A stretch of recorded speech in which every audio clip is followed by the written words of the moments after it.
Good morning, everyone. We are the Radiant Darkness. I was just doing some changes to my costume for Lux Sanitatum here, and apparently I have something else making noise here. I thought I turned all that off. There we go. Just doing a little costume changing here because my boots apparently got changed out for something. Let me turn the volume down here. I guess they added some changes to the boots I was using on this character, so I had to go in and fix that.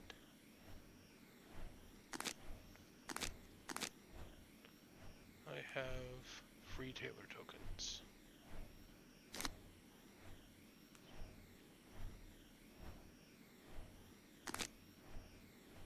Alright, so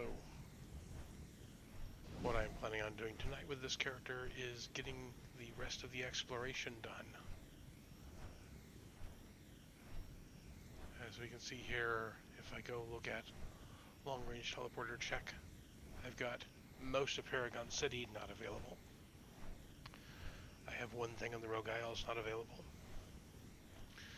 Nothing in Pretoria, and I have actually scratched the surface of the Shadow Shard.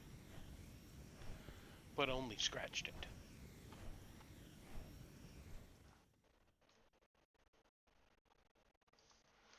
Okay. So we will start off by heading and finishing up the Rogue Isles.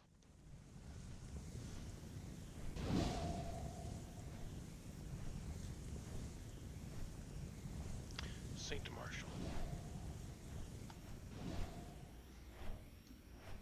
If you all are not familiar with the Rogue Isles, I use Vidiot maps, and some of the Rogue Isles don't always have the right coordinate systems on them, so that can be a little bit challenging. Yes, I know, bad people live here. I'm one of them.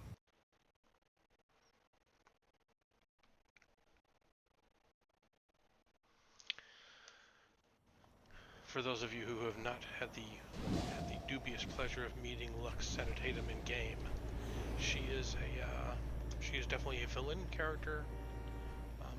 Kind of an ass, to be honest. But I'd like to say she means well, but she doesn't. The only thing that can be said about her is somebody who means well is holding her leash.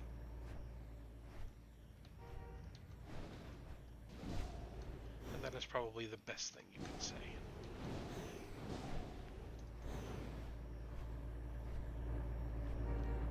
So there's a plaque around here somewhere. Or at least there's supposed to be.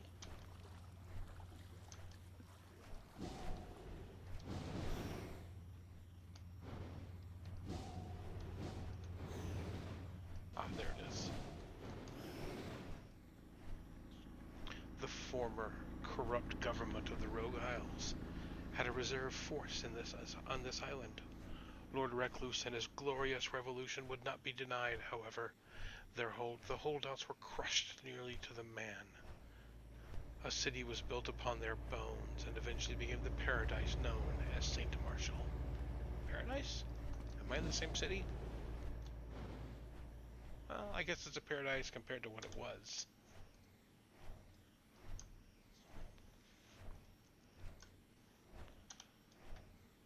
Okay. This coordinates here seem to be okay, I guess.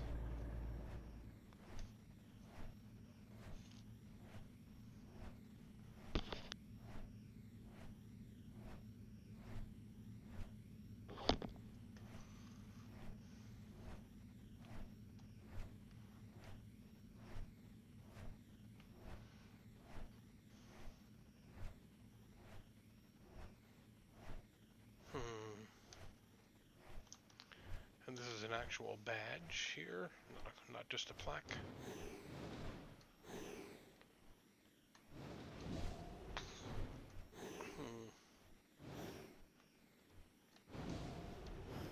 tree? I know there's a badge in Croatoa that is in a tree, which I've always found kind of interesting. Oh, there it is. Boot badge. Oh, and a tip, which I'm sure is an exploration badge.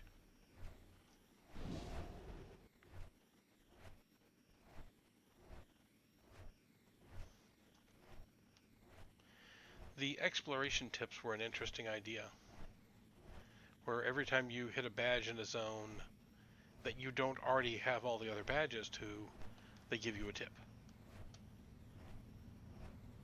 But I'm just going to be going and getting them all. And I don't think those tips give any real rewards other than finding the badge.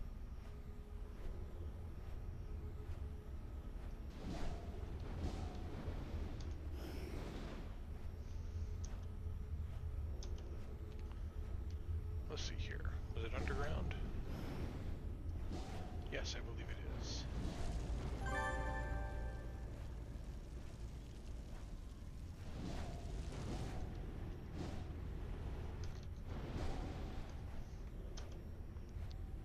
Usually they, oh, they actually had it highlighted in yellow. That told me it was underground. Let's see here.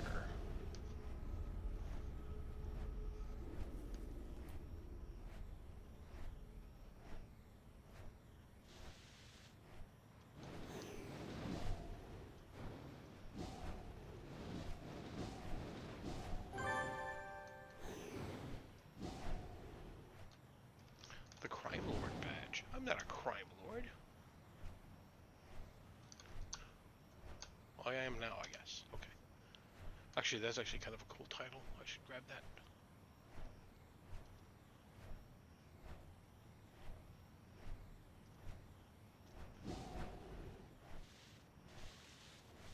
I should absolutely be a crime lord.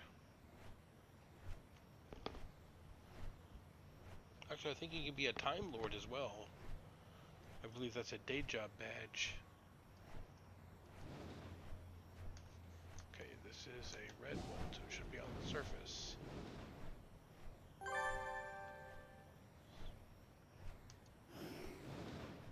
Oh, there it is, right there.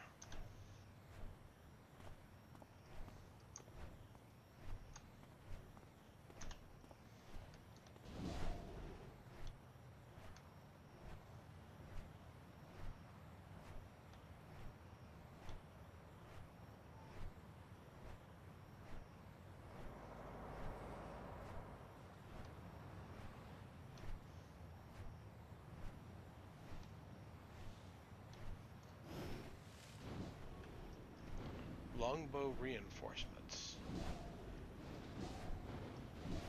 There's longbow attacking my city. Really?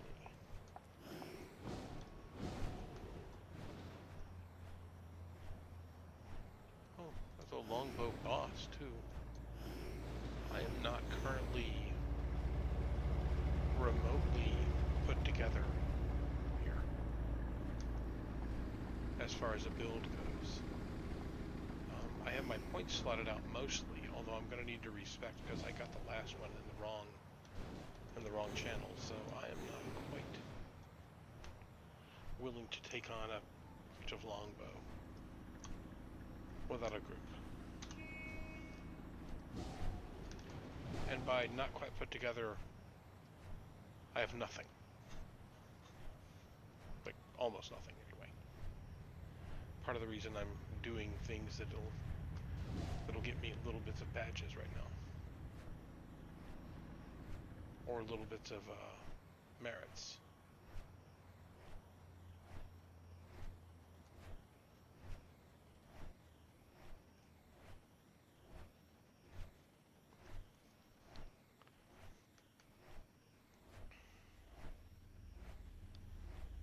Might go hunting some giant monsters later. We'll see.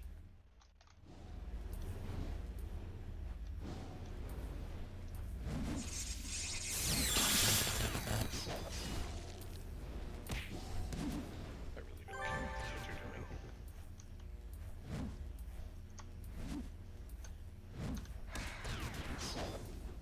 as where my starting point out is for merit ignorance, I have almost none.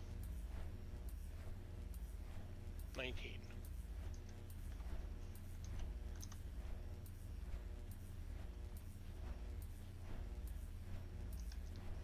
Okay.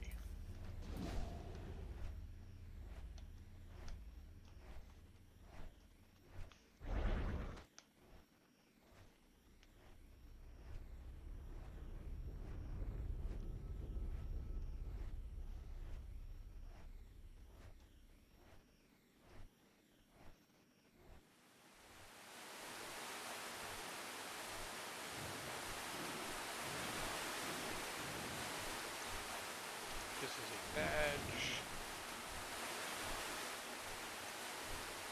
Highlighted in green. Not really sure. Might mean it's in the water.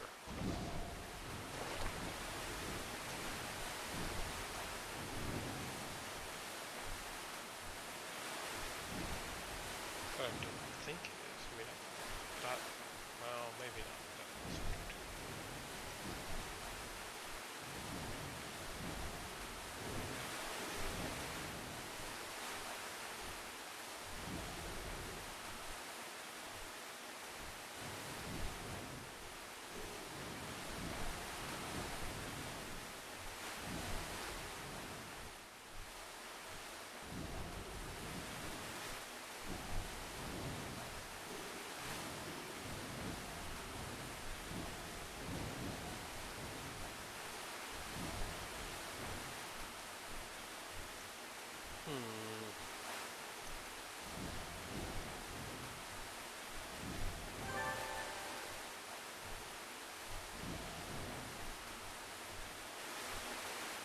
Gladiator unlocked. Not really sure when I was just new to Gladiator. I've never been able to figure that out. I think it's PvP related, but I'm not actually positive. Hey, no, I'm still not sure where this badge is, and I got it.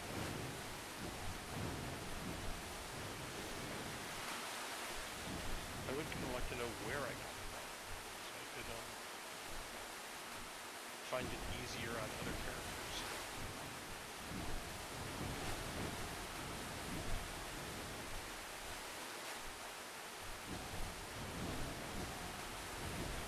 Well, moving on.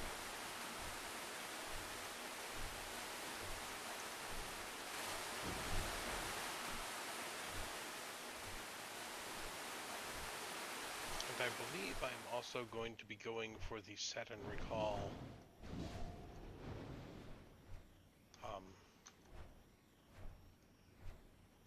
on this one. That's the accolade ability that lets you set an anchor point someplace on a map and then easily return to that anchor point.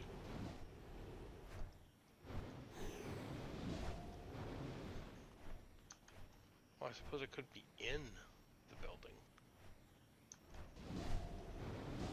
Although I don't think it is. I don't recall this being in a building. Ah, there it is.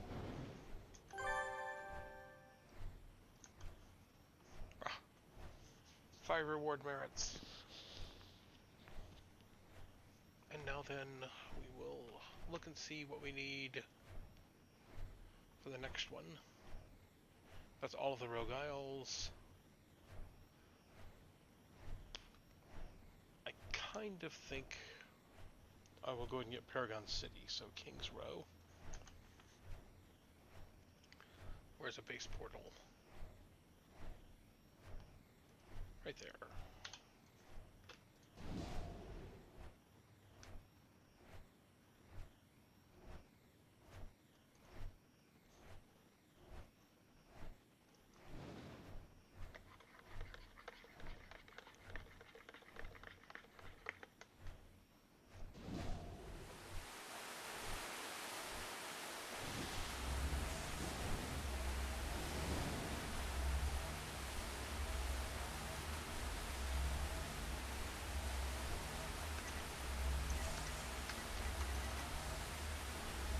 My preferred Taxi base is Taxi 4000,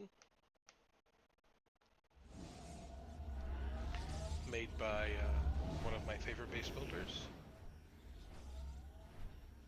I don't remember what they were going by when they made this one, but they've made one of the fanciest bases in the game.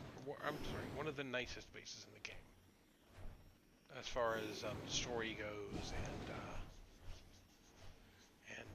feel.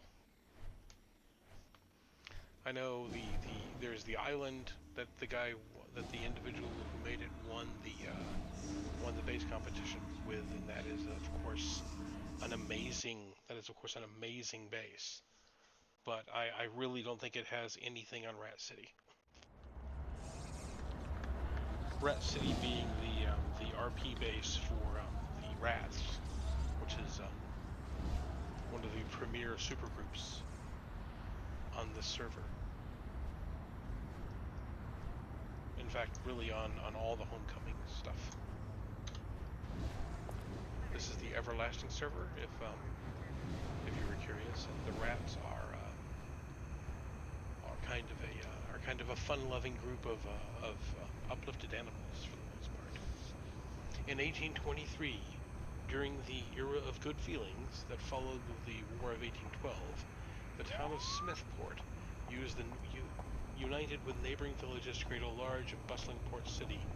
The first mayor of the city, George Mailer, named the region after his desires to build a city to represent the pinnacle of virtue, justice, and freedom. Freedom and prosperity. Within the United States, Paragon City. The city that would one day become known as the birthplace of the modern hero. A guardian and champion of the people, the hero remains the truest symbol of those noble, defiant ideals. The exalted spirit of Paragon made manifest.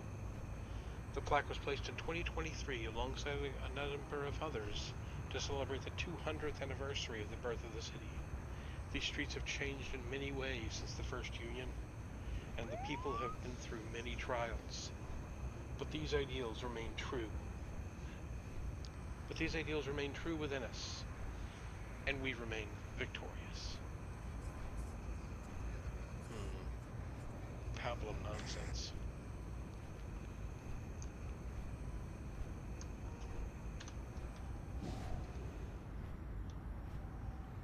As I read these, I have to remember that I'm playing a villain in this case.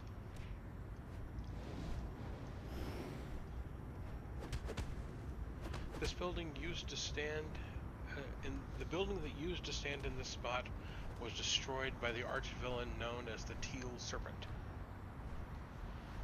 While statesmen battled the Serpent in an epic battle that ranged for miles, the monumental Atlas turned his attention to the people trapped inside the rubble. With the gentleness to rival his strength, he picked apart the ruins with his massive fingers, freeing 243 people who would have otherwise perished.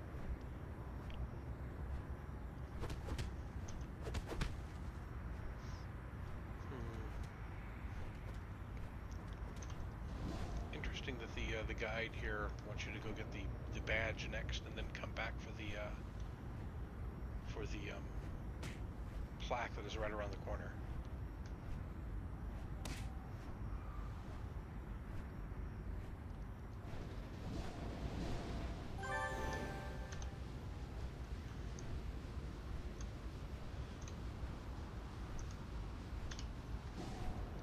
I know the locations of the badges in Paragon so much better than I know the Rogue Isles. I just don't spend a lot of time in the Rogue Isles.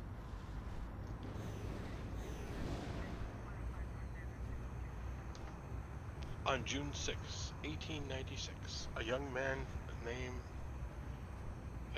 by the name of Marcus Cole was born in this hospital.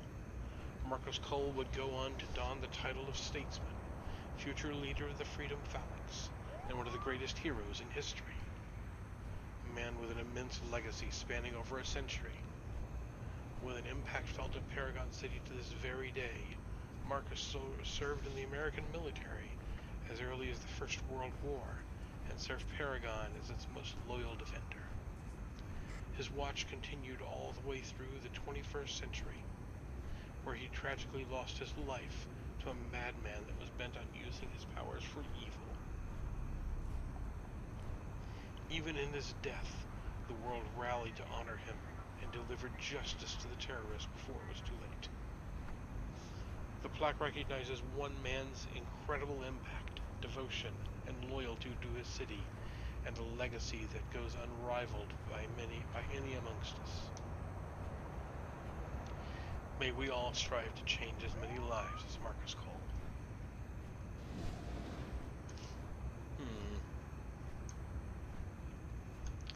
Changing lives. I can do that. I mean, they're not going to be for the better. But Lux here can change lives.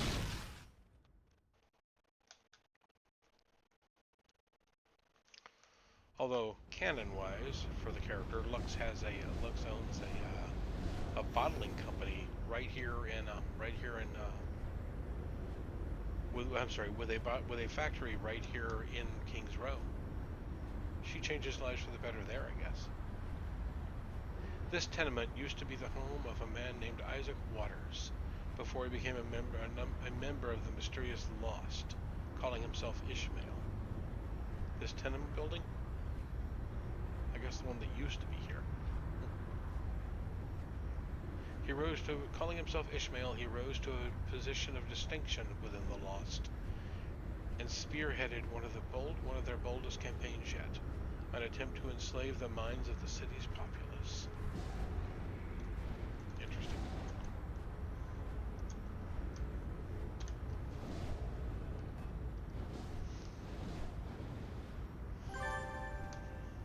Lots of dead buildings here.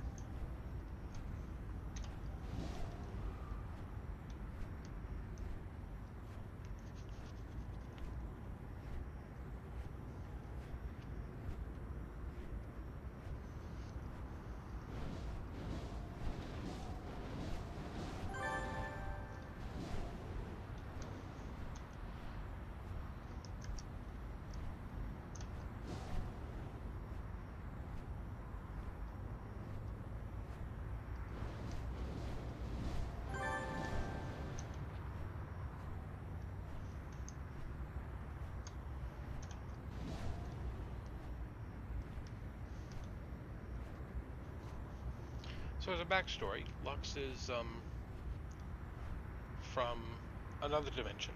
Lux is actually a character from the Forgotten Realms, although never a player character there. Lux was an Archon in service to Lathander, the Morning Lord. On this spot, a lost pariah named Ishmael was apprehended by a young heroine known as the Grim Fairy. She had sensed Ishmael's attempts to enslave the minds of Paragon City's residents only by opening her mind ever so slightly. Only by opening her mind ever so slightly to his control was she able to sense his location and thwart him at last. Damn heroes, always meddling. But Lux was cast out for her cruelty in his service, and when he cast her out, he kind of threw her to the four winds in an effort to remove her from Torel, so that she didn't cause problems for so that she didn't continue to cause problems for the residents there, and she ended up in Paragon City as a result, or the Rogue Isles. On July 12th, 1932, this apartment building caught fire. Although firefighters evacuated the residents, they were unable to contain the blaze. If not for the mighty hero Atlas, the entire neighborhood might have been lost. He arrived in time to clap out the flames with his massive hands.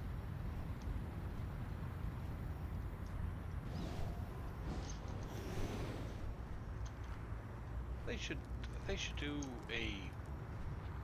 a mission arc where you have to travel back in time and run into Atlas. It would be absolutely amazing to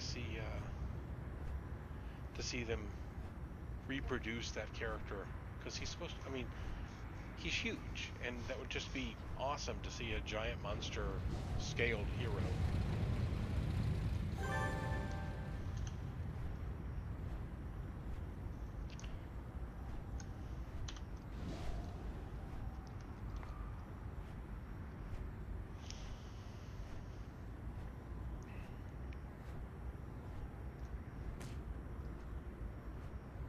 Ah, one of the other new plaques. The Great Depression was an incredibly difficult time for the citizens of Paragon City. Like in most of the Western world, thousands and thousands of Paragon's people found themselves without jobs, without homes, without food on their tables to feed their families. Here in Kings Row, low-income occupants were hit the hardest, with the area finding itself an intense hotbed of crime. When statesmen, the Dark Watcher, and the Maiden Justice formed the Freedom Phalanx to counter the rising crime in the city, it was Kings Row that was tackled first and foremost. With the nascent supergroup taking the fight directly to the region's crime bosses, the Kings, with the dismantling of their operations, peace was brought to Kings Row. To this day, the Row remains a home for the disadvantaged, and those among us in need.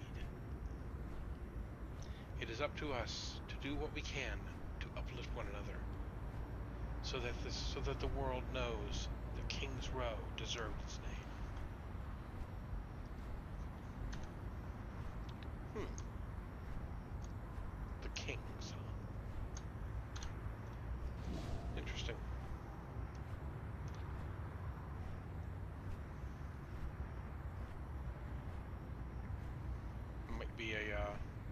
Might be a potential AE arc there. Or like somebody tries to resurrect the King's crime family.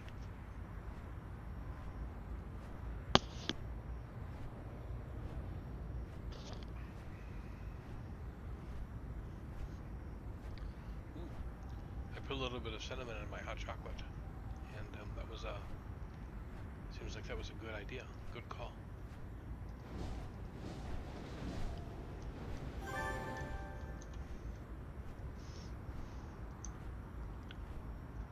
Heroes that don't fly or have like teleportation, but don't have a travel power really to speak of at all. I have a lot of trouble getting this next badge because it's up in the top shelf of one of these electrical towers, and if you're ever in that position, what I usually find helpful is to kind of get up on top of this, which I managed to do a few times by using these platforms here to kind of jump up and around and then get up onto the top, and then I can leap over to here, because that is not easy to get to.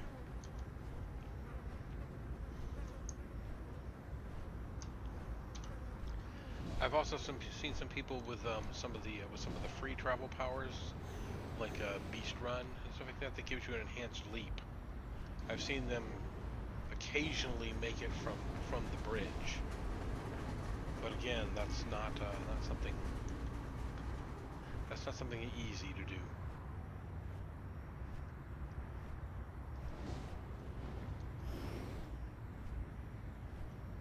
4 months, unbeknownst to the city's finest supergroups, a lost pariah called Ishmael attempted to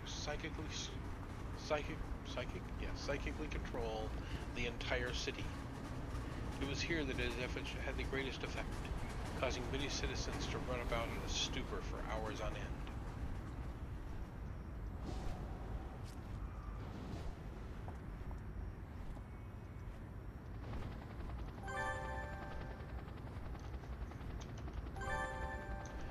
And that's Kings Row.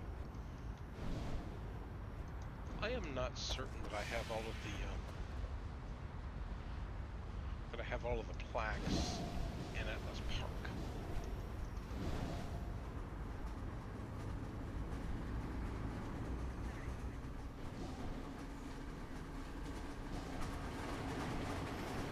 But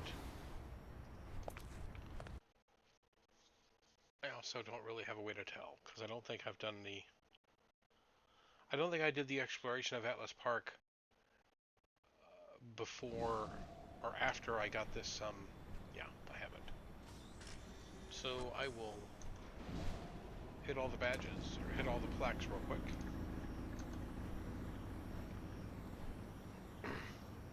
Starting with this one. There are some accolade powers associated with getting all of the plaques, and some accolade badges. On this spot, the Titanic hero Atlas was posthumously awarded the key to the city for his valiant efforts on behalf of the citizens.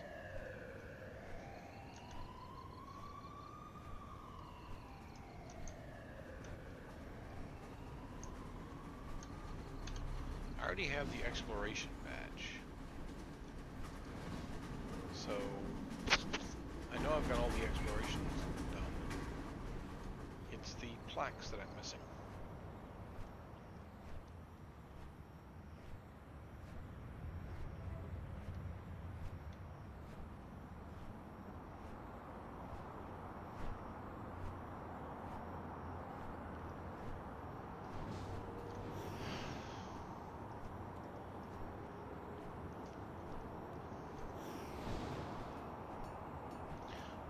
The warehouse you see before you was instrumental in the lost plans to psychically dominate the city. After the Grim Fairy apprehended the group's ringleader, Ishmael, she discovered that the Lost had many citizens imprisoned here for months in order to practice their mental techniques on live subjects. Horrified, the Grim Fairy appealed for help to the Freedom Phalanx, and Positrons dispatched a task force to rescue the imprisoned civilians.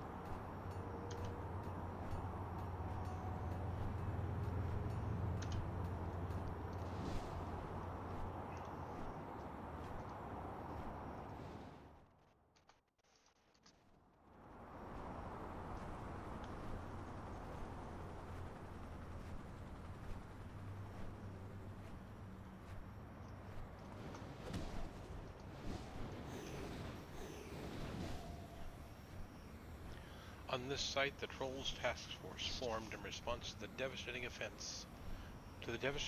known as the Hollowing. Police Chief James Wilson said, "The police department will not stop until the residents of Eastgate can go home again."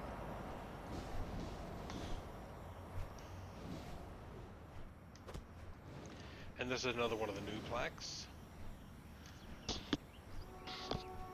Beside this plaque lies a piece of the original Spirit of Freedom, piloted by Captain Finney of the Paragon Airship Company. Airship Company. The Spirit of Freedom was a famous blimp that made its home in the skies of Paragon City, damaged beyond repair by the Rikti in 2002 invasion after trafficking numerous wounded civilians out of the battlefield. A replacement was constructed by the American Blimp Corporation in Oregon in 2003. Both the original and the current Spirit of Freedom have been an iconic installation above Paragon's skyline for over 30 years, with the original blimp taking to the skies in 1990. All this time, Captain Finney has remained the chief pilot, leading a crew of 18 throughout the Spirit of Freedom's dual lifetimes. It has performed such duties as medical transport, law enforcement assistance, radio and television broadcast, research facility, weather balloon, and surveillance blimp. Whatever its role, the Spirit of Freedom has always served Paragon as an icon of progress and safety. There's a blimp? Really? How have I never known? Oh my god, there is a blimp. Guess who doesn't pay much attention to the skies of Paragon City? How close can I get?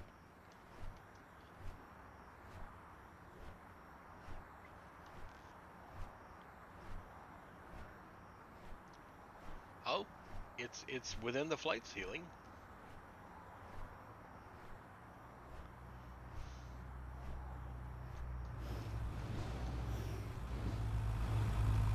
ECA 7738058. Nice registry number. Oh, it should have the name set on it somewhere.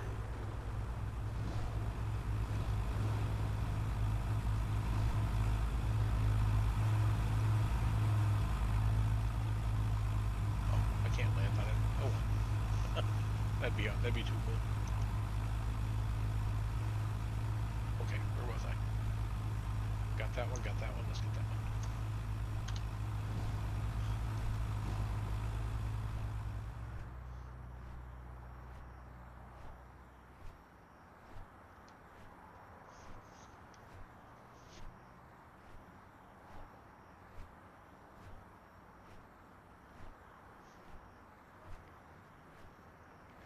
That's what I get for just. That's what you get when you hit those exploration plaques and just and don't actually read them.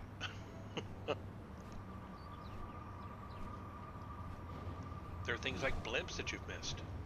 Very sad.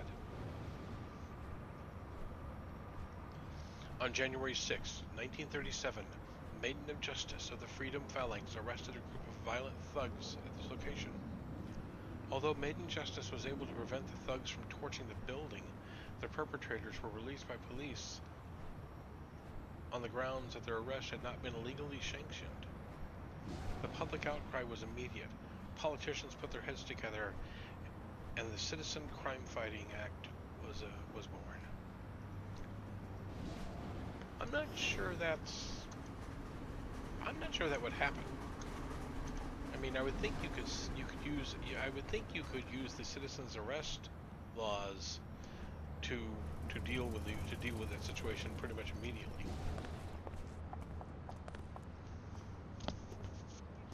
The statue honors Georgia Reynolds, one of the first heroes to publicly challenge the Might for Right Act. Although she fought the conscription of heroes under the act, she later joined the armed forces and performed many services for her country under the code name of Nimbus. She is best remembered for her service during the Richty War, when she and the rest of Alpha Team assaulted the Richty's entrenched positions, buying the Omega Team time to sneak into the Richty barracks and enter the portal into the Richty homeworld. Under the codename Nimbus, huh? Interesting.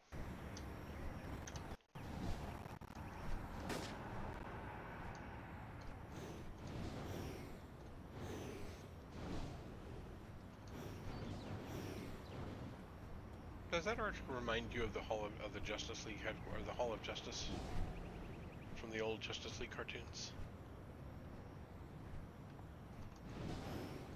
Reminds me of that. Okay. Plaque.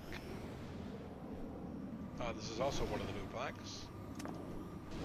I don't know if there was a difference in how many characters the new plaques could have over the old one. I mean, maybe there was some technological differences, but the new ones are all much longer. On February 3rd, 1931, Rudolph Augustus Seifert arrived at Central Station near City Park, now Atlas Park. A Swiss foreigner, the architect found himself in Paragon City by chance, and by some miracle our city had found one of its most gifted artists in turn. Rudolph loved Paragon City dearly, and dedicated his life's work to uplifting the city in its darkest days. Rudolph collaborated with architectural firm Ashburn and Cross to build a new version of Paragon City to build a new vision of Paragon under the Paragon City Architectural Commission. This partnership was most notably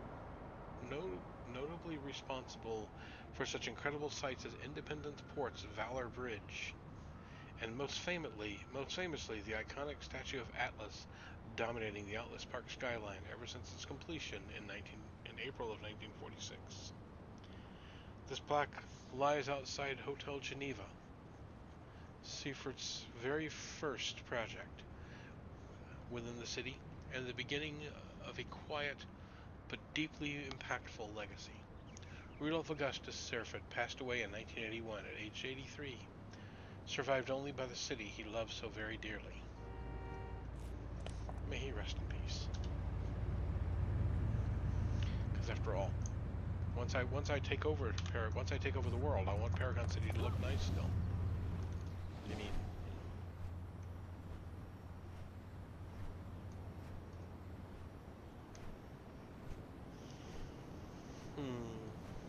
what do I got over here? Oh, this block.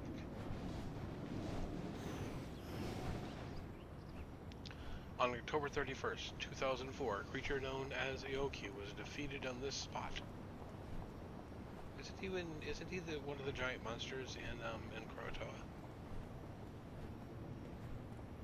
Although the creature and its minions were thought to be vanquished by Paragon City's heroes, it appears they have simply relocated. The northern village of Salamanca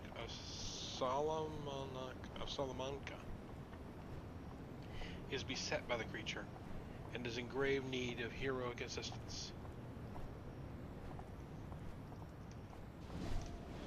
Let's see here. Another plaque.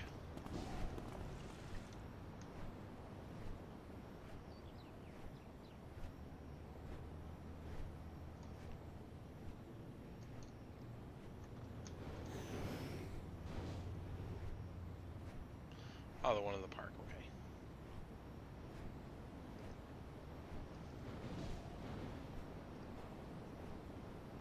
In 1937, this park was host to many a candlelight vigil in support of Maiden Justice, who is facing down a civil suit brought by some thugs she had apprehended, who claimed her actions were illegal. Citizens from around the city would gather here in support of the proposed Citizen Crime Fighting Act. The candles symbolize the heroes of the city, those bright lights who beat away the darkness. They wouldn't have appreciated me then, I guess.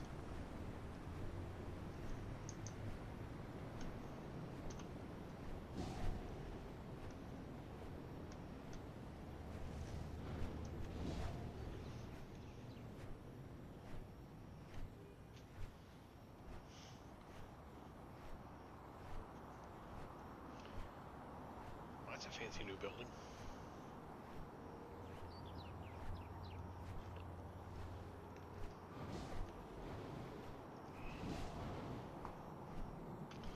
Yes, I believe this is one of the new plaques as well.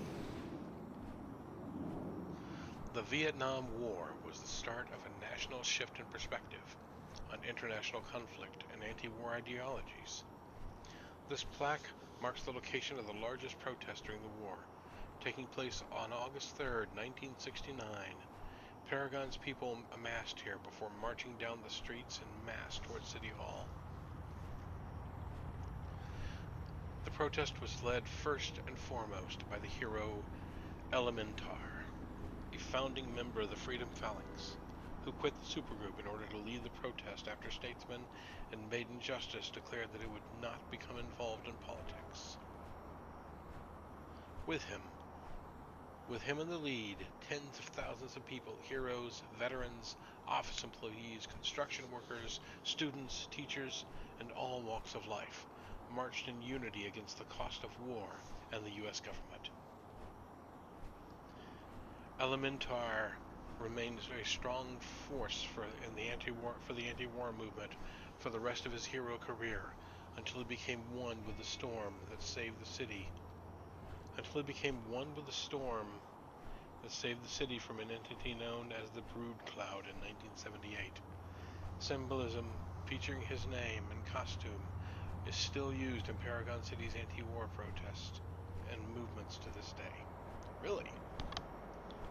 Huh. Wonder what his costume looked like.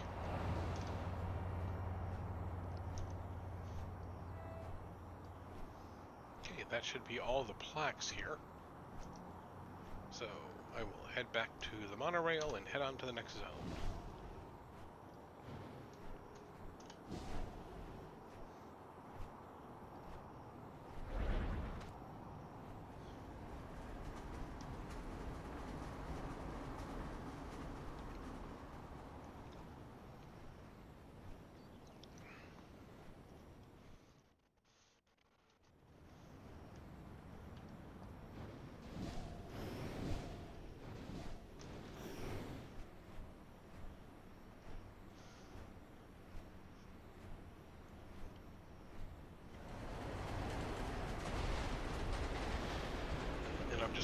down the list, hitting each zone that has a hitting each zone first that has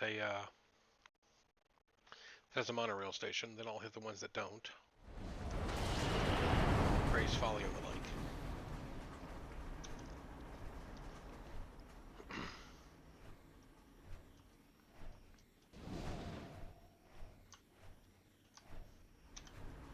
Right there, huh? First one is a plaque. On this spot, the Back Alley Brawler formed his supergroup, the Regulators, in August of 1972. They were a group dedicated to wiping out the drug problems that had begun to ravage Paragon City's neighborhoods. The Brawler's friend, Blue Steel, coined their motto, that no power shall triumph over the human mind. What does that mean? No power shall triumph over the human mind.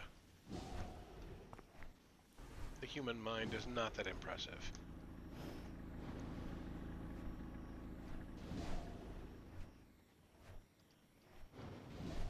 Oh yes, Paragon Dance Club.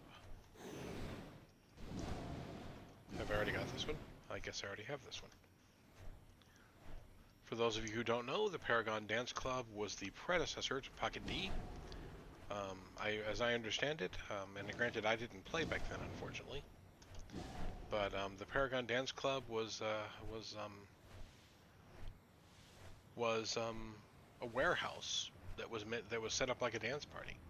It was meant to be an RP zone, and when they introduced City of Villains, and they wanted a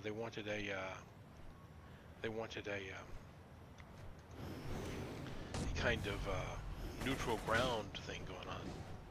They introduced Pocket Z, and nobody uses Paragon Dance Club anymore. Although I was there for a birthday party recently on another character.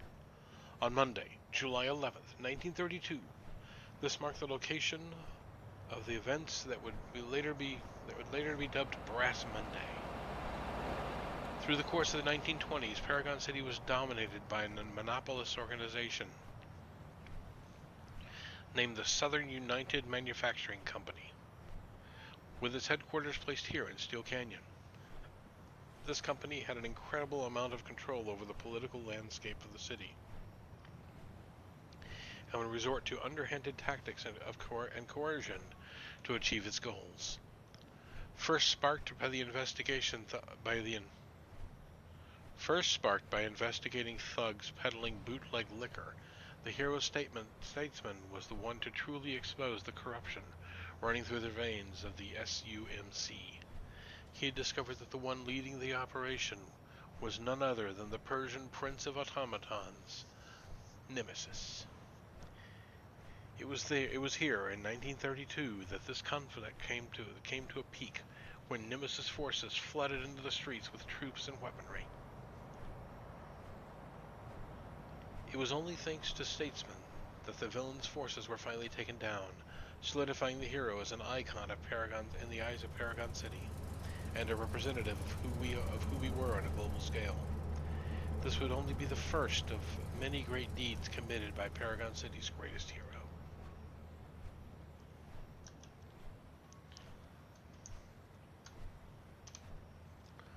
Yay, statesman. I mean, boo, statesman.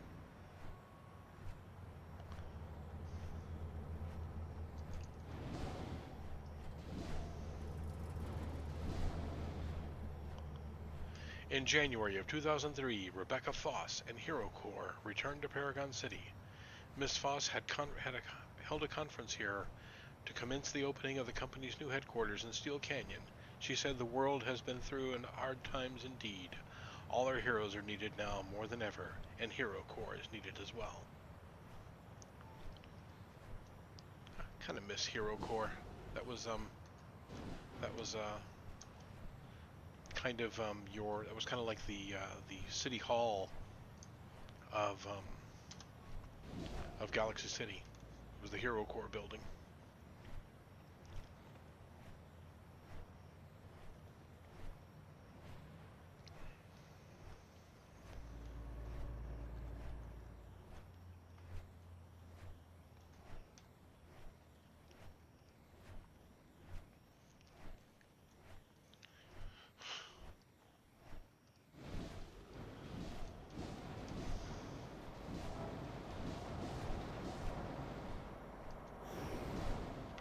already have this one as well.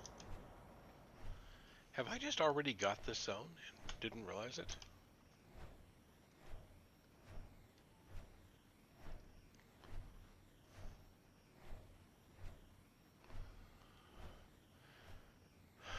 Steel Canyon. I do already have Steel Canyon. I didn't realize it. Oh well, I'll just focus on the plaques then.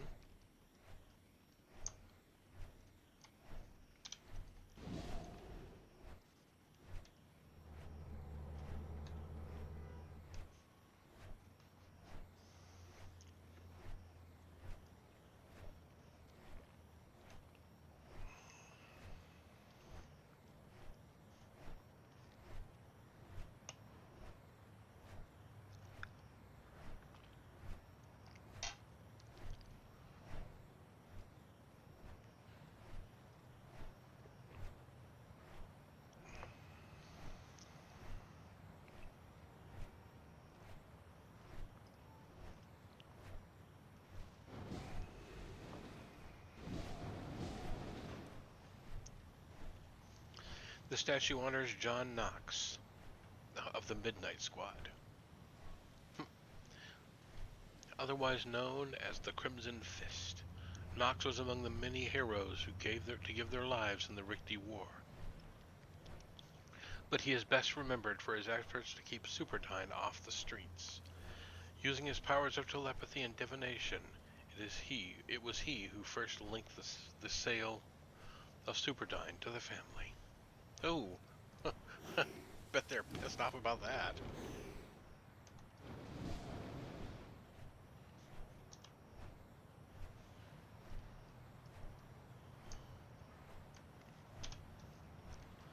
Superdyne is not something, addictive drugs is not something Lux ever really got into. She's not really looking to, to get everybody addicted to drugs. It draws too much negative attention from people that she's just not allowed to cream. This was the site of the first Superdyne drug bust. Michael White, otherwise known as Back Alley Brawler, was patrolling the area when he discovered a pair of thugs haggling over the strange green liquid. He arrested the villains and confiscated the drugs, and brought it to the Freedom Phalanx for analysis. The Phalanx's top researcher, Dr. Brian Webb, confirmed the Brawler's worst fears. A new drug had been discovered, and its potency was unprecedented. Dun dun dun!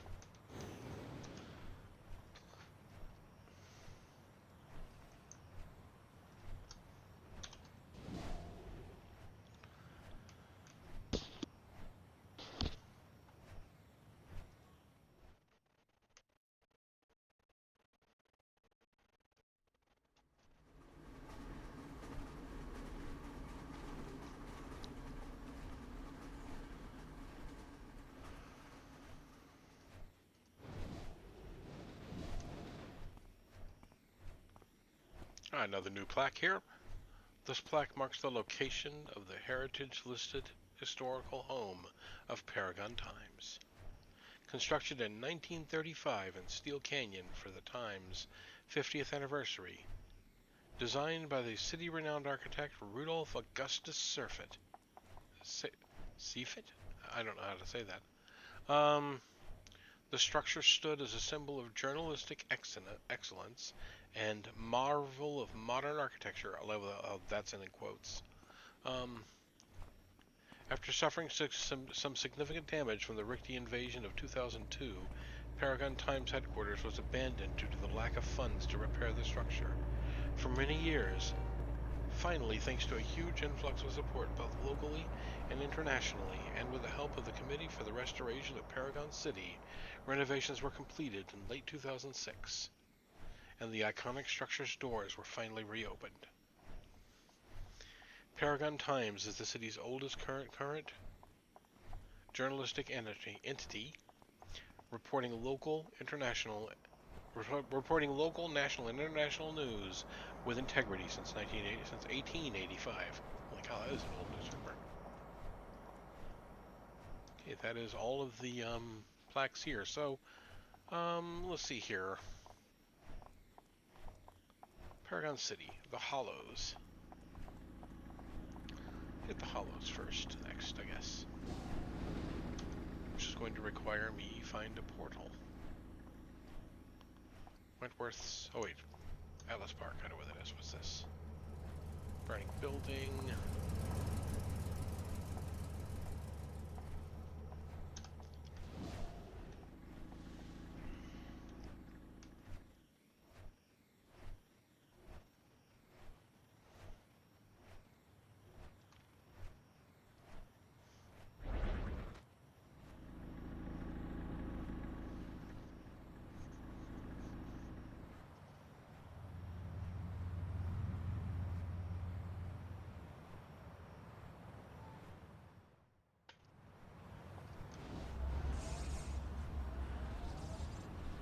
Oops, didn't want to go there.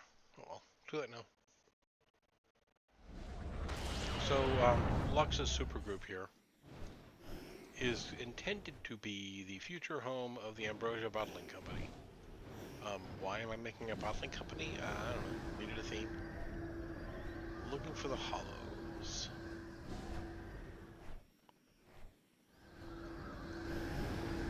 Not really sure what,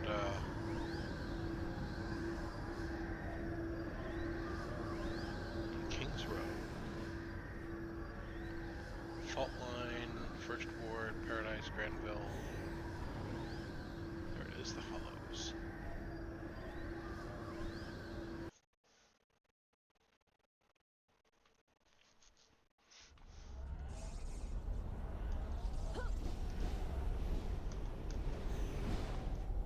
Alright.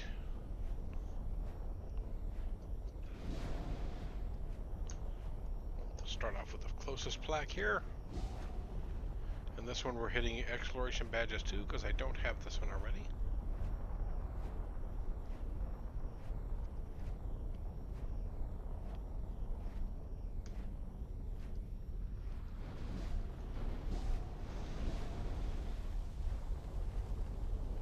The water treatment this water treatment facility used to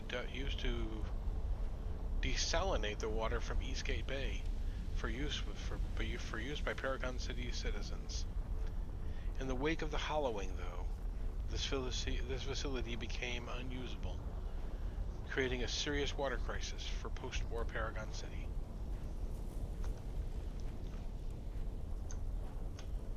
Huh. So it means I was a little late with my bottling company. I should have actually come through and opened it earlier. But, you know, at the time I wasn't here.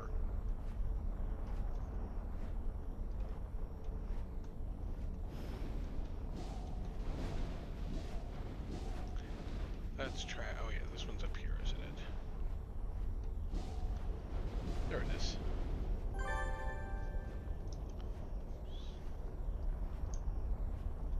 Ah. This plaque. I believe this is one of the new ones again, and it commemorates, as I recall, the fall of Galaxy City. We will check my facts here in just a second. Rivera Heights. April 28th, 2004. This date marks the beginning of what has been referred to as the Outbreak Incident.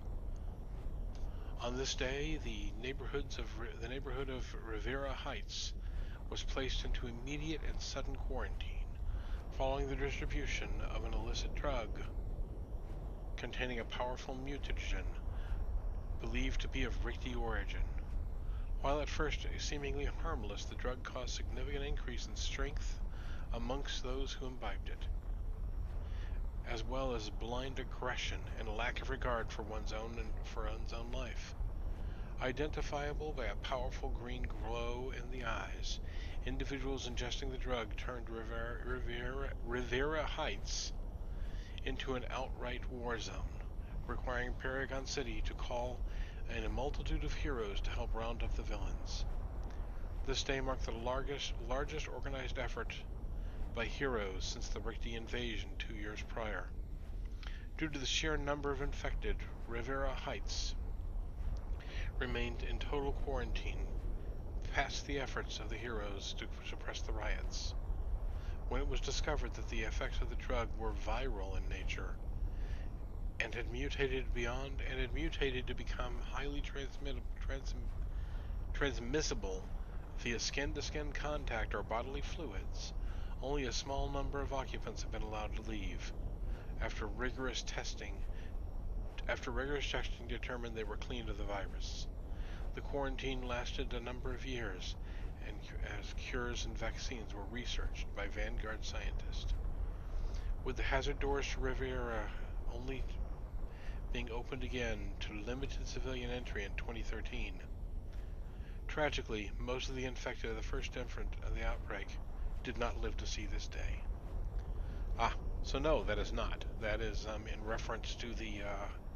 That's in reference to the. I believe that is in reference to the outbreak, which is the tutorial zone for hero set characters.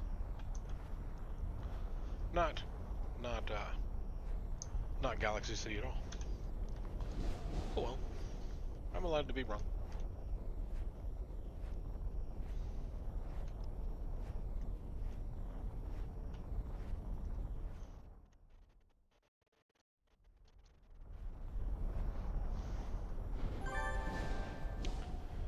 Exploration badge.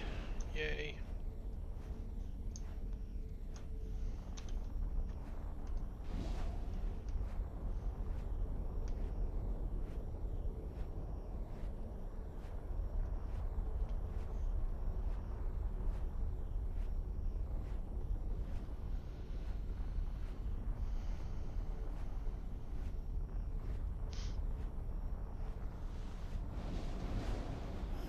Oh, this is the one in the alley? Is this in the alley? Yes, it is. Okay. Right, because let's put a commemorative plaque in the alley. This building once housed the labs of Dr. Calvin Stewart, who pioneered Eastgate Bay's Seaview project. Since the hollowing, Dr. Stewart has been forced to abandon the lab and communicate with his Seaview project, and communication with his Seaview project has been erratic. Very little is known by the public about the scientist's activities in Eastgate Bay. Oh.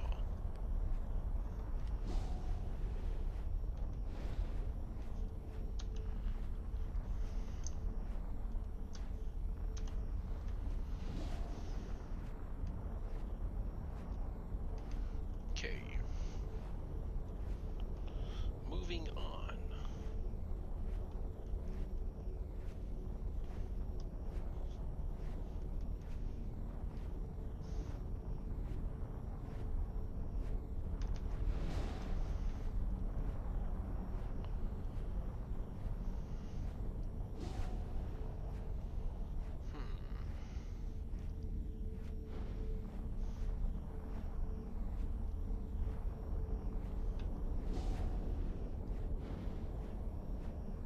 There it is.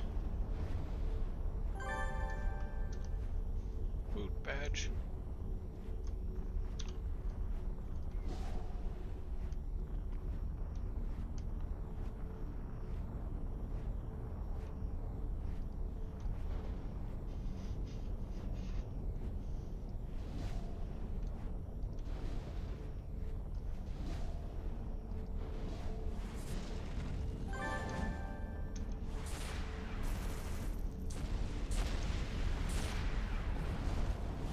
Wait, did I just get attacked?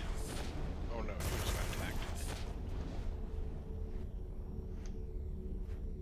That would have been really shocking to get attacked on this character here.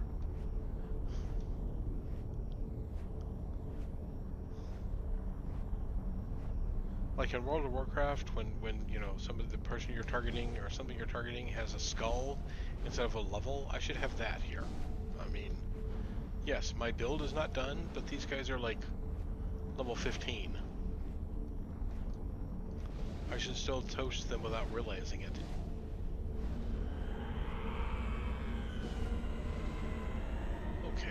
this one is... Oh, there it is.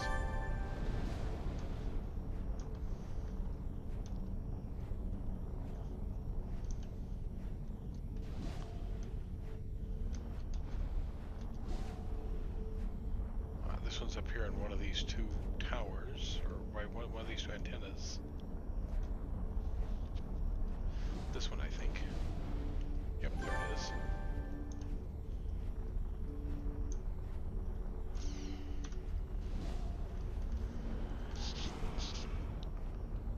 I kind of remember this one as well from all the time I spent looking for it.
Before the Hollowing, this spot, known as Lookout Point, was a favorite destination for lovers on a midnight stroll. Now it is the vantage point from which heroes keep their eyes on the mystical antics of the Circle of Thorns. Speaking of,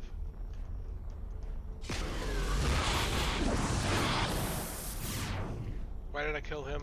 Because he was there. The most important reason.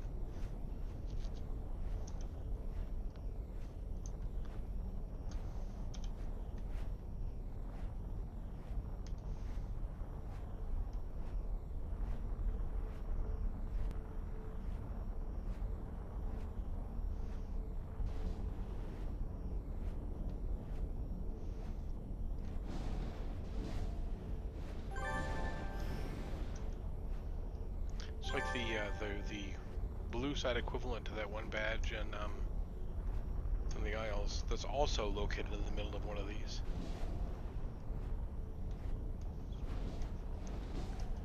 And that is the exploration badge for the Hollows. And 5 more merits. Putting me at like 39? 34. Okay. So one more zone to 39. Excellent.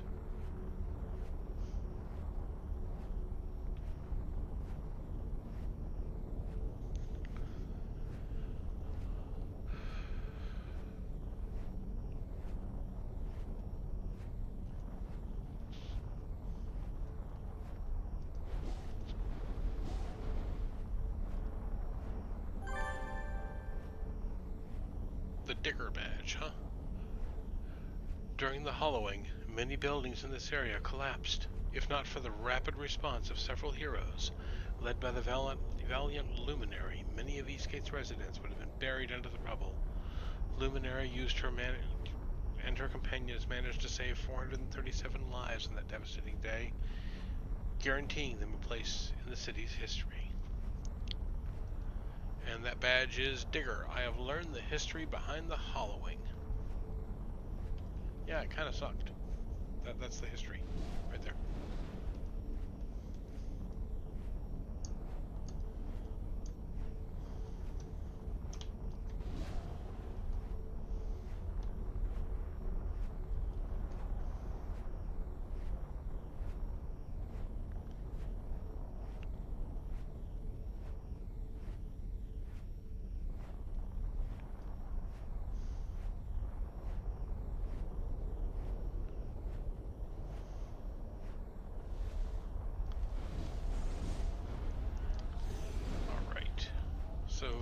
time we are going to Paragon City, Skyway City. Get that out of the way.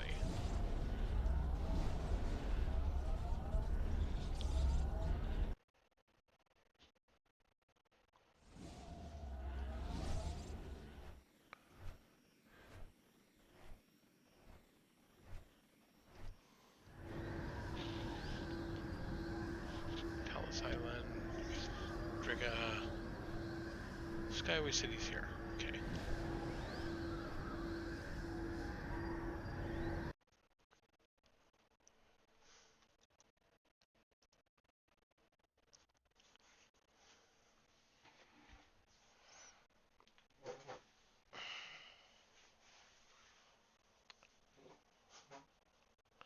Finding everything in this zone can be a bit of a challenge because everything's at, different levels of elevation with the bridges and all.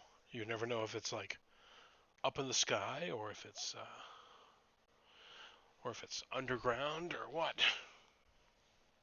Can be a bit of a challenge.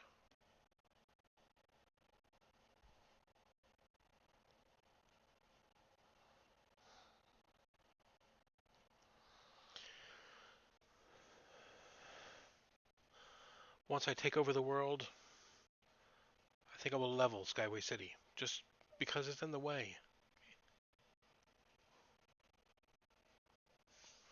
Although, I do have a bit of a soft spot for Skyway City, because this is where this is where I was at. This is where I was at when the game shut down on live. I realized I realized they weren't going to change their mind, so I had parked Samantha Carlton, who was a character back then. I had parked Samantha Carlton at one of the bridges on one of the overpasses, just kind of staring out over the city. Because also I couldn't really get into Atlas Park to join the vigil since it was just full. It wouldn't spawn any more copies of Atlas Park, so they wouldn't let me in. So I stood my own little vigil on the end of on the end of one of the overpasses, or not on the end, but on the edge of one of the overpasses.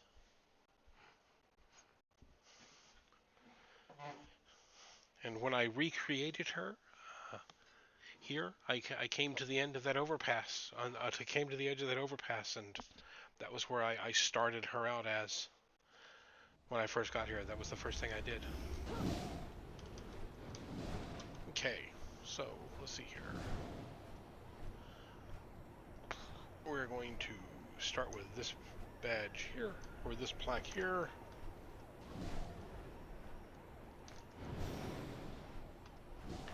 Which is this plaque right here. Oh, this is a new one apparently. So often, our thanks ends up going to the heroes, flying through the skies of Atlas Park, speeding through Skyway City, or leaping from building to building in Steel Canyon. This plaque represents a moment of thanks given by Mayor Ignacio Morales, alongside City Representative Bridget Moriari, to those heroes among us who help our citizens in even more subtle ways, the charitable humanitarians and good Samaritans of Paragon City. To the landmark community services like Graham's Soup Kitchen, the Chipman Comedy Company, the Hagen Children's Hospital Foundation, Meadows Hospital Prosthetics, and to all the many other brave souls who dedicate their lives to make our suffering and needy both happy and safe. We owe the greatest debts. Thank you all for your service. Okay.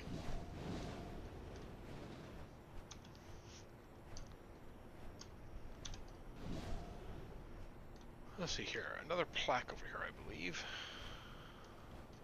There it is.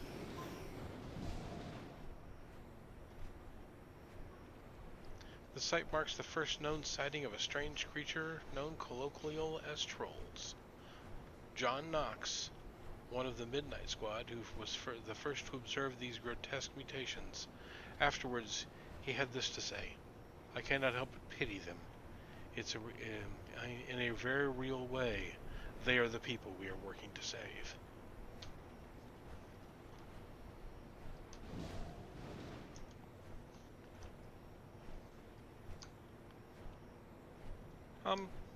Lux does actually not approve of Superdyne. After all, she runs a brewery or a bottling company, and if people are spending all their money on Superdyne, they can't spend their money on her alcohol, or the fine line of sodas she's thinking about launching.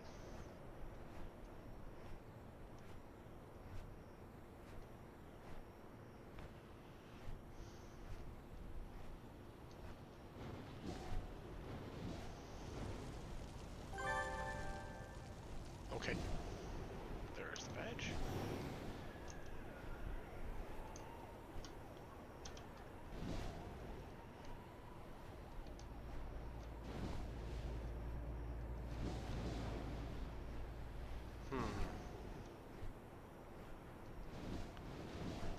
As I was saying, no idea where that is. Oh, there it is. Too many tears. On this site in March of 1999, the hero Luminary gave a demonstration of her powers. Though public sentiment was against the fledgling company Hero Corps, Luminary was convinced she could turn the sentiment around. When she brought forth her healing light, each person in the street felt touched. Still, some were unmoved. Eliza McCaffrey, one of the spectators, remarked, "Sure, her powers are amazing. That makes me all the more nervous that they're for sale."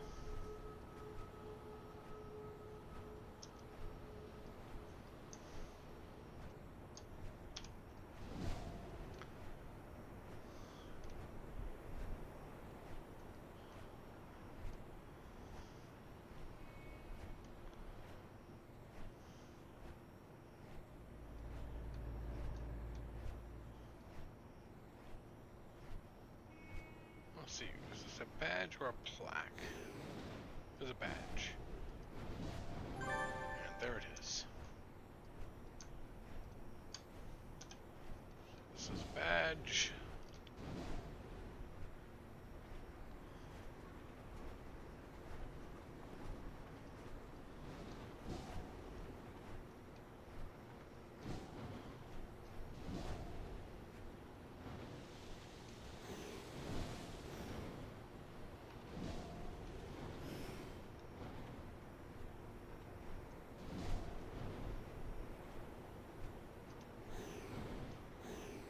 Ah, there it is.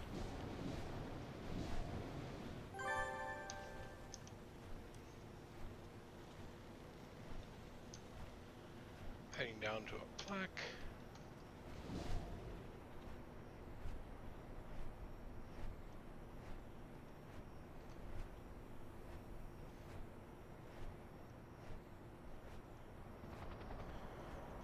The Land of the Lost. What a fun show that was.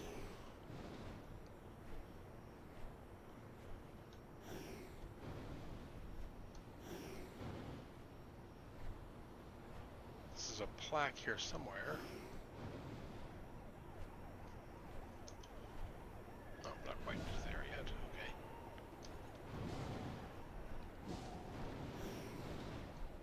Ah, on the wall. There it is.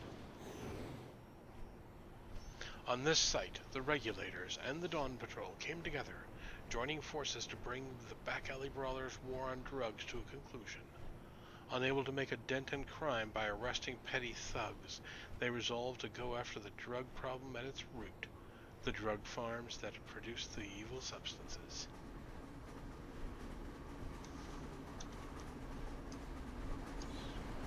Excellent.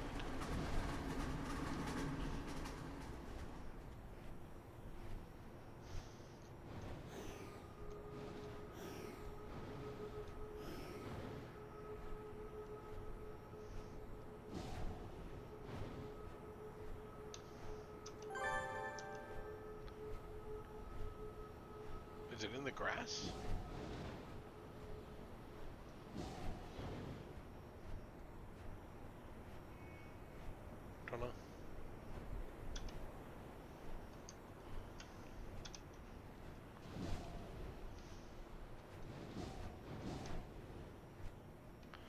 There was a time where you couldn't put, on live anyway, you could not put a destination portal in your base until somebody in your supergroup had gotten all the exploration badges.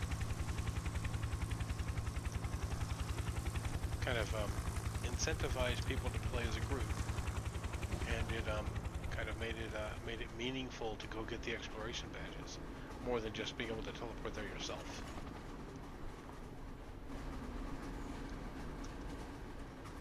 One of those quote-unquote quality of life changes they made to the game that I'm not sure improved the quality of life.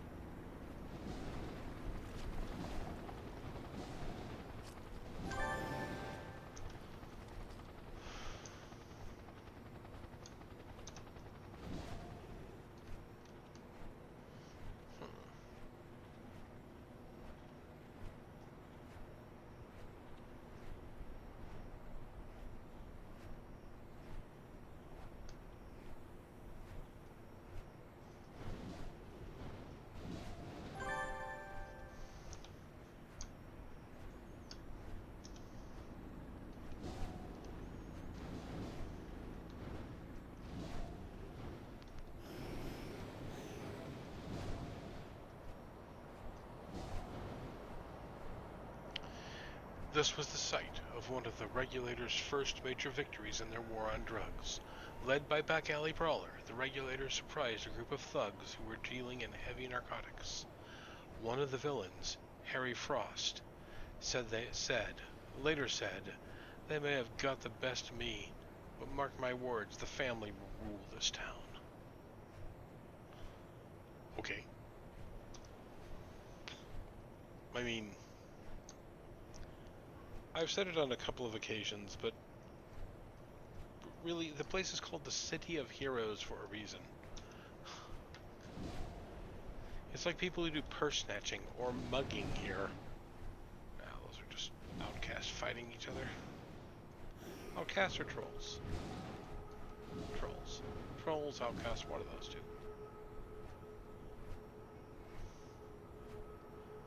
Lux really doesn't care.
Reward merit.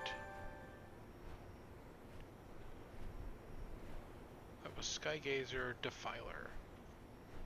An evil spirit brought forth by the devouring earth was defeated on this spot with a little help from Magi. Interesting. That seems to be everything, so back to the base portal for the next leg of this little exploration adventure.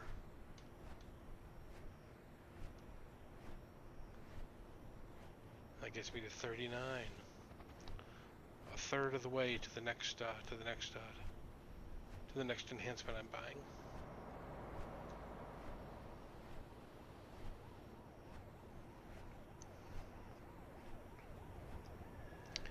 After that, I think I will begin focusing primarily on defensive enhancements, so I can increase my survivability while I get the rest of them.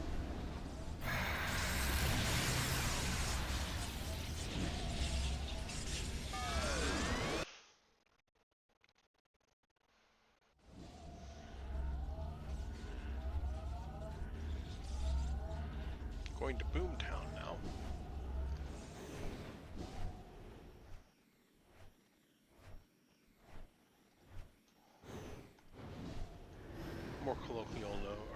less colloquially known as Bombton.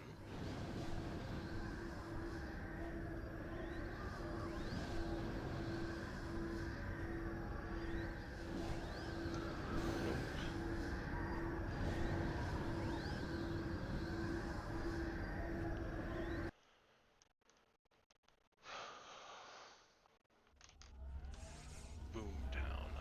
Alright, let's see here. At least I can fly. Flying is so much easier to get badges in Boomton.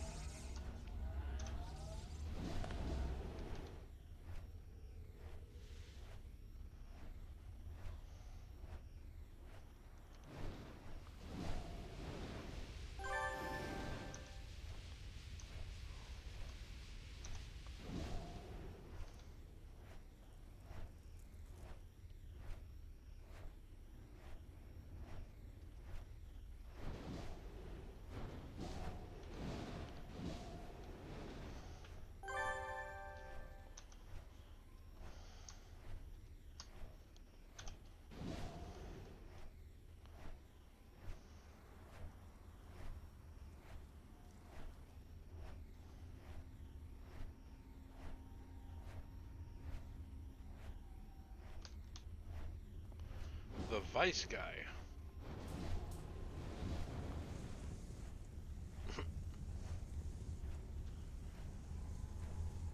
This building was the site of the first clash between Hero Corps and the Freedom Phalanx. Determined to prove their worth to a doubtful public, Hero Corps had begun investigating activities of an arch-villain known as the Jade Maiden. In February of 1999, Luminary and his comrades in the Hero Corps. Luminary is a male? I guess I knew that, yes. And her comrades in the Hero Corps arrested the villain, only to discover that the Freedom Phalanx was already on its trail. In the confusion that ensued, the Jade Maiden escaped. Great. I am getting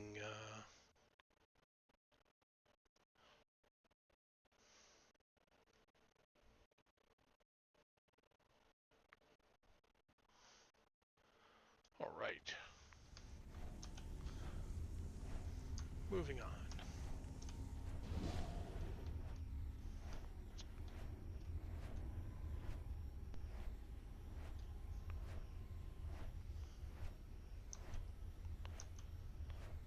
Next badge here. Is this that one? Yes, this is that one. It's way up here. Yeah, getting this badge without being able to fly is all but impossible. I've gotten it with a teleporter fairly easily, but getting up here any other way, I guess conceivably you could run up the side of this building if you have some jumping abilities to get up there, but it's still, like I said, almost impossible.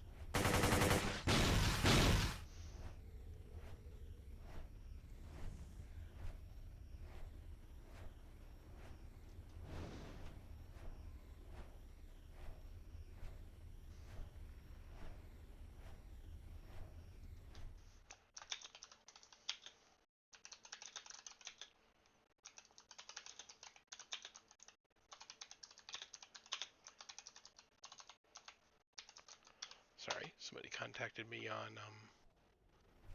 on Discord about an update to the a game I run on Foundry.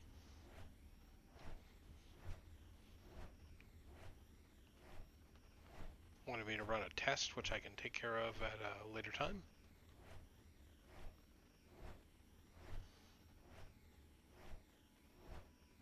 Can do that in a few hours. This one. I basically have that one memorized. Add a plaque.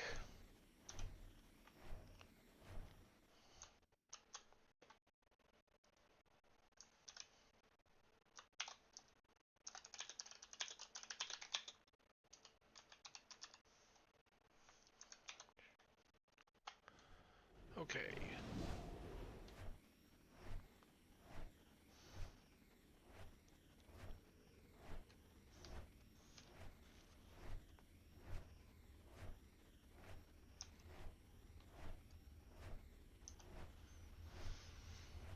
I'm getting close to the ones that are underground here, but not just yet.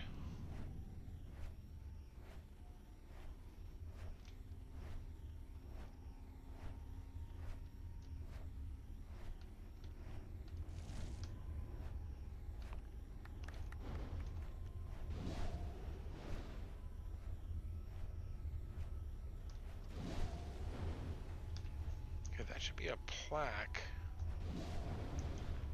Oh. There it is. Oh, and it's the Vice guy. Again.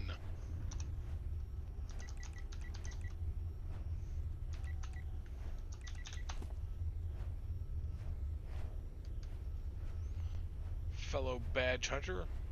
Love it.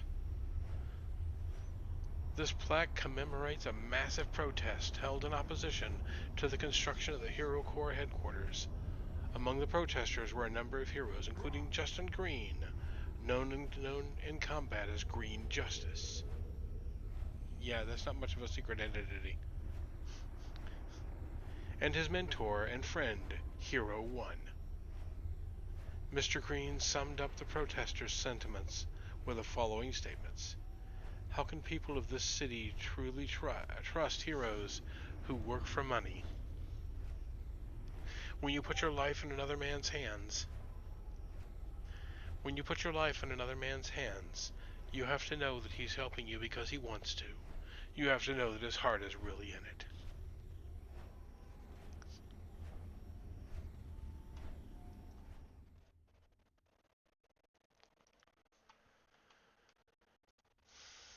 Okay. Ah, the yellow indicates stuff that's underground. So I'll get this badge done, and then hit the underground badge.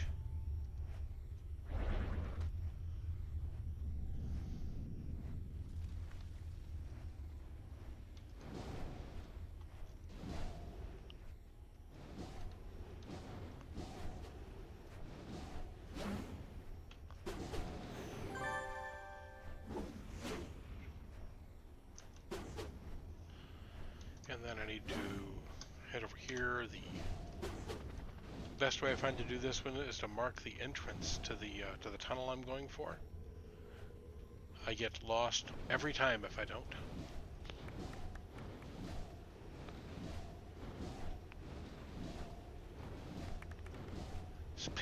I get lost and they're lost in the tunnels. That's clever.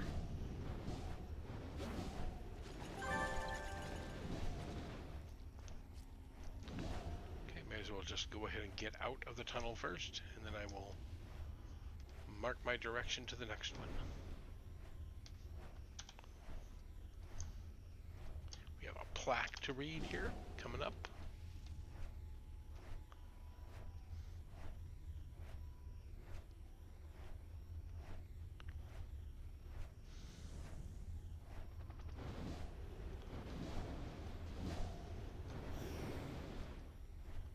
One of the old ones. In March of 1986, with the mystical aid of the Midnight Squad, the back alley brawler managed to track local Superdyne distribution to a secret lab beneath this building. Little is known about the lab's contents. It is simply known that the back alley brawler and statesman swore their comrades to secrecy over the battle. Oh my.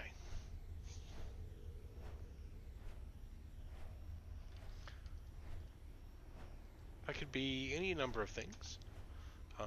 Superdyne, according to lore, actually occasionally allows individuals to breach the dimensional barrier for some reason.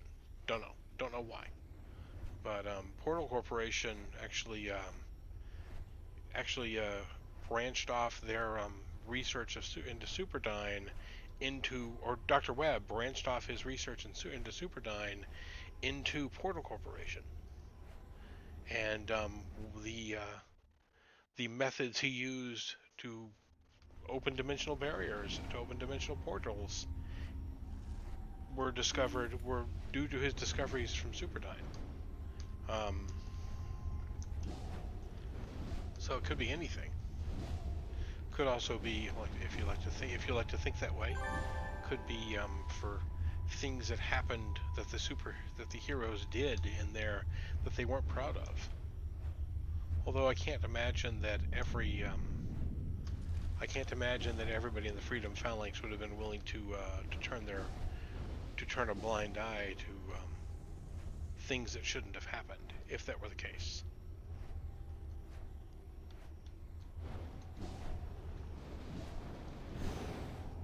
So I doubt that's the case. After the destruction of HeroCorp's first Paragon City office, the company planned to rebuild their headquarters here. But public sentiment could not have been more firmly against them.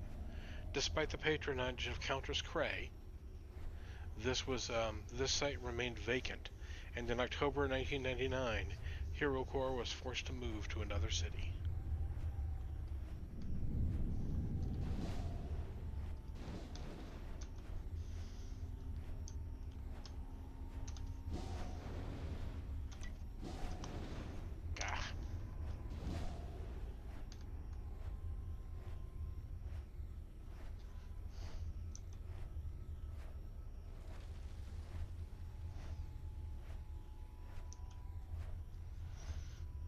This one's up in the top of the building. Speaking of things that are difficult to get to without the ability to fly.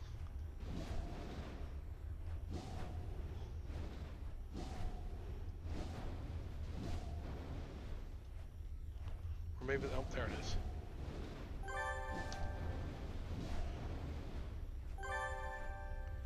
Oh, that is the entirety of my exploration of this city. One more plaque to visit. And then I'm going to take a moment to go to the restroom, I think.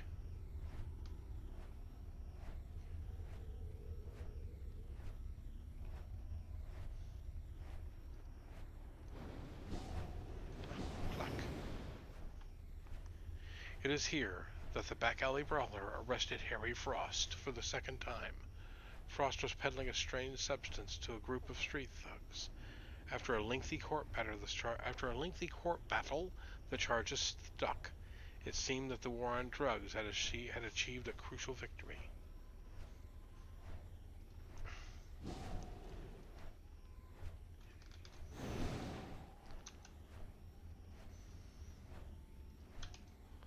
Others of the other plaques for the Back Alley Brawlers War on Drugs also happened to be in Fault Line, I believe.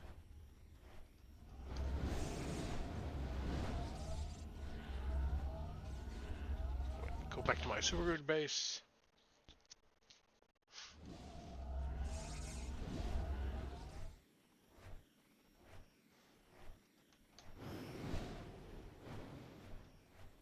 And I need to hit what zone next? Talos Island. Is that in here? I think so. Terra Volta, Talos Island.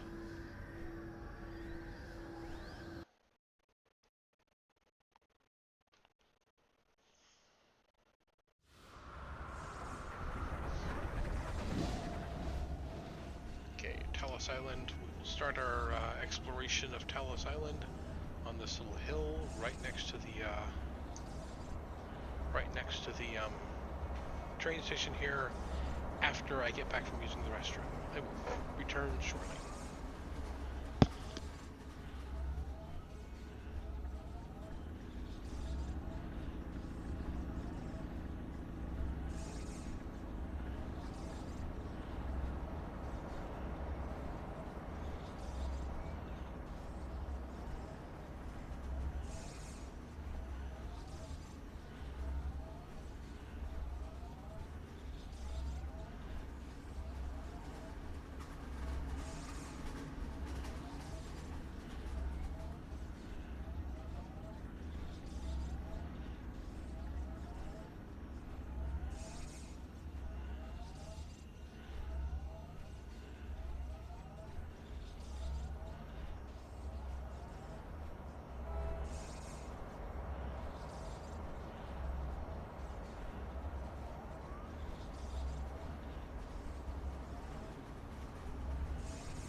Alright, I am retarded.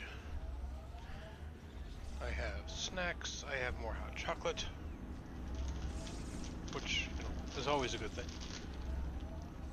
My snacks are, in this case, chips and dip, which is a medium Tostitos cheese dip.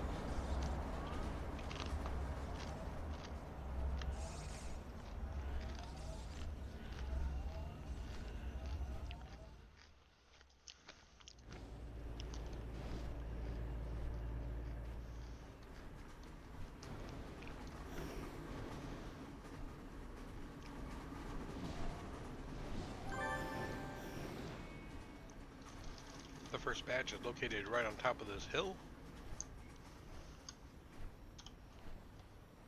which leads us out to the first plaque.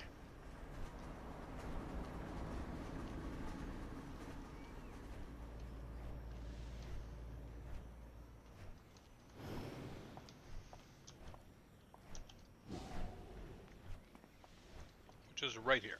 Here we go. Looks like an old plaque. Mayor Spanky Rabinowitz was born on this very street in 1878 to Aaron and Maria Rabinowitz.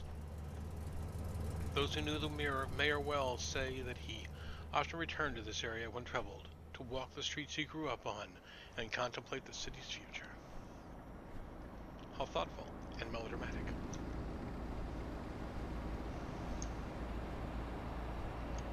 Well, this has like a badge and a plaque almost right next to each other.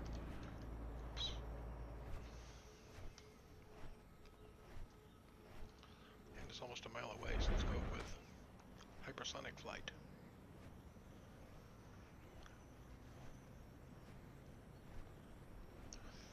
Although with an actual hypersonic flight, I would think that I would be there in almost no time.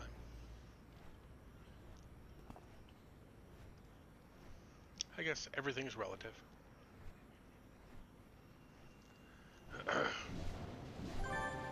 There's the badge. And here's the plaque. When the Freedom Phalanx became the first legally recognized supergroup in 1953, a grand celebration was held at this site. Among the attendees was Fambrace, who said, "I am humbled by the faith you have placed in myself and the Freedom Phalanx. Again and again, the people of this city remind me why it is a place worth fighting for."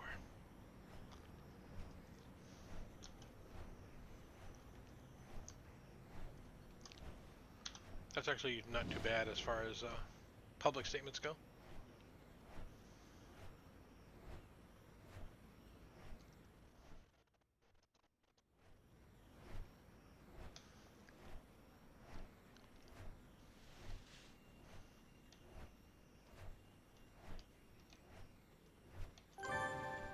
Oh, okay. No idea where the badge is, but I found it.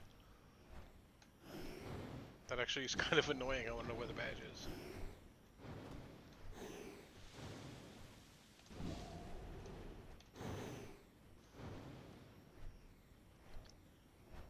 Ah, there it is. Just kind of on the ground, in the middle of a clearing. Nothing really to make it stand out.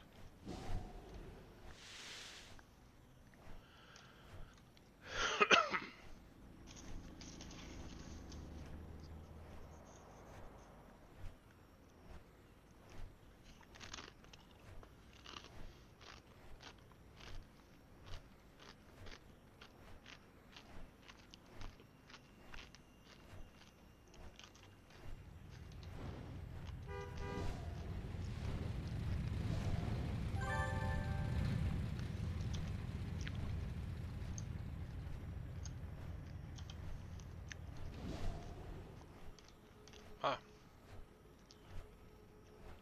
This one is up by the smuggler's submarine.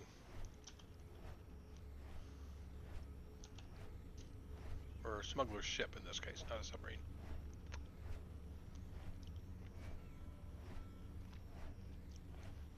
Which is how you used to have to get between the Rogue Isles and the city. if you didn't have easy access to actually, am I right about that? I could be mistaken about that.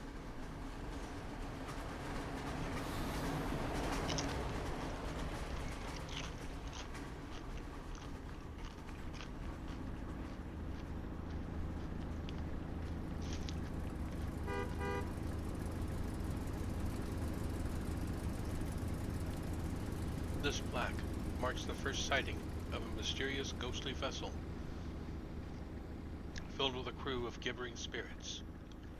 Many people theorize that this vessel is Striga's Isle's lost ship, the Moraine, which never returned to port after setting sail in the early 1930s. Some even believe that the crew is still trying to get home. That is kind of in keeping with how spirits are supposed to work. So let's see here. I wonder where this does go. Striga Isle and Independence Port. Interesting. So not to the Rogue Isles.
Alright.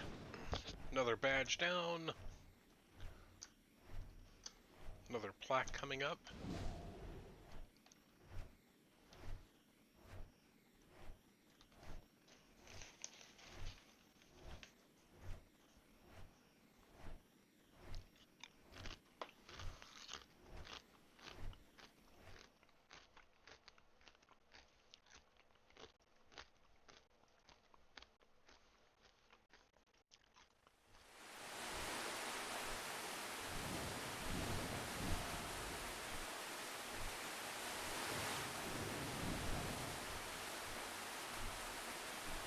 After his fourth re-election as mayor, Spanky Robinowitz threw an enormous gala in this meadow. Brightly colored tents dotted the grass, and the Paragon City Philharmonic turned out to play the event. It is rumored that such shady characters as Al Capone and Nathaniel Frost attended the event. Really? I guess relatively speaking, that is a fairly good-sized pasture.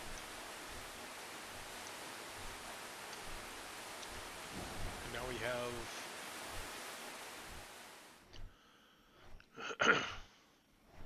oh, okay.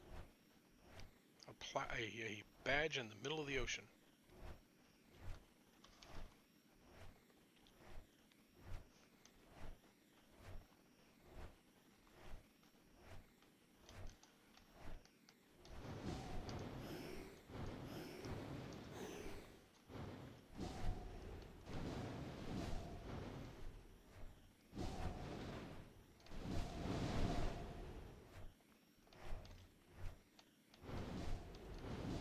Okay, doesn't appear to be up here.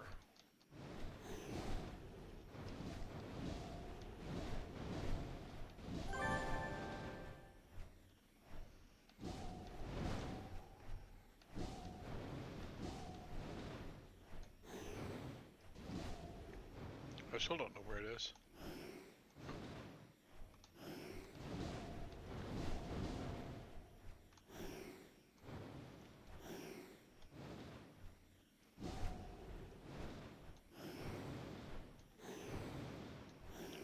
like to be able to see where the badge is. It kind of makes it easier to find in the future, but occasionally it's there somewhere. I got it. I mean, I got the badge. I know it's here somewhere.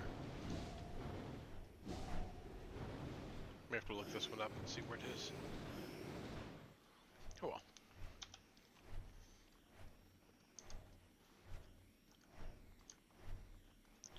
There's another plaque and badge almost on top of each other.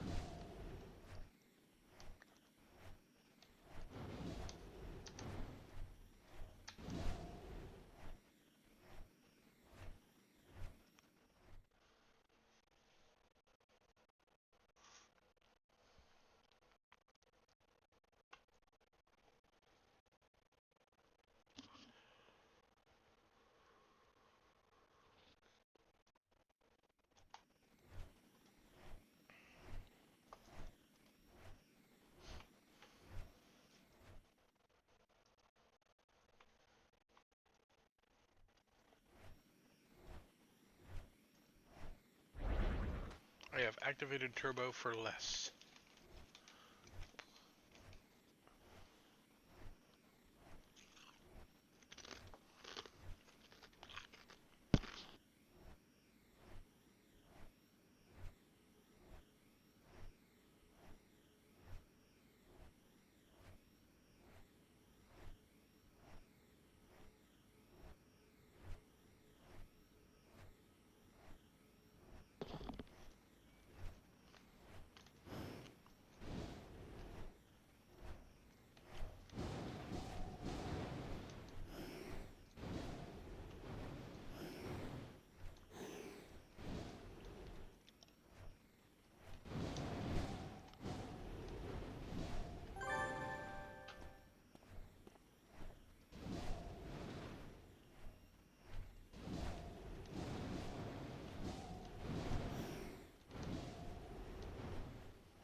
Okay, another mystery badge somewhere. Huh. If when I really want to know where they are, I can go look them up on the wiki, and they'll show you a little picture of where it is. Oh, another. This is a new one. Another new plaque. Dark Astoria, a part of Paragon. English. A part of Paragon City that only the bravest dare visit. Considered haunted for many years, it was only on March 6, 2012, that we came to understand the true terrors that lurked within. Deep beneath the graves at the northeast of the city, lay an ancient, horrible evil, a god of death known simply as Mott. On that dark day, the god burst forth from the rotten dirt of the cemetery, a mass of flesh and teeth, extending his reach throughout the area. At once, standard access to the zone was shut down, with only incarnate-level heroes deemed capable of even come close to the behemoth's gaping maw. With the aid of the mysterious Dream Doctor, the heroes were able to band together and put an end to Mott once and for all. But the monster's rotting corpse still looms within Dark Astoria, and its forces persist. It is unlikely that that portion of the city will ever truly be safe again. We may only pray that Mott is truly gone. Spooky.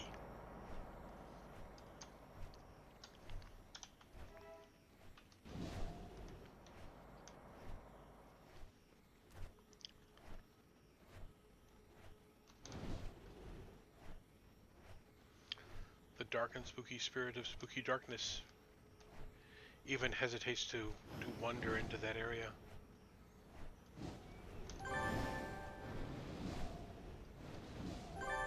Yeah, I came to that one from beneath, but it is right there.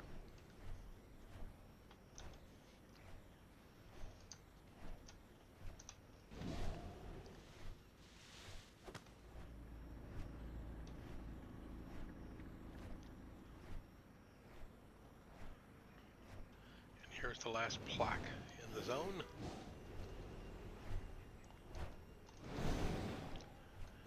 After the devastating 1999 terrorist attack on the Midnight Squad, Rebecca Foss spoke here in favor of the creation of a United Nations Special Council on Superhuman Activities. She said Paragon City has recently suffered a great loss. Someone must step up to take the reins. Hero Corps puts its faith firmly in the proposed UN Council and pledges support to all its actions.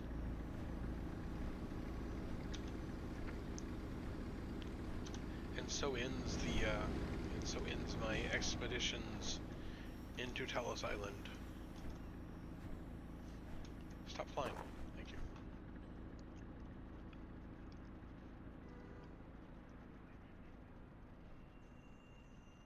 Striga Island next. Actually, there is a boat, as we discovered, that goes to Striga Island. We'll just take that.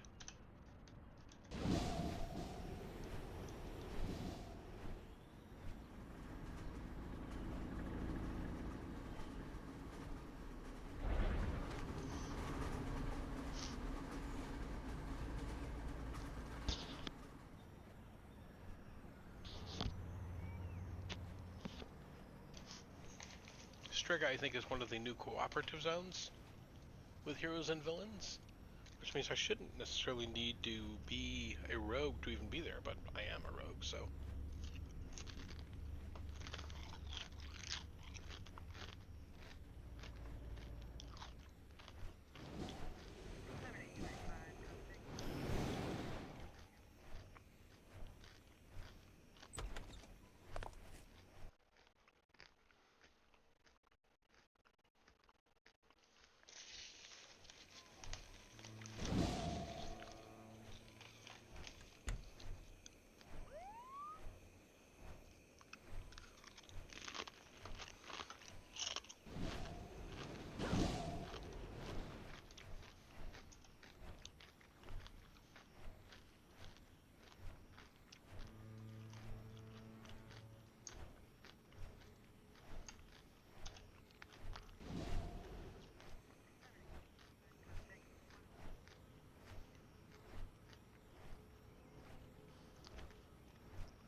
I seem to recall at some point, and I'm probably mistaken,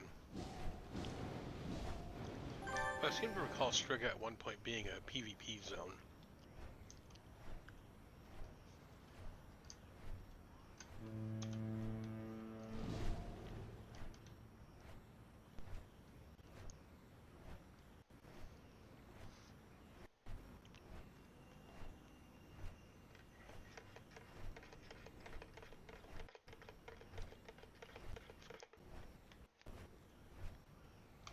But I never PvP'd on live or really anytime.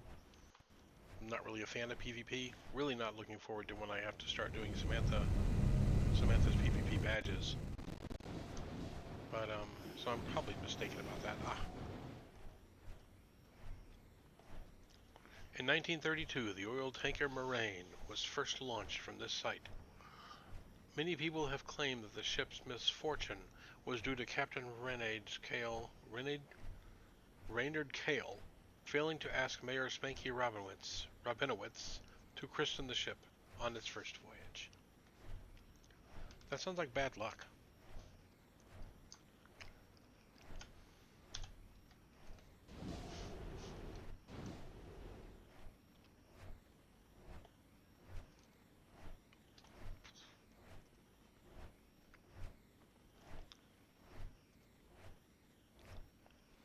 Almost halfway there to my next enhancement. Here we go. Black. In 1932, an oil tanker known as Moraine set off from this point. It was expected to remain at sea for several weeks. However, to this day, no one in Striga Isle has seen any sign of it.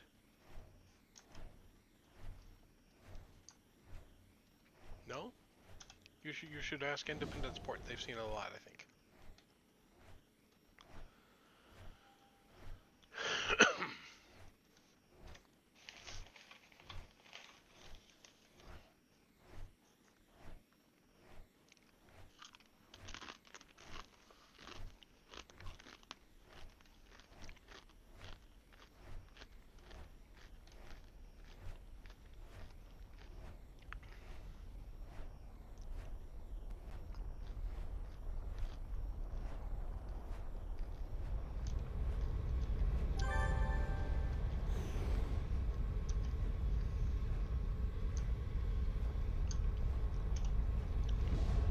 Yay, badge.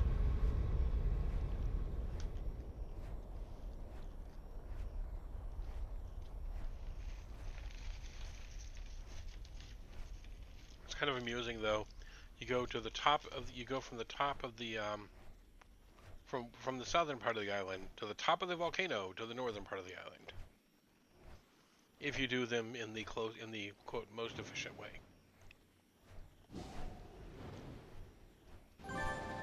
And this hinge apparently is a badge.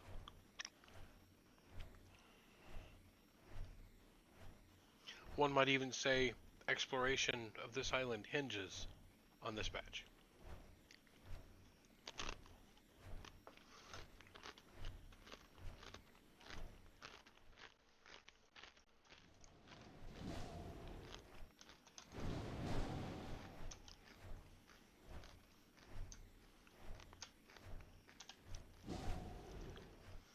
And we continue to explore the Striga Island,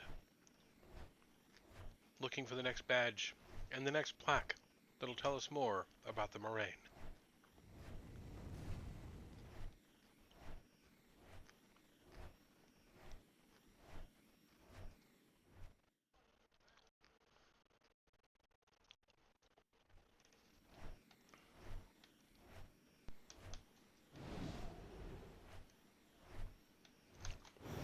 Wait, is this one? Nope, it's not underground. It should be at the top of this hill. There it is.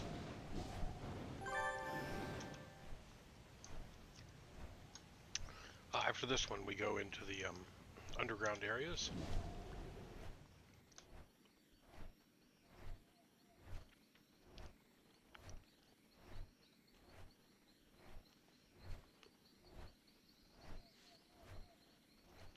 Those Spanish Pantheon? Huh, they are. A lot of them around here too. The Wolf's Maw badge, huh? What about the Wolf's Paw badge?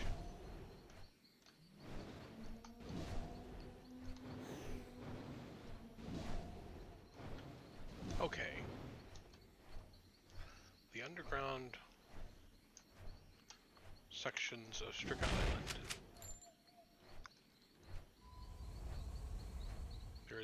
There's at least one badge down here. As I recall, it is between two trucks somewhere.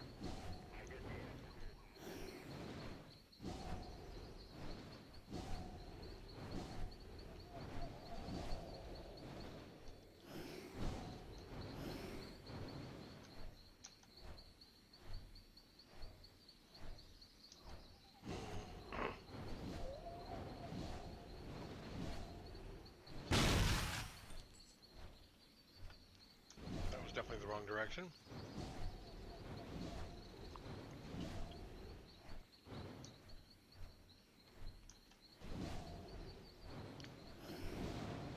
There's two trucks. And there it is. Two trucks. Yes, I was right. Mark your calendars, I was right about an exploration badge. Doesn't happen often.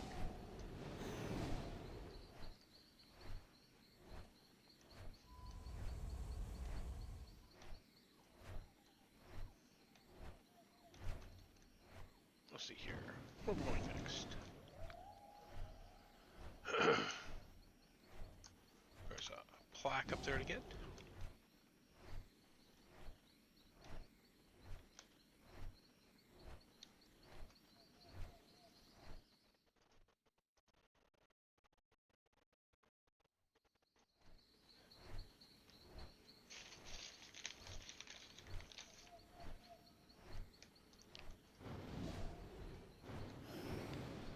There's a plaque amongst the gravestones.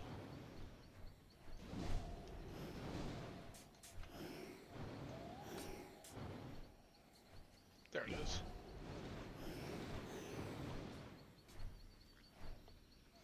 This tomb honors the sailors lost on the oil tanker Moraine, which set sail in 1932 and was never heard from again.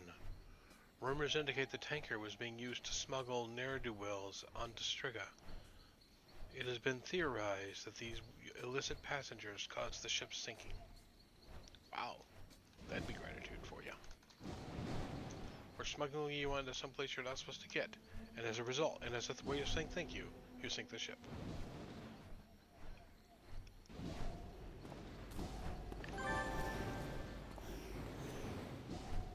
Ah, they dug up the badge, huh? That's interesting.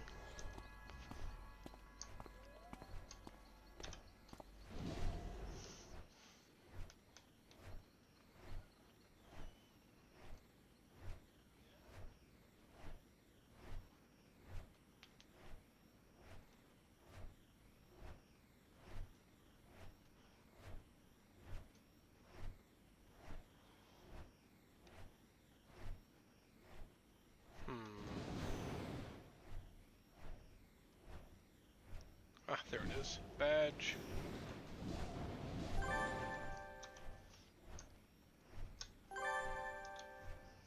Ah, that is the last badge for this area.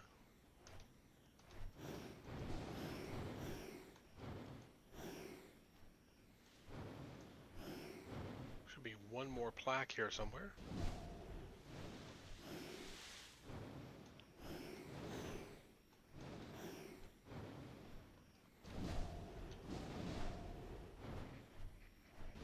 Oh, it's right here. In 1932, the wives of the sailors on the good ship Moraine would gather on this little island in the shadows of the lighthouse. They would wait, sometimes all night, for any sign of their husband's homecoming. And that gets us the badge, Ghost Hunter. We've learned the rumors behind the fabled ghost ship. Okay, from Striga Island, we will be venturing to Independence Port, which should be able to be gotten to by this smuggler submarine that we came in on, which is just a little south of us.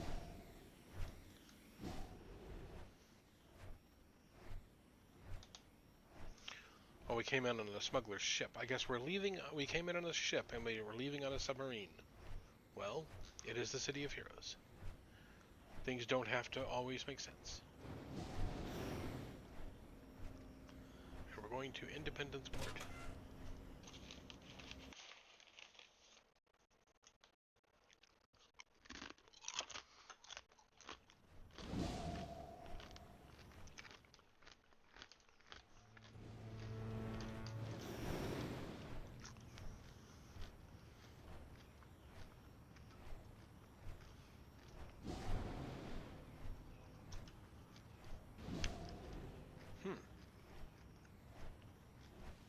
Convenient. The store and the badge in the same place.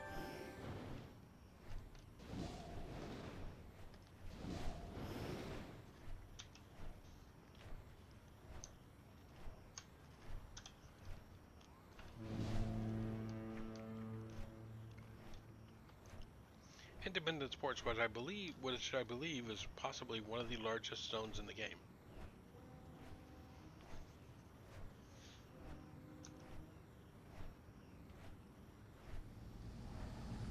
Yeah, it's I mean, almost twice the size of Ricky Warzone.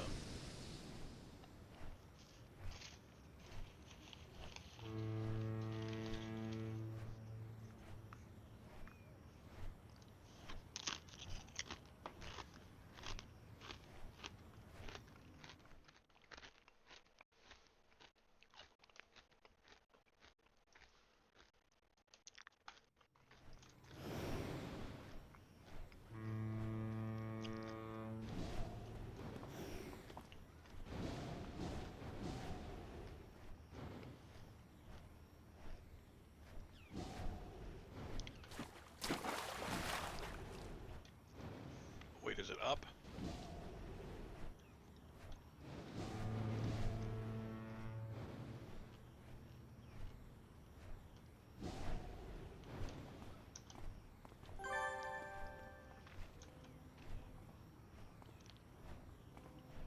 Ah, right there in the middle of the road.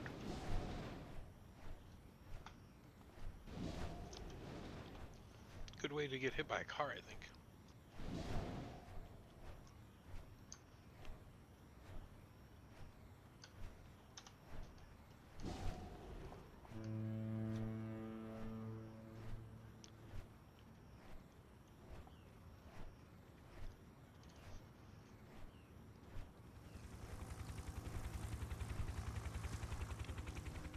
I do appreciate the destroyer just kind of chilling there.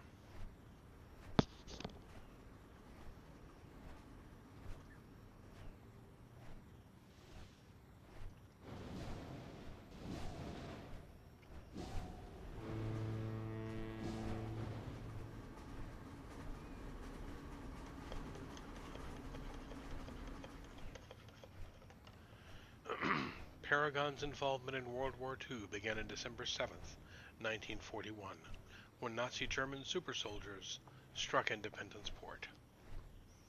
The hero Atlas held them there, sacrificing his life for our great city, allowing the Freedom Phalanx time to assemble and drive the invaders back.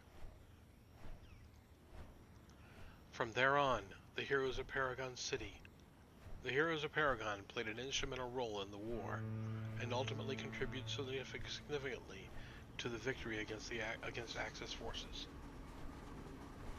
This plaque memorializes the citizens of Paragon City, whether powered or not, who fought in the war, especially those who lost their lives. The legacy will be forever remembered,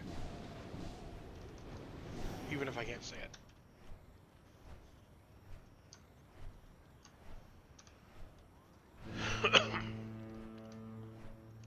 So there's really two exploration badges in Independence Port, because Terra Volta, this big section here in the middle, is actually is a separate zone technically. It's the power plant for the city, and not only is it a separate zone and a bunch of exploration badges separated from the zone around it. It's also the site of several instances.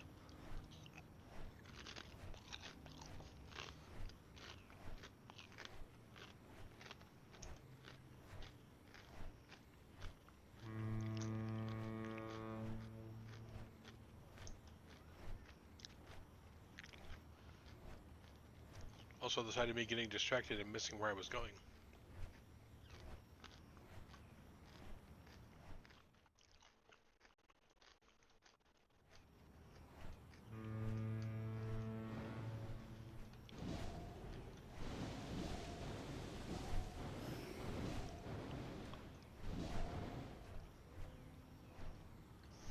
In 1953, the Freedom Phalanx prevented a ship containing copious amounts of explosives from docking at this harbor. When the captain was interrogated, it became clear he was on a mission of sabotage. Public sentiment for the Freedom Phalanx swelled, and Mayor Kyle Legretsky proposed that the Citizen Crime Fighting Act be expanded. He proposed that groups such as the Freedom Phalanx be officially sanctioned fighting forces.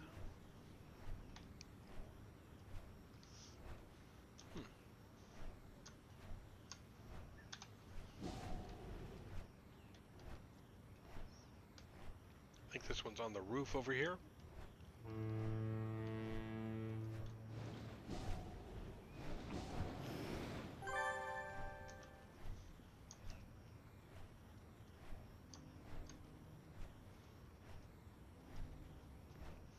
Right down here by the merit vendor.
This plaque marks the location of the South End Rail Riot of 1911, a fundamental moment in the history of transport in Paragon City. The open violence of this event was a direct result of the conflict between three companies vying for control of Paragon City's newly budding transport network. The disruption and loss of life would lead to a Railway Consolidation Act, ending private ownership of the city's railways, and the foundation of the Paragon Rail Company.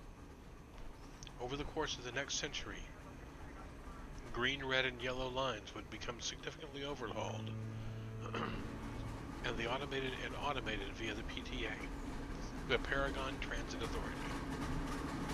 The red line would later be destroyed in the events of the Rigby War, and in 2010 the green and yellow lines would be merged into a unified network,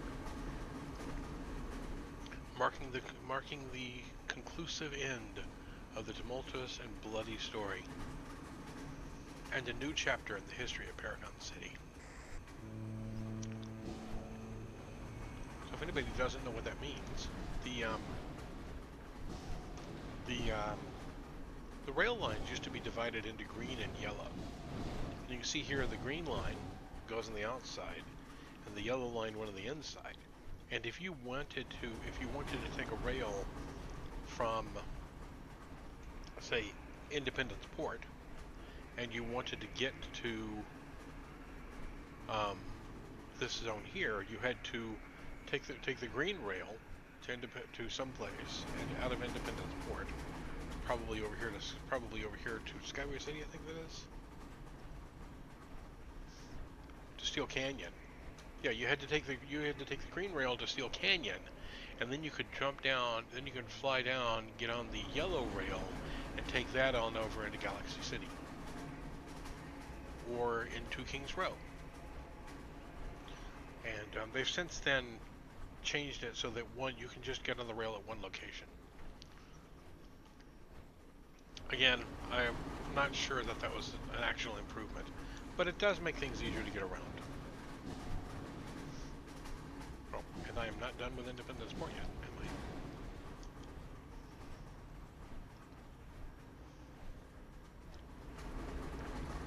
I? It does make things easier to get around. I do kind of miss, though. I miss having to pay attention to that. I miss having to kind of know the city well enough to get between places.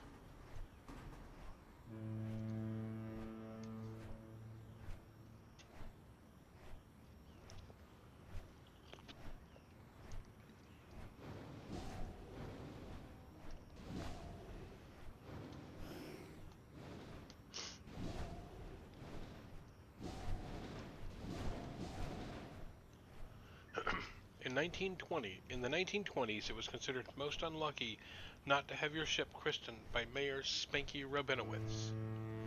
His services were greatly in demand.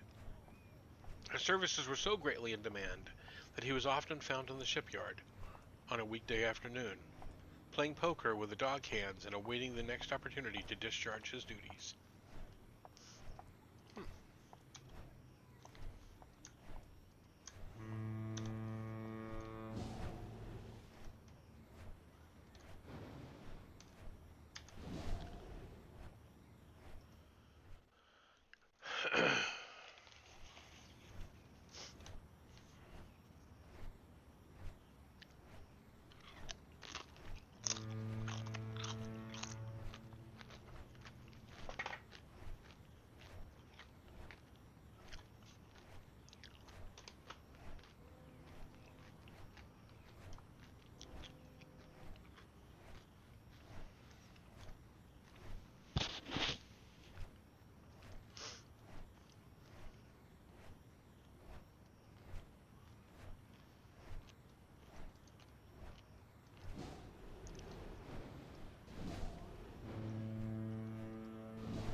finding a badge in that maze of shipping containers certainly gives you the opportunity to explore. This bay here is one of the occasional locations of Luska. You can see there are 3 locations she can spawn right there. If you're ever looking for calamari.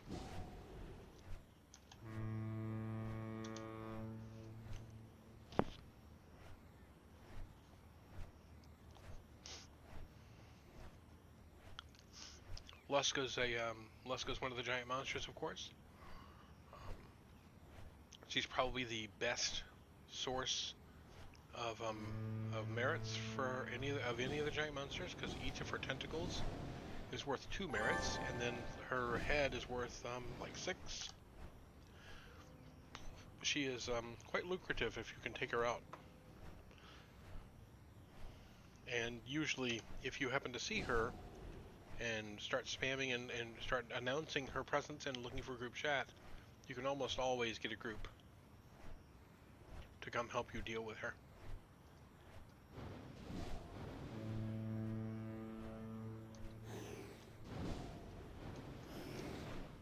Black.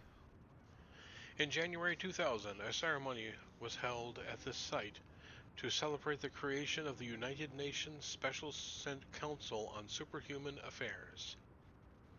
UNSCSN. Among the attendees were Freedom Phalanx statesmen who said the world has become too large for me to watch over alone. I'm happy to welcome the United Nations to the battle.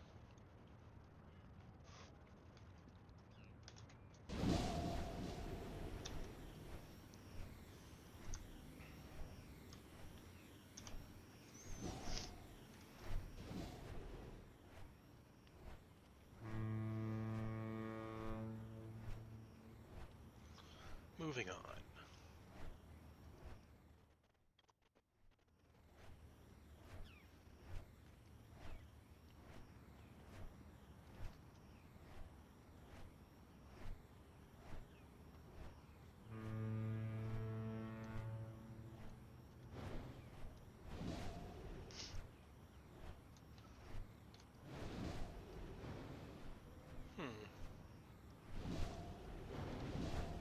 Badge number 1 is over here somewhere.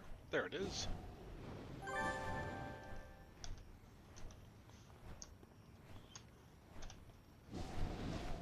a badge over here at the entrance here.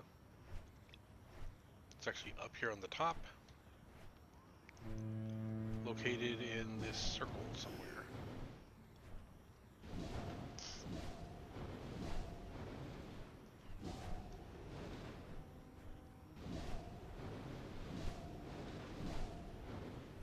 I thought it was in the rubble somewhere, but I guess maybe God knows it won't be the first time I'm mistaken. Over here? No.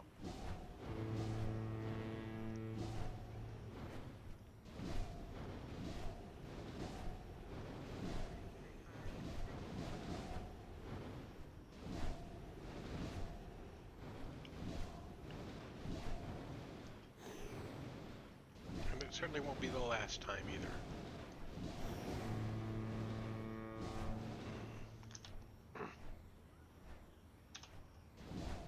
There it is.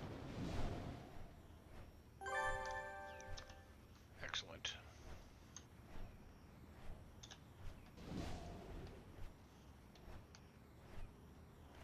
I believe this badge is down here on the... wait, is it on the island or is it one of the ones at the top? Because there's... pretty sure there's a badge at the top of one of these things.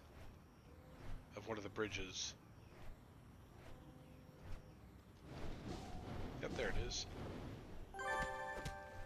Don't mind me, guys. I'm just collecting the badge. Oh, that is the last badge. There is a plaque over here to grab still.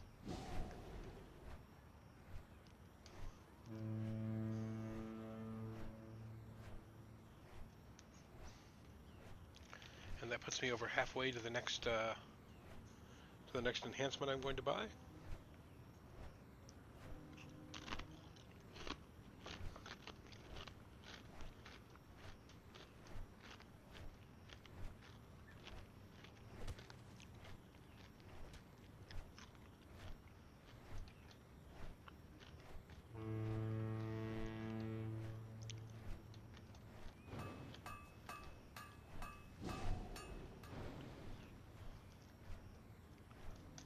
When the Freedom Phalanx became the first legally recognized supergroup in 1953,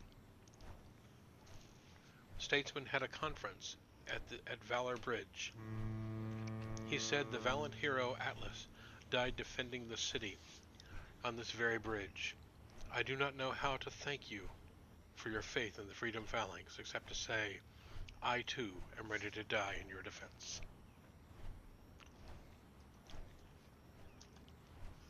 And the villains of the world were glad to oblige. Okay. I am moving on to Terra Volta to get its exploration done next. Mainly because it's right here.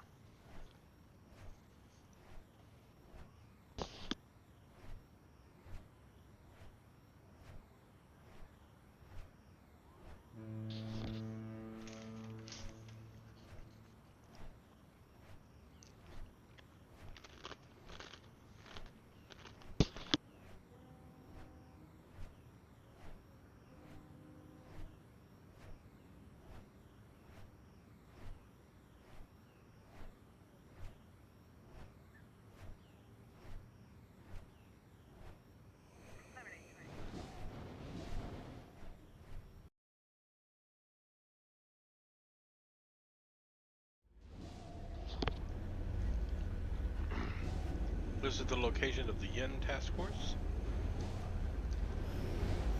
And there's the location of the hero side respec trials. I don't think there are other respec trials for the hero side that are not in this zone, actually. I could be mistaken, not done them all.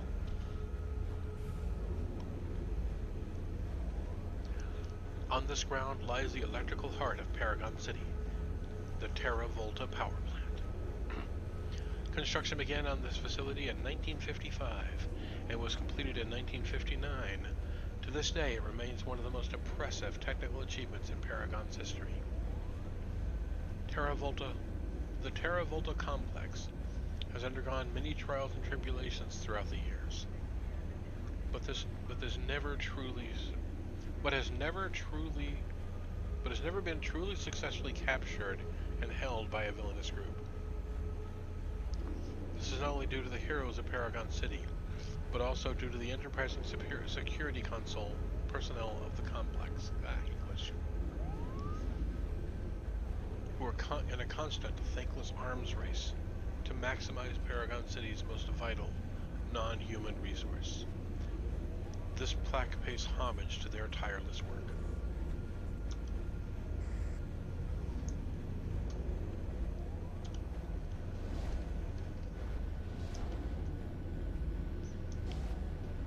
It is kind of nice to have the plaque right there by the door, because then you can kind of start a circuit of the city. You can kind of start a circuit of the zone, rather. That starts and ends right there.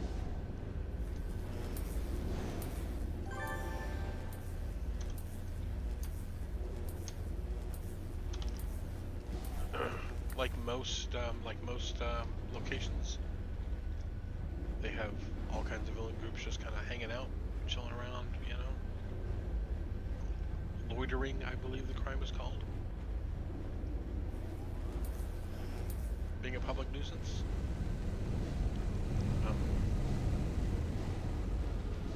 Can just being ugly be a crime? Because the freak show definitely qualify for that.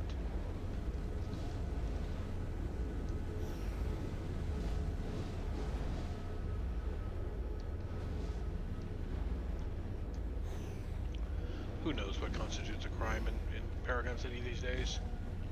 They're gonna have something for heroes to do, I suppose, so they make everything a crime. to quote Legal Eagle, everything's illegal. Oh, right here, plaque. Looking for a badge, derp. Years after his death, Mayor Spanky Rabinowitz's secret dealings are coming to light. Though his heirs have yet to piece together the entire picture, it seems that Spanky had money secretly invested in numerous businesses within Paragon City, including this factory. His heirs cannot quite account for the money's origins. Oh my.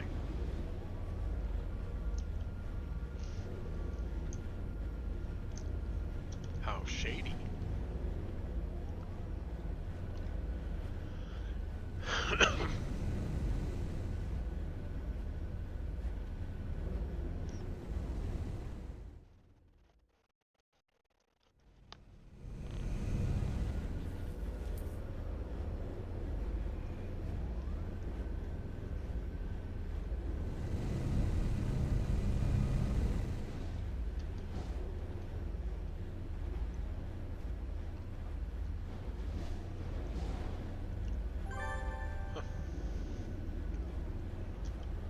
So it's right by where the newspaper spawn at, where the blowing paper trash spawns at too.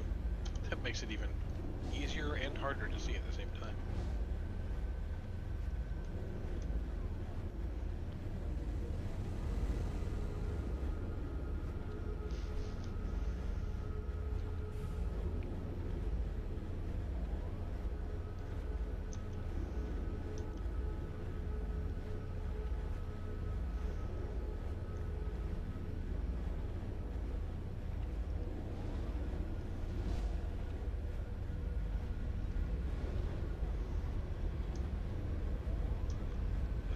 Plaque here somewhere.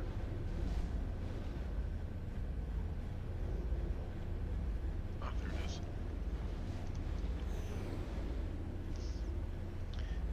A new one, I think. Let me get this someplace where I can read it easier. There we go. In the late 1990s, superpowered mercenary groups had become active all over the world. The situation had clearly gotten out of hand, but it was a mercenary activity right here in Paragon City that spurred the creation of the UN Special Council on Superhuman Activities. Late one night in September of '99, 6 superpowered mercenaries slipped into the factory complex and made off with several canisters of lethal gas, a byproduct of the factory's machinery. The Freedom Phalanx bested several of the mercenaries, but they were too late to stop one of the villains from getting away with the gas. Aghast, the city waited and watched. Something bad was about to happen, but nobody knew what. Huh. Lethal gas, really? Fascinating. They shouldn't advertise stuff like that.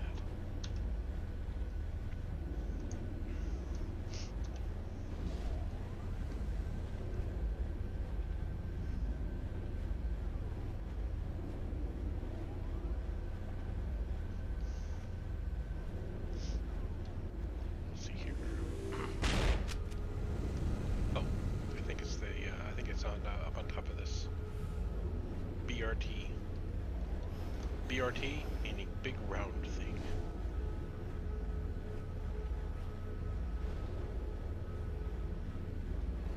No, it's not. Yes, it is. The BRT does it again.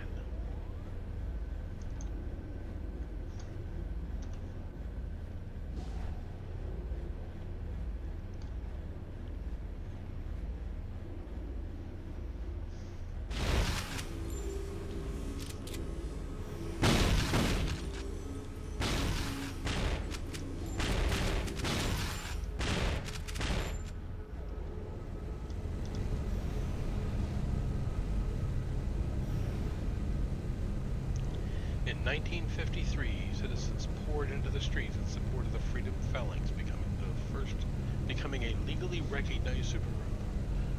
The workers of Terra Volta were particularly adamant in their support.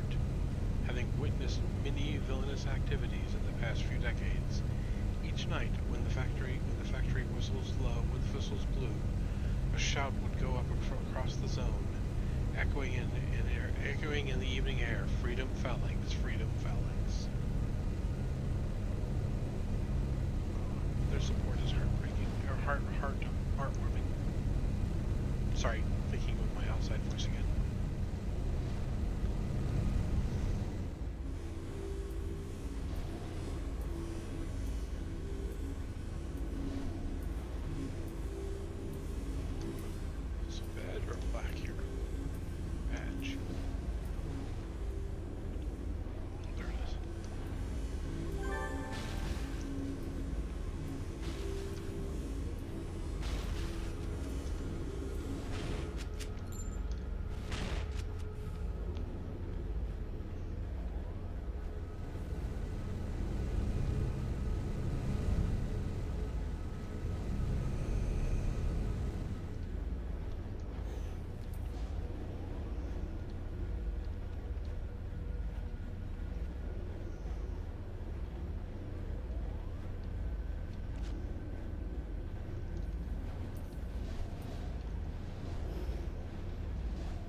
Not quite there yet, okay. There it is.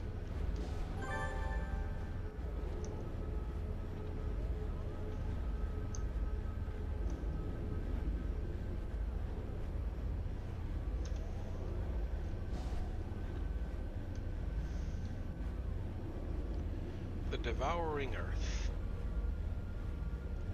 I don't normally find villain groups personally offensive, but really, if you destroy everything, you've got nothing. I've got nothing to rob.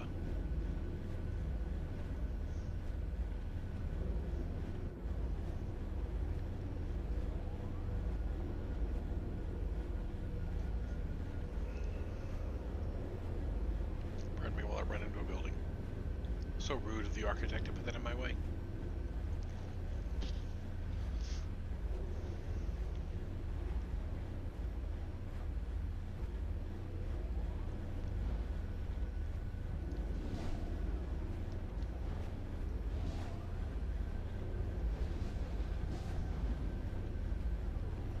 Another new one.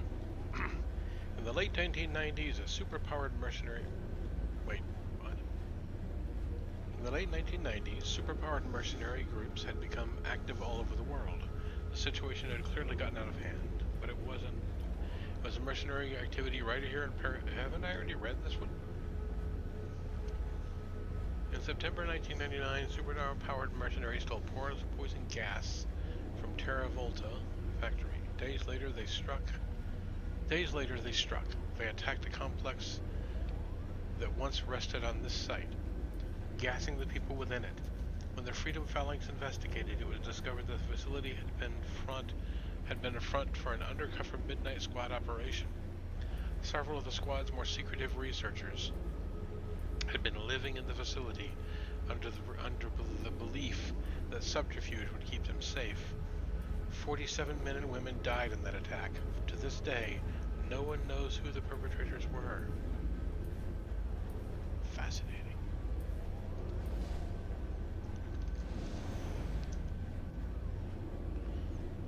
Another thing that sounds like it's bait for an AE arc.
exact same place the badge on one of those towers in King's Row is.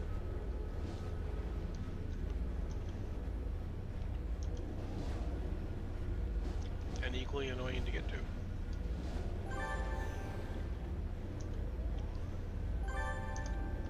Okay.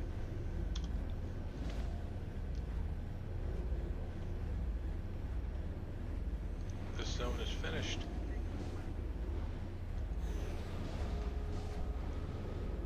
Who do we move on to next?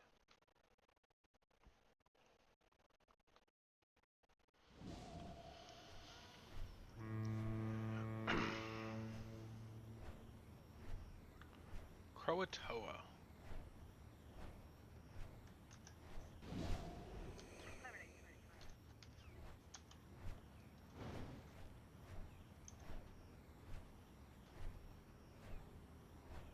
Croatoa has a monorail in it, so I think the southern monorail is definitely closer.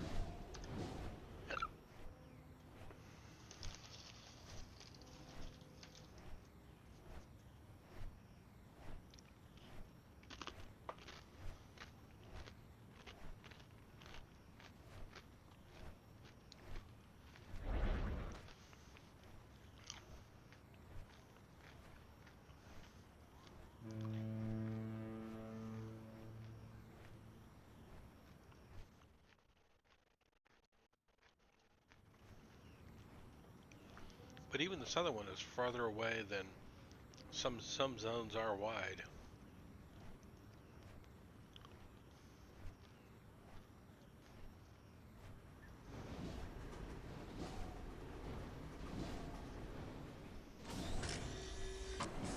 Croatoa is a zone that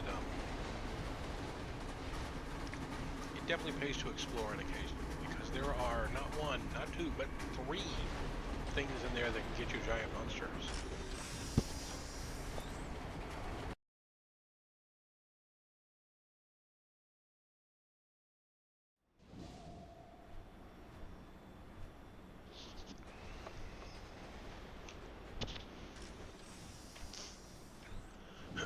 There's also a lake monster, which is not really a giant monster, but it is kind of an interesting Easter egg, because they've got you can see there are several points on the map here that are marked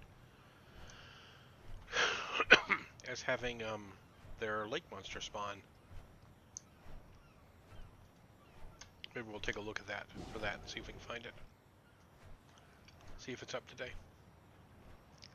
Because you can get there's a badge I believe for taking it out. Although if you do that, you're kind of a jerk, because it's not really doing anything. It is literally harming nobody. However, unfortunately for it, Lux Sanitatum is a jerk. So we'll go there, get that badge next, and then we'll go take a look at the lake and see if we can find the lake monster and kill it, because nothing tastes good is quite so good as a lake monster.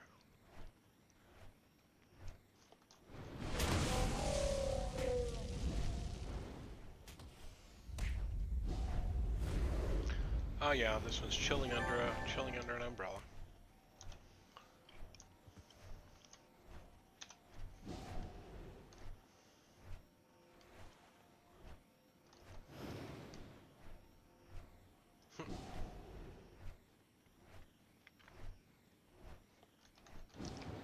Okay, so gonna go over here.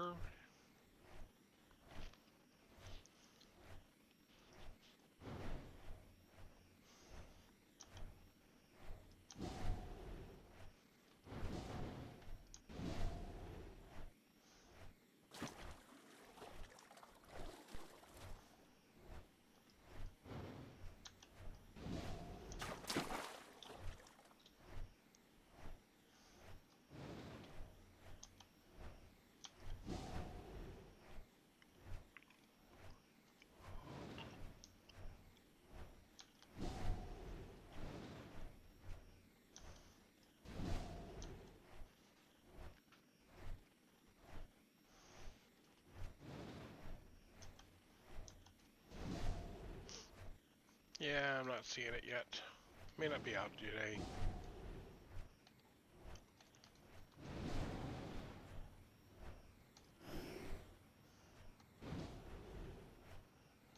Yeah, it doesn't seem to be around right now. Oh well. That's fine. We'll have Lake Monster Burgers later.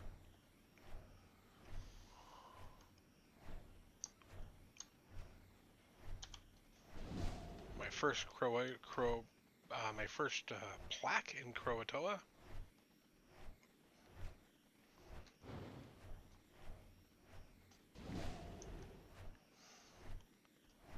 Oh, am I going the wrong? I am going the wrong direction. Dope.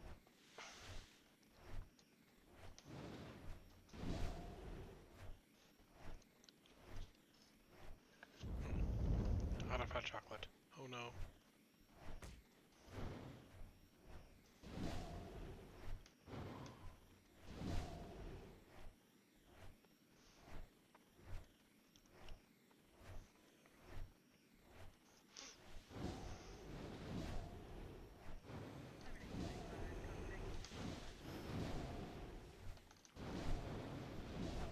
Ah, there it is.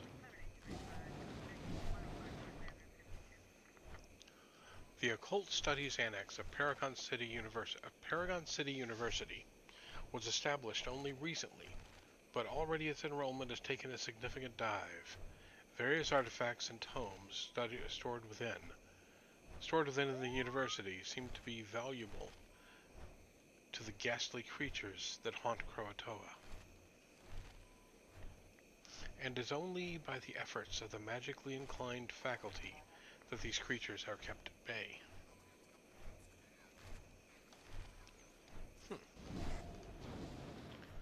Clearly you need more faculty.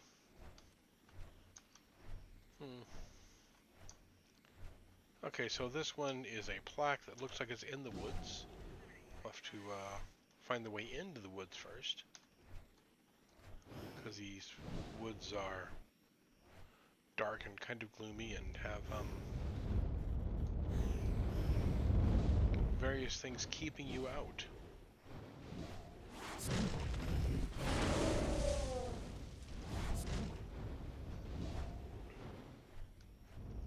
Ah, there's the plaque.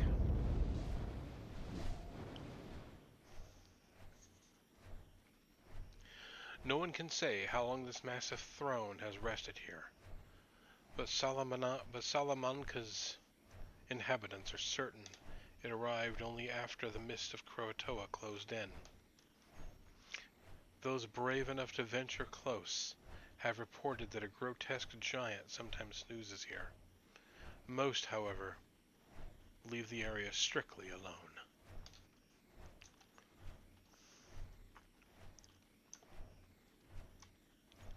Okay.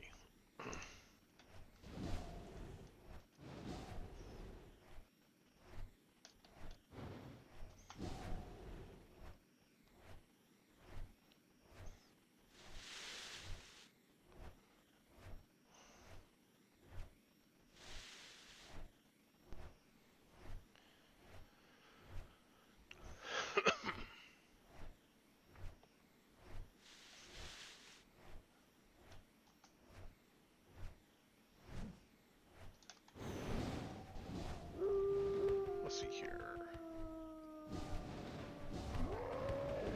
Ah, there it is. Badge.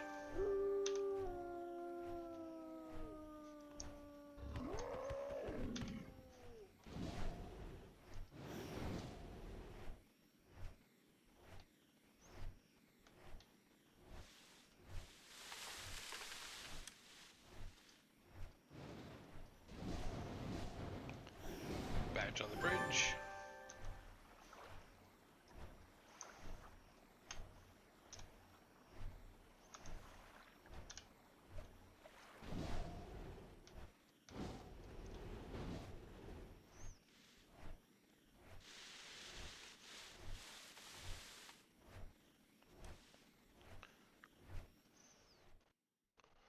A lot of the story arcs here in Croatoa deal with ghosts and goblins and things. There's even one of the contacts here is dead. She's like, I'm a nice ghost though.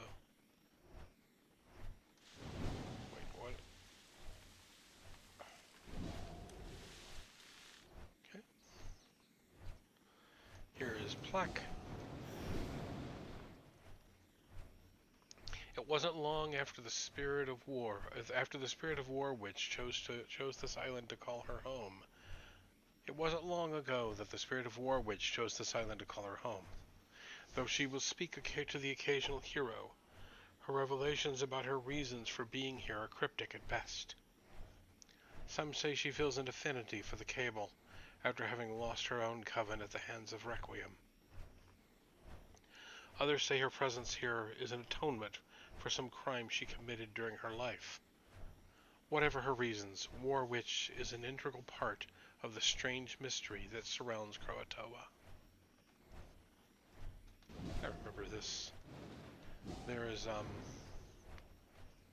War Witch is a contact for one of the arcs that talks about the various origins, and leads you down an educational quest to learn about stuff like that. Although my understanding is that the devs didn't like the origin system, they kind of wanted to get rid of it. Don't know. I don't know what they were where they had planned to go with that. These ruins are all that remains of the original village of Salamanca,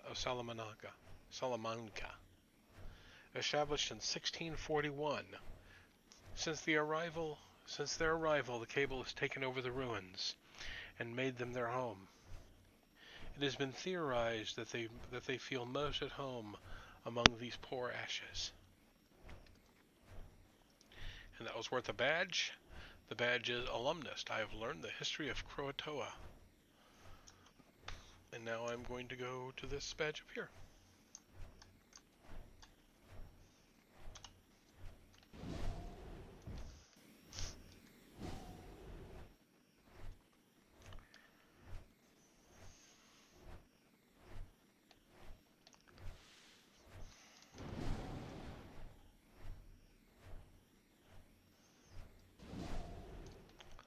Oh, I may have overshot.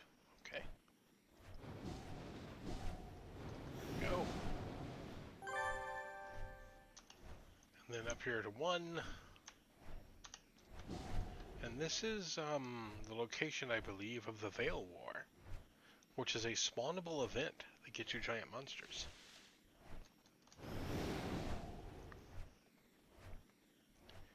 As I understand it, if you kill enough of the cable witches up here, that if you kill enough of them, you will actually spawn a battle between these two groups. I'm not sure how many you have to kill, though. It is probably 100. That seems to be the go-to. That seems to be the go-to number for spawning those things. Like you have to kill 100 scrapyarders to summon Scrapyard. 100 ghosts to summon. I forget the. I don't know what the ghost's name is up there. Ah. This is the badge that is in a tree. Yep, there it is, right there.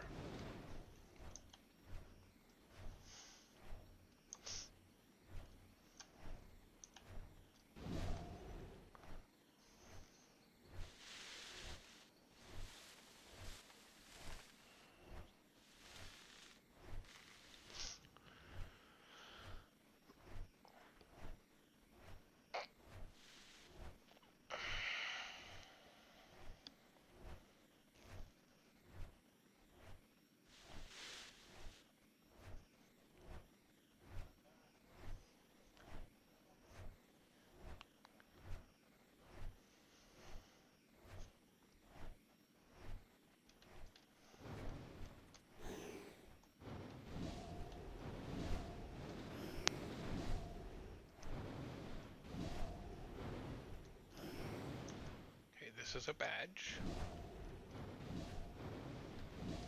There it is.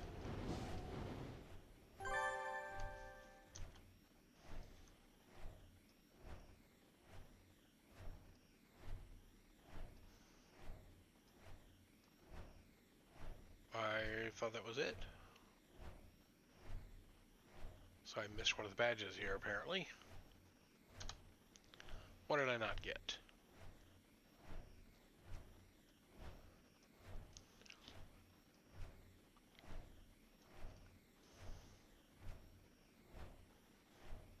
Did I start at 5 and not get 4?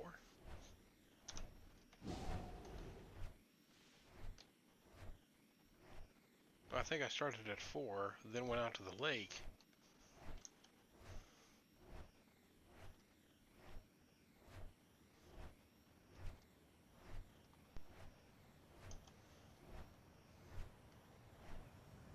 Oh, I missed one somewhere, so... Let's see. Pretty sure I got this one.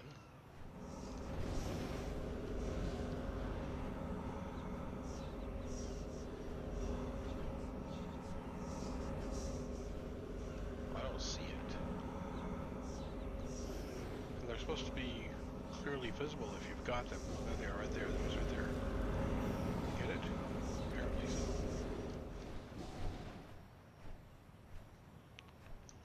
We'll see here. It'd be one of the most recent ones I got, so let me just go look. Day jobs, Alex, Plax. Okay.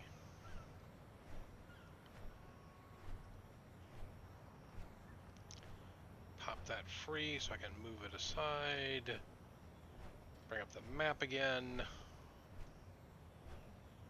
Better pop the map free to make room for it too. Okay, Wayland's Observer. Ensorcelled. Jack's Wrath. Alumnus. Okay. Midnighter's Perseverance. Spiritual. Sally Sightseer. Barrier Holder. I don't have Grim Wanderer. Did I not get it? I know I was up there. Apparently not. Oh, because I got distracted by talking about the summoning the Veil War.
Okay. Yeah, a little bit fragile at this level. Especially when I fight things that are, my level. Without realizing I'm coming up to them. Oops.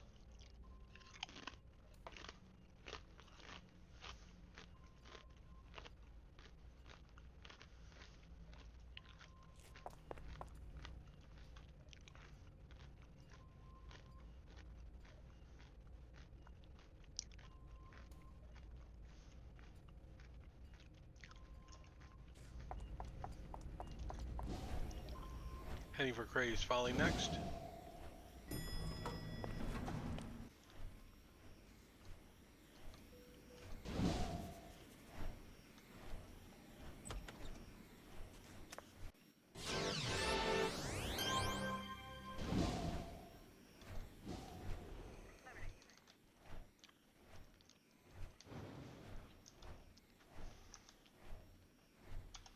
Okay.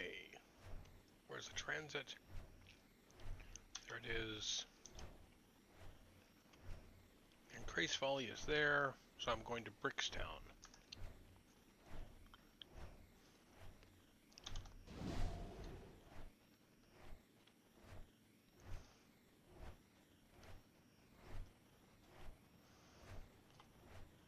actually. Is Brickstown one of the places I've already got? Yes, I've already got Brickstown. Okay.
Crazed Folly.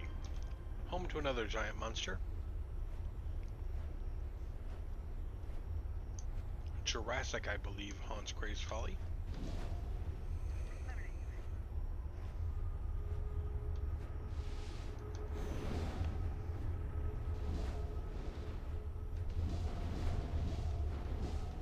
There it is.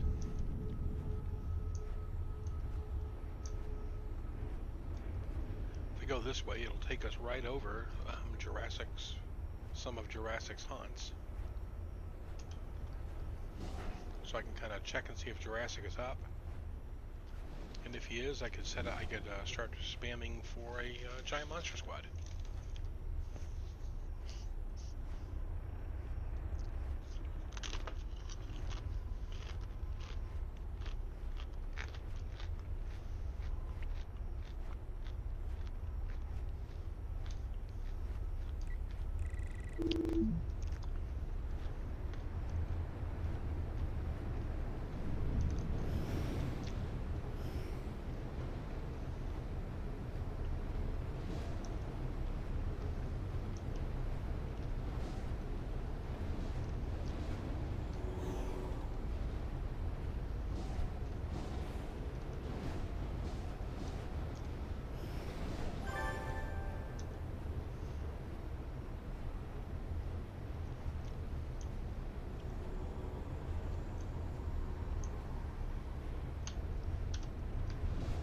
This will lead us on to our first plaque.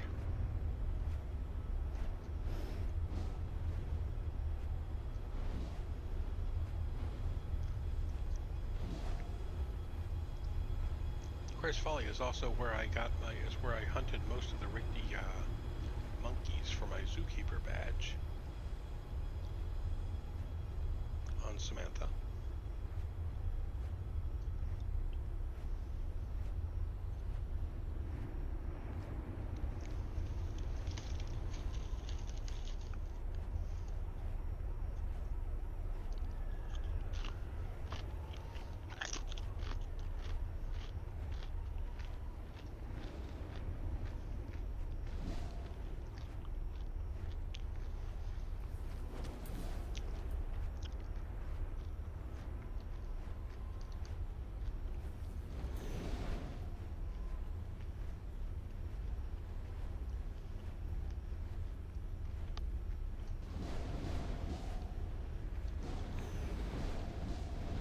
Plaque right there. This plaque commemorates the last meeting of Statesman and Hero 1. They were the heroes slated to lead the Alpha and Omega assault teams, and they knew they would probably not meet again. We only had a minute to say goodbye, said Statesman said later. But we said everything. But we said everything.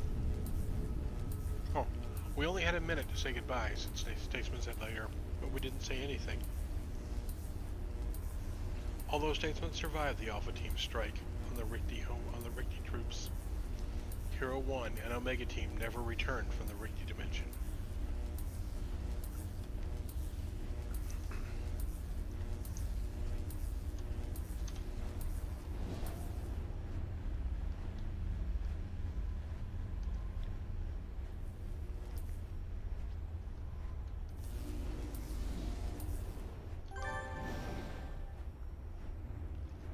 Oh, there it is, in the middle of the camp, that's right.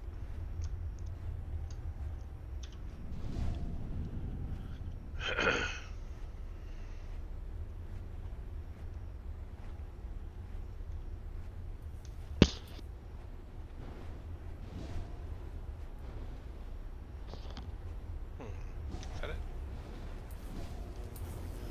No, that's not it, okay.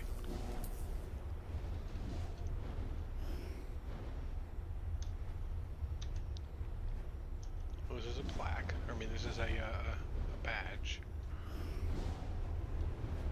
Is it up? There it is.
Okay, doesn't seem to be underground.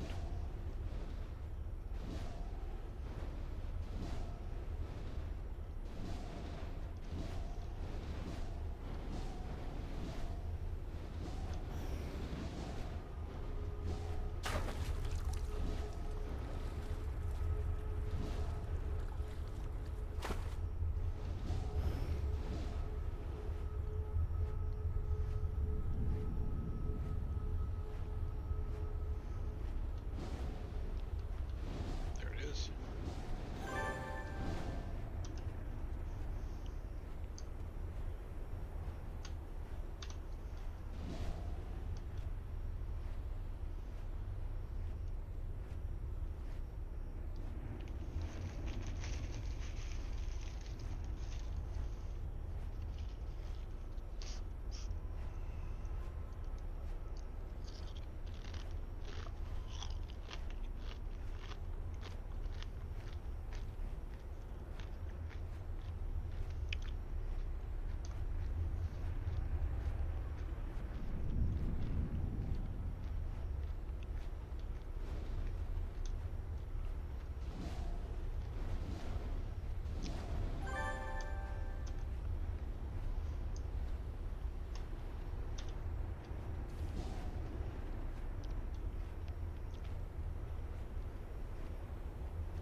Another plaque here. In 2000, when the Rigby struck, they immediately disabled the Paragon Waterworks. Without the efforts of the heroes,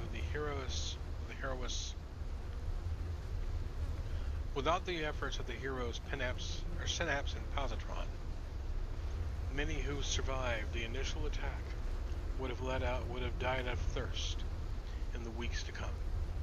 Positron devised an ingenious method of desalinating the water of Eastgate Bay, and Synapse put into action in record time, saving hundreds of lives. Really.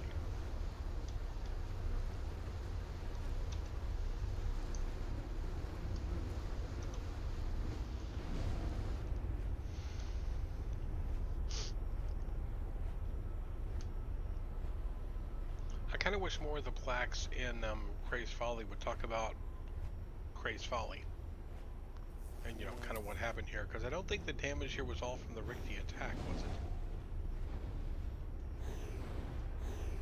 Granted, I could be mistaken. The Richte did make a big mess.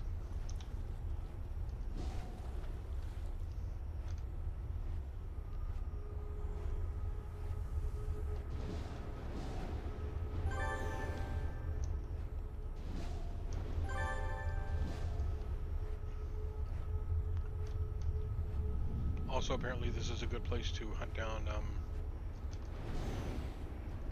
warhawks if you're looking for those. A lot of them here. And I'm going to be looking for Founders Falls next.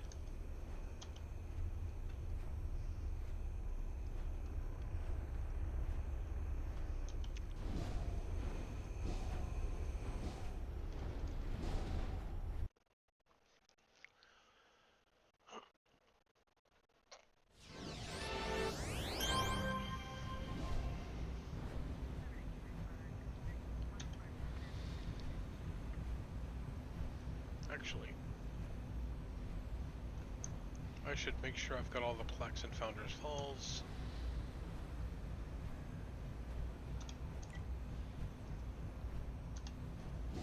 Or I'll make sure I've got all the plaques in wherever this is, Brickstone.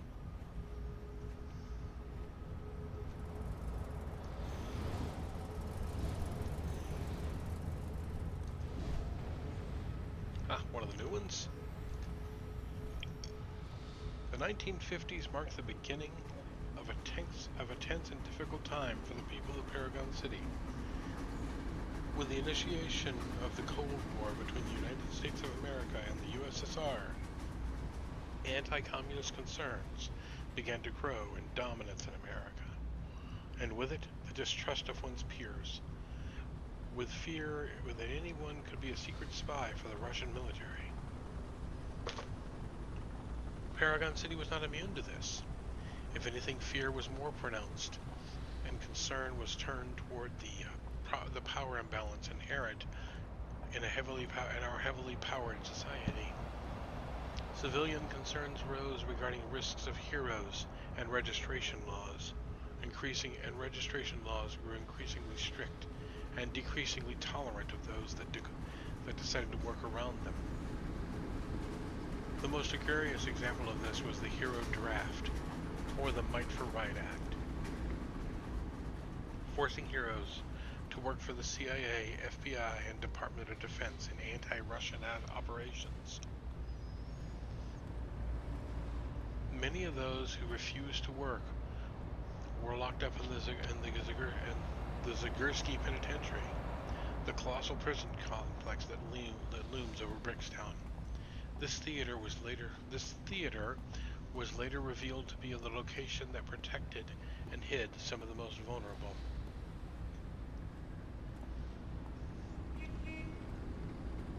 Here we acknowledge those heroes, many of whom were minority demographics, that were forced into the dangerous and quiet war against the Soviets.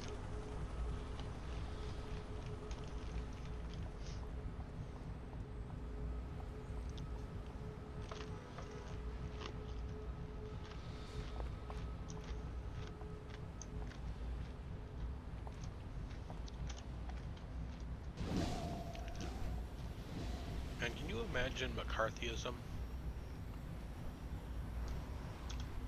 in this type of society?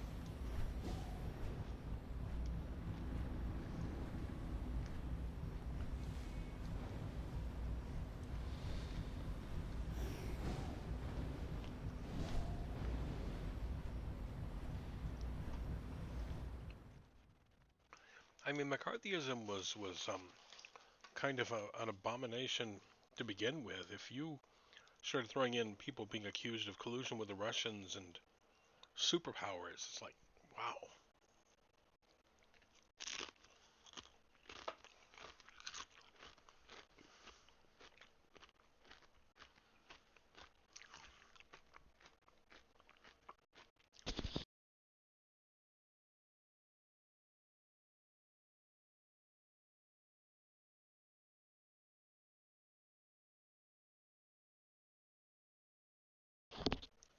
Seven Gates is home to the majority of Bricktown's working class citizens, industrious men and women who make the city a better place to live. It is unto them that Justin Sinclair, the coordinator, in coordination with the Bricktown City Council, dedicates this park seven gates.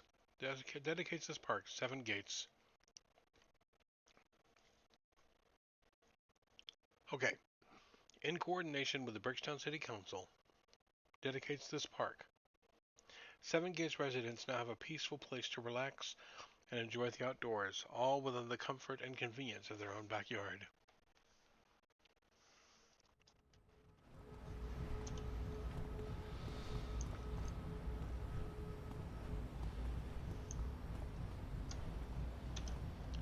This one gives you the park stroller badge, if I'm not mistaken. If you explore all the park plaques in the zone.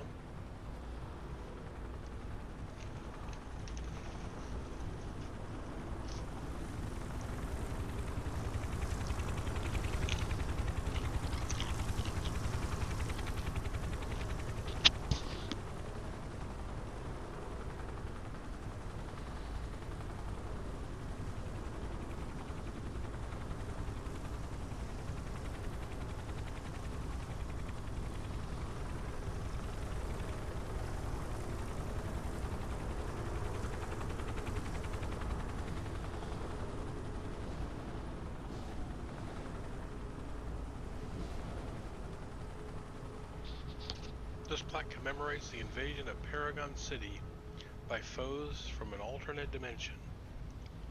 In 1988, Dr. Brian Webb established the dimensional barrier, or smashed the dimensional barrier. It seemed that the future could only be bright, full of wonders and discoveries. But Dr. Webb had not considered the dangers his discoveries entailed. He paid for the oversight with his life, dying at the hands of militant people from another world, who used his portal technology to invade our own. Only with the help of the Freedom Phalanx were the invaders repelled.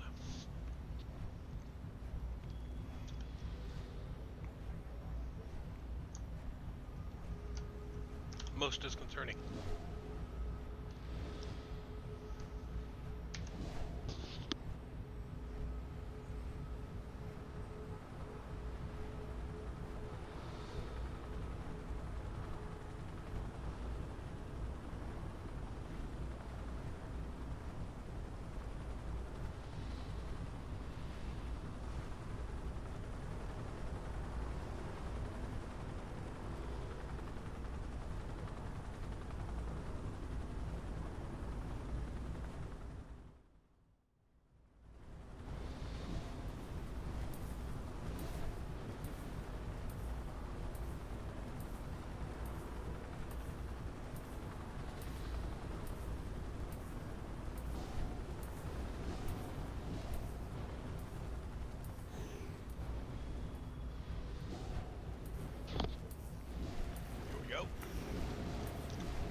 Sentinel Park. To Justin Sinclair, the ziggurat is a thing by which the citizens of Bridgetown should feel empowered. It is not a symbol of fear, but one of hope. Sentinel Park admirably looks upon this grand monument, knowing that it's not only what keeps Bridgetown safe from villainy, but the entirety of Paragon City. Sentinel Park was proudly built with these values in mind.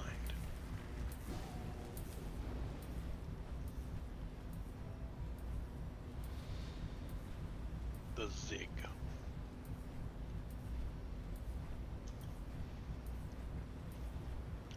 Big old huge prison that dominates the zone.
Bridgetown's economy was hit hard when Galaxy City came under attack, and a crime wave like none other arose in its aftermath.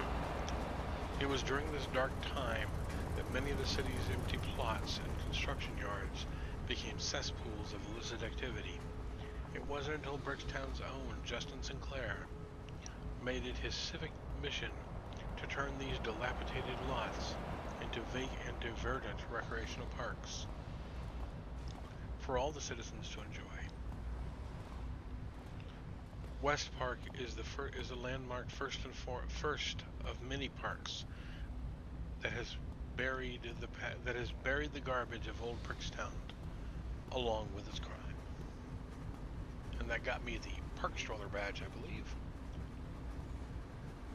I have visited all Brickstown's parks. Okay.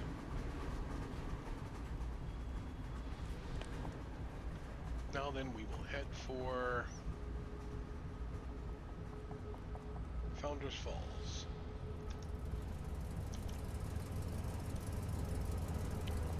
And the Paragon City Transit Authority is right here.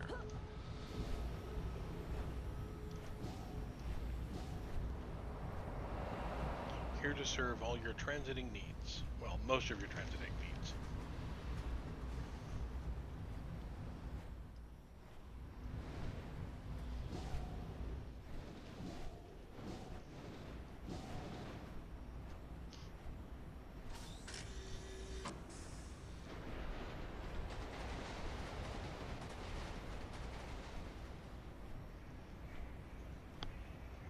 Forgot I was going there for a second.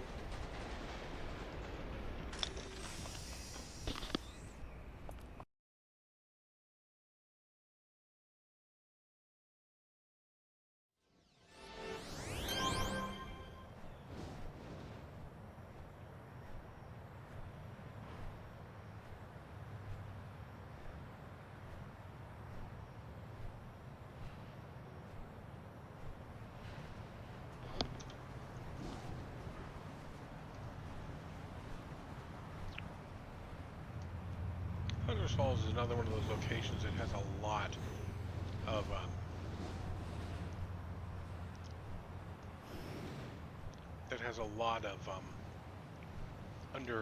underground badges and things.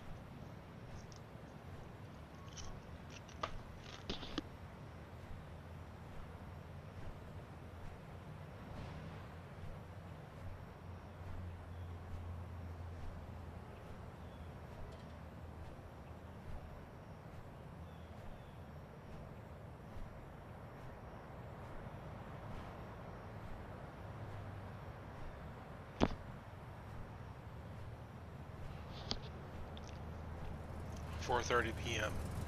May 23rd, 2002. Our world has changed forever. The events that transpired that day marked the beginning of the Rigby threat and the start of the first Rigby invasion. Lights appeared all over the world, which, 4 hours later, proved to be portals as legions of Rigby invasion forces came streaming out of them. It was the most horrific and devastating event in the history of the human race.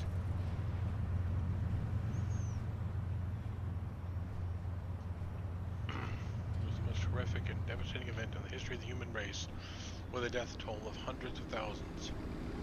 In the very first 24 hours, for another 6 months, the Rigby War waged between the heroes of Paragon City in collaboration with Vanguard and the alien menace. During this time, entire portions of the city were decimated, with damage costs in the trillions. In an attempt to preserve what remained of our city, the war walls were built. Of note, a Rigby mothership crash-landed in the area of White Plains, destroying it in an instant, and reducing whole neighborhoods to dust in its wake. The shields of the ship remained intact, but the ship remained inert, leading to the decree of the region as a hazard zone. Further surveillance, research, and potential threat response plans. It was only thanks to the selfless sacrifice of Alpha and Omega teams that humanity stood a chance. As they mobilized to take down the primary Rigby portal, though successful, it was not without many sacrifices, including the loss of most of Omega Team. However, it was not over. Again, on July 24th, in 2007, the Rigby invasion resumed, with aliens streaming out of the ship in white planes, now dubbed the Rigby War Zone. The invasion was far more targeted at Paragon City. Dropships flew over the city, their bombs plunging to the ground. Shortly after, portals opened and troops streamed out. But this time the heroes of Paragon were prepared. Damage caused by the alien threat has been successfully minimized ever since. The Rigby have not given up their plans, however, whatever they may be. Continued small-scale attacks are directed at Paragon City to this day, but heroes are always ready and prepared to take on the duty of defending our great city. Yeah, the Rigby are a problem even for supervillains. Although I will admit that I kind of wish they would occasionally attack the Rogue Isles. Because the Rigby are supposed to be a global threat.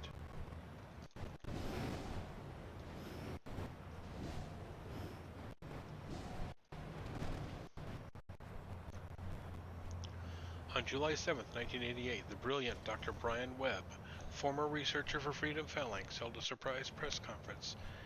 He announced on this site, he announced that he had discovered a way to enter other dimensions. He demonstrated his technology for awed spectators, even transporting a few lucky reporters and dignitaries to an alternate world. Dr. Webb said, "My technology has proven that possibility is truly limitless.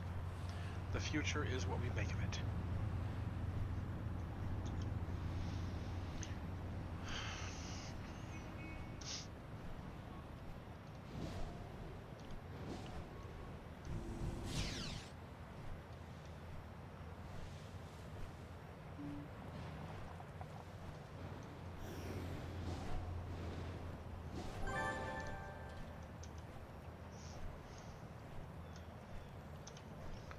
Alright, moving on.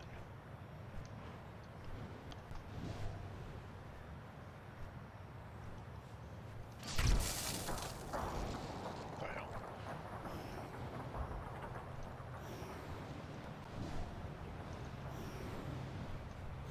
Really?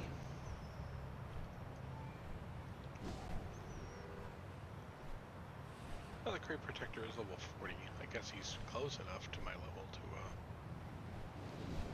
aggro on me. Obviously he was close enough to my level to aggro on me, but... Okay, so that's going to take me to the tunnels beneath that building.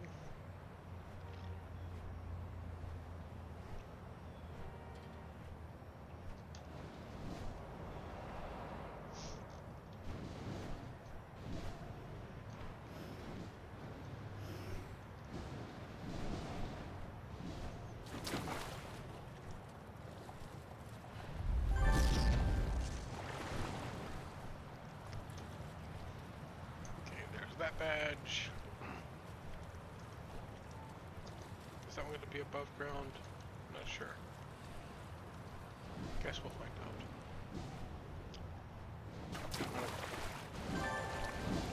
It is not.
fly to the other side of the city now, or at least to the other side of the zone.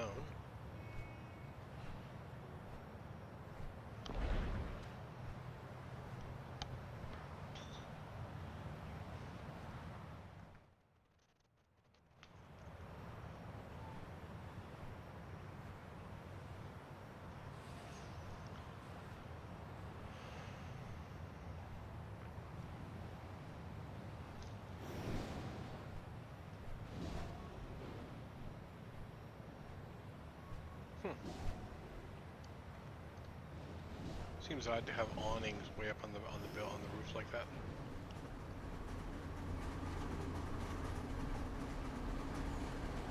That may just be me though.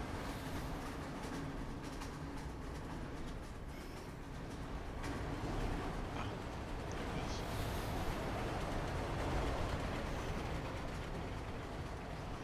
During the Rigby War, this dock was converted to an emergency shelter, one of the few places to survive the initial bombing.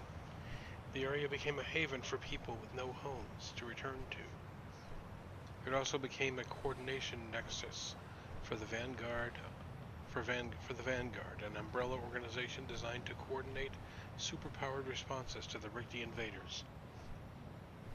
Though the Vanguard was formed only after the invasion began, it quickly became the only group with any cohesion, as smaller supergroups were decimated or destroyed many of the critical plans for the resistance were relayed through this station, including the fateful Alpha and Omega Gambit. Really?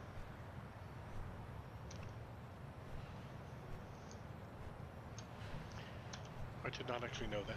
That's interesting.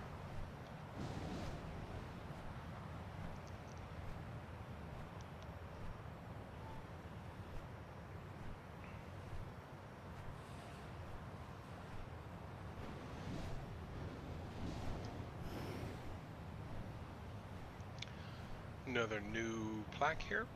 On March 8, 2003, a grave new threat to Paragon City via the bold, dangerous, and unhinged actions of one man and his followers, Hamadan Pasalima. In the name of his eco-activism, Hamadan led an eco-terrorist raid on Paragon City University. On the premises, they created a new mutagenic mold, the will of the earth. In a cruel twist of fate, Hamadan used the mold on himself in desperation when his raid on an animal testing facility was interrupted by the notorious invisible hero Refactor. Huh. Notorious, huh? There were no survivors amidst the lab's ravaged rooms, and Hamadan escaped justice. The monstrous devouring Earth showed up weeks later, claiming Hamadan as their leader, abducting citizens and heroes in brazen attacks. One only needs to gaze upon the remains of Woodvale beyond this gate to know that few threats in this world are as dangerous as being betrayed by the very ground you stand on.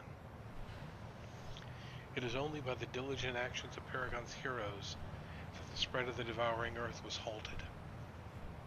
It is said the hero known as Woodsman is the counterbalance to this ecological threat. But those who know are not forward with details.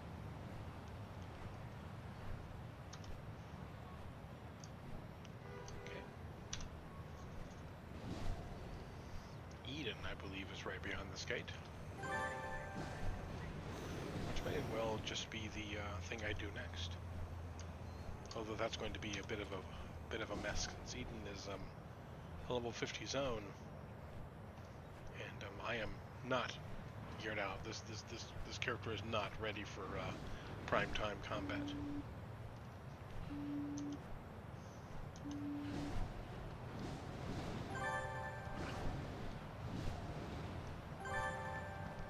Indigo, huh?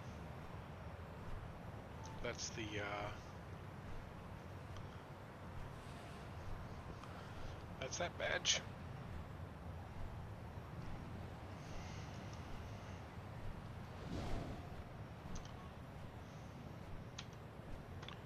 And yes, let's see here. Eden is one of my remaining. Then Callisti Wharf, which is the peaceful zone. So Eden and Dark Astoria. I'll get those done tonight, I believe. I've got an hour before the end of my stream.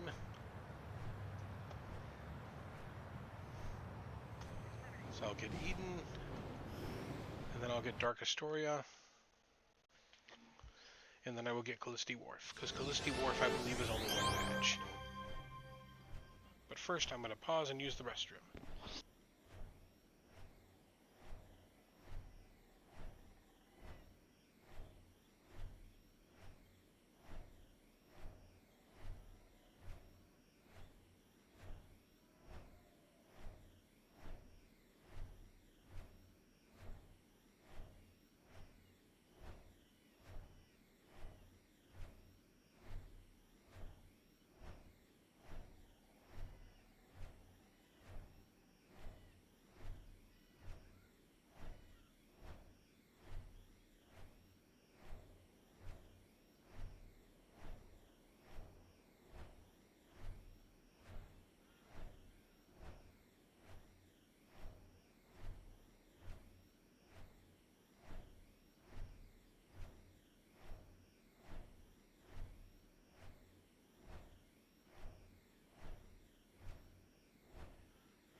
two more zones that I actually have to wander around to get.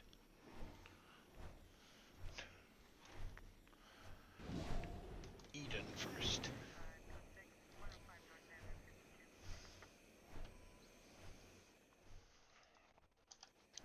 We'll begin our exploration of Eden with badge 1, or with plaque 1.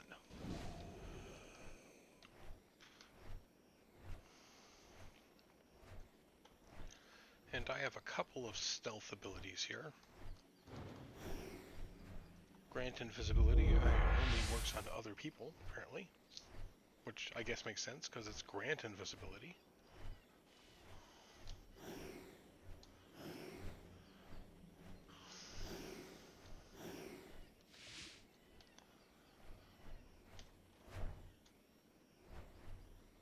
Major Flanders fried chicken.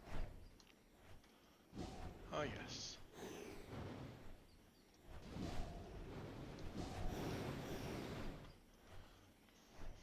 In 2000, Woodvale was still a pleasant neighborhood where families picnicked with their children, and where Synapse liked to jog. When the Richty invaders struck, Synapse's first act was to use his super speed to carry as many people out of the area as possible. Though he regretted not being able to join his comrades in battle, he managed to save 87 lives that day, before the fire from the Richty plasma weapons tore Woodville apart. Richty are just rude. Unsightly burn marks on lawns and everything. I don't know if anybody listening is familiar with the Cape Radio, but they did a bunch of they were a player-run radio station, and they did a bunch of fake radio ads, and one of them was for a fake product called the Richty Racer, which was kind of done in the same vein as the not the bug zappers, but the sonic bug eliminator things, where they talked about how much of a nuisance the Richty were, unsightly drops, unsightly burn marks on lawns, burrowing into the ground, into your pets, and all kinds of stuff. And they had and then they had the Richty Racer, which was designed to look like a garden gnome, and emitted a psychic signal which caused the Richty to swallow their grenades.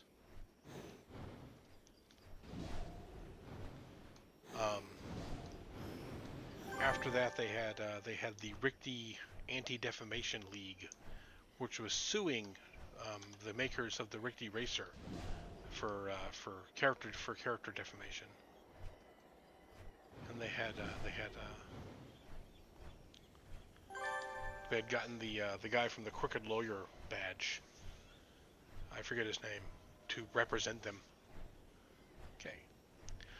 This plaque commemorates the death of Galaxy Girl, who fell in the first battle with the Richty. When it became obvious that the heroes would have to fall back, Galaxy Girl insisted that she be the last to retreat. Remaining on the front lines, she used her healing light to save the lives of many of her retreating comrades. Witnesses say she used her last bit of strength to heal her friend Miss Liberty, rather than save herself.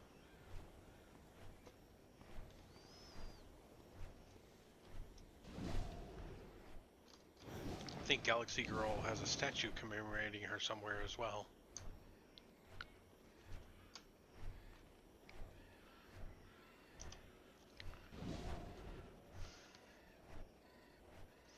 Although I couldn't really tell you exactly where it is off the top of my head.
think one of these exploration badges is right under where the Hamadon sits. Not going to manage that one tonight, I don't think. Unless the Hamadon is gone right now.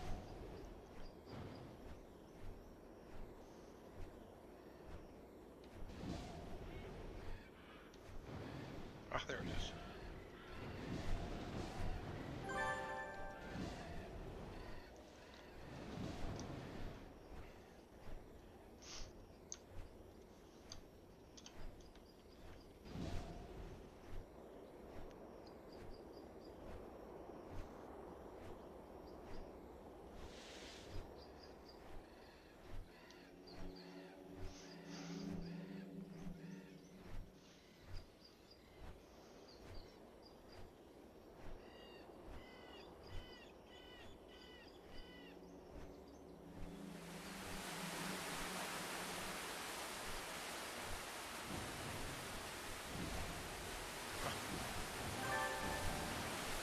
That's kind of a cool place for a badge. That's the second badge I know of that's in a waterfall. Or near a waterfall. One of the Rogue Isles is too, I think.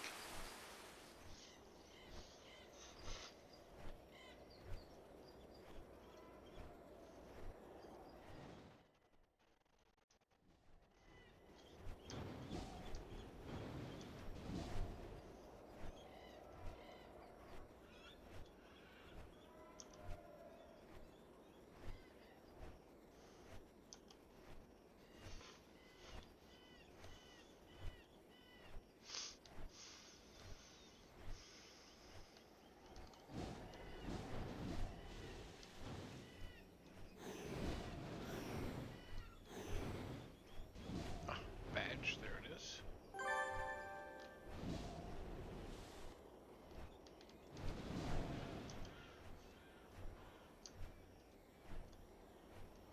Oh, that'll be all for this.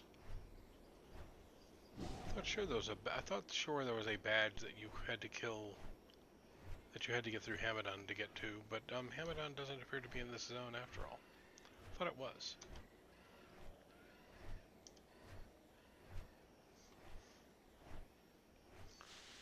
Clearly and thankfully, I am mistaken. Let's see here.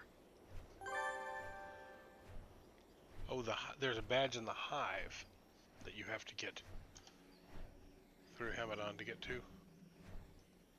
I guess the hive is not connected to Paragon City, is it? Huh.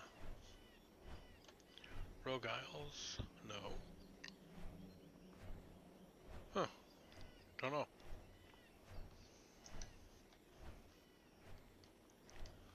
Okay. Where is the zone portal in this zone? Is there one?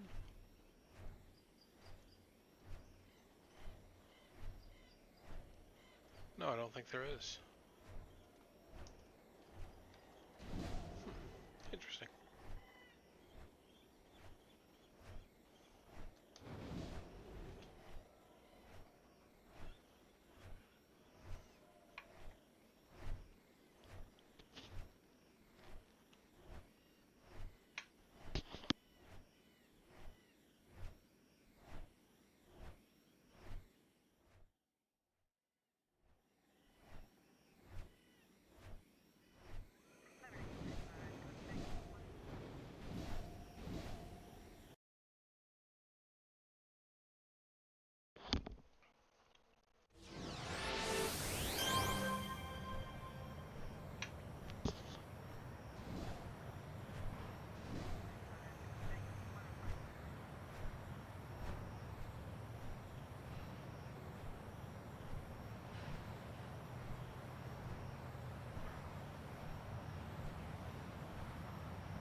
Alright. Base portal is up here.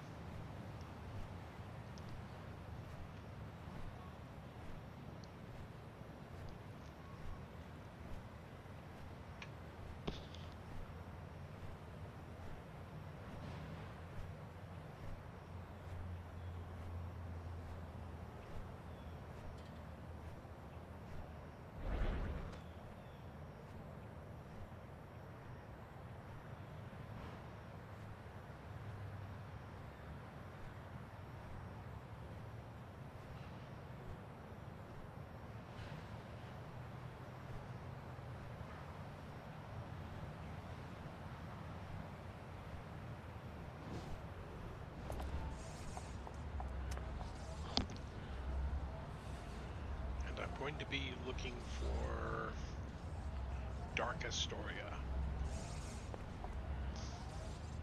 I don't know that there is a base portal for Dark Astoria. Or sure there is.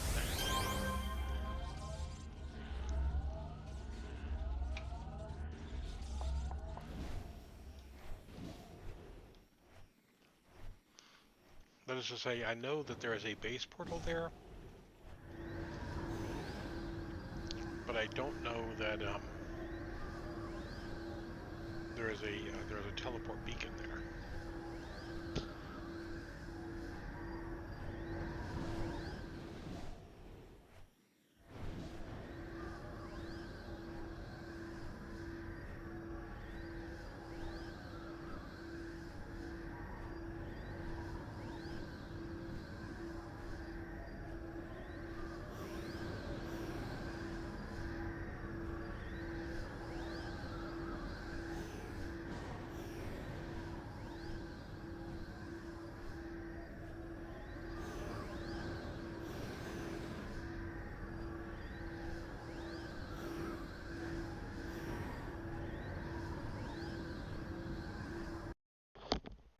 Right, here it is, Dark Astoria.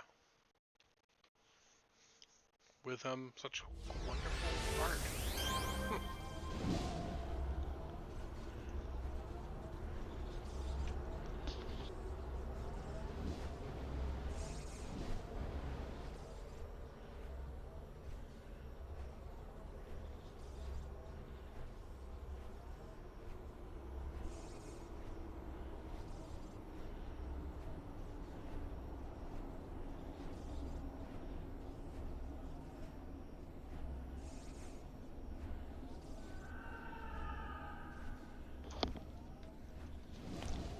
Looks like the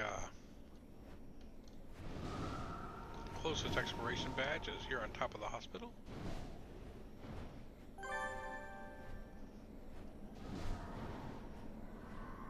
Yes, it is, right there. If you all are not familiar with what's happening in Dark Astoria, besides it being constantly dark, it is some of the most truly epic, earth-shattering story arcs in the game. The Rigby invasion kind of seems like we're dealing with schoolyard's bullies compared to what's going on in Dark Astoria. It is definitely incarnate level stuff. It is it is level 50 stuff, and it's a level 50 zone, and the things here and the stakes here are quite high.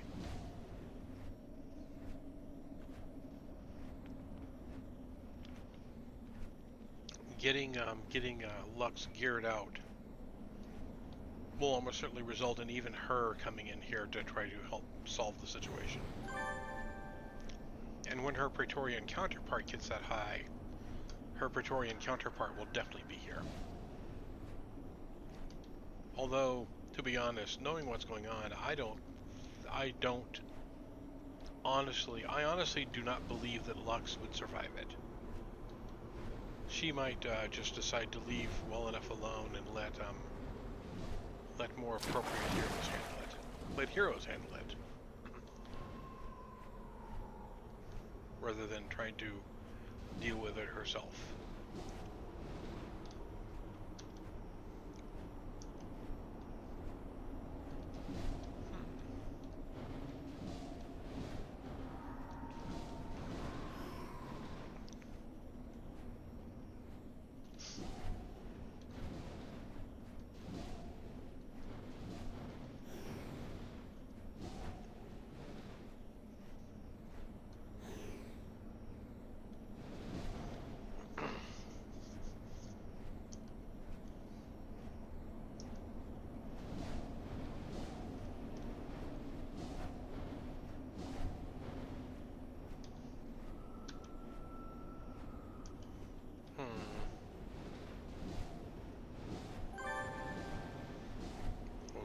bridge. Ah, entrance to the bridge, okay.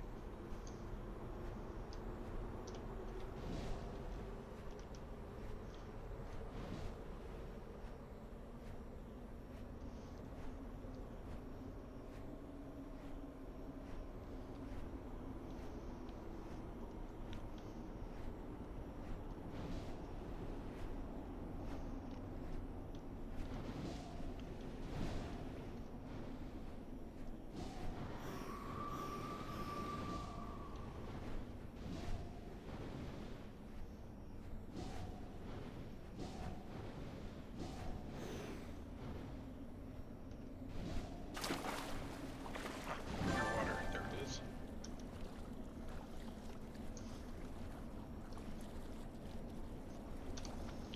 Looks like a couple of these badges coming up are underground.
That's not underground after all. Okay.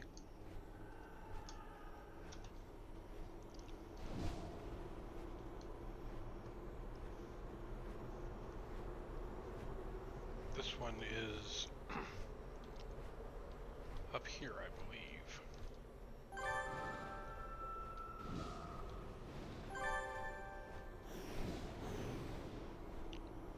Oh, is that all my badges for Dark Historia? It is. Which means we will head back to the tunnel. More to the point, the base portal, because I don't think there's a transit system here.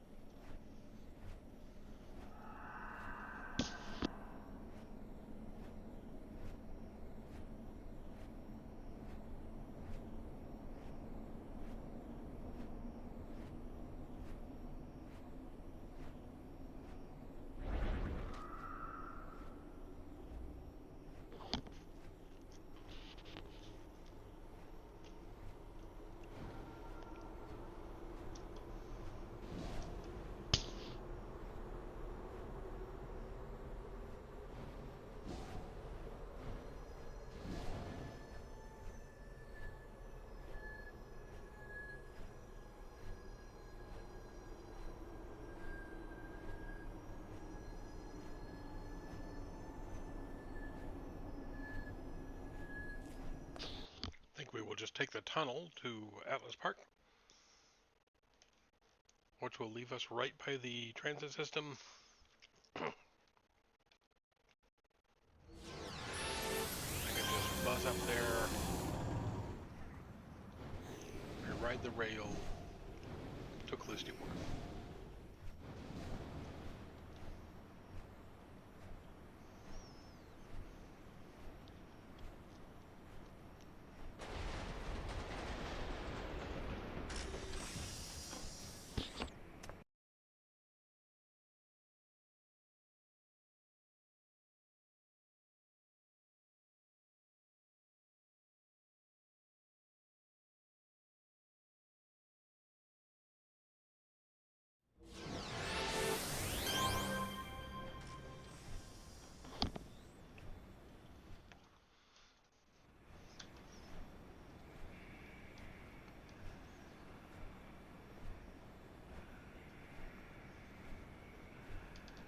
can see, there's nothing listed for Callisti Wharf as far as an exploration goes. No badges at all.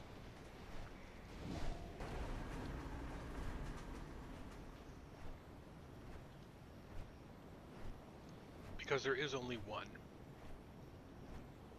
And I believe it is on the statue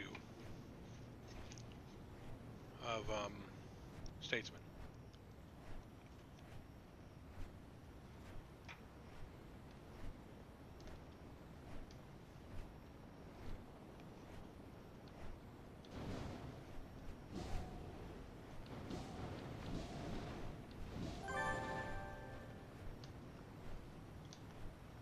Yep, right on the right in the shoulder.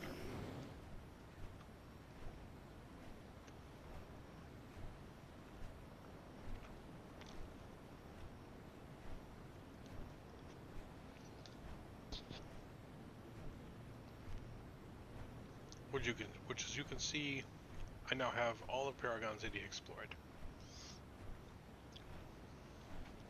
Rogue Isles are all explored.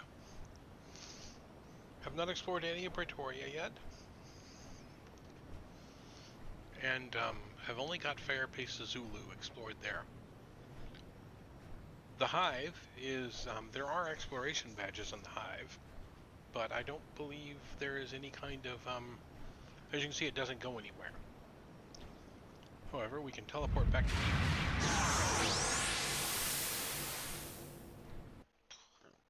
and go explore the Hive real quick.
And the Hive is the zone where Hamadon came to rest.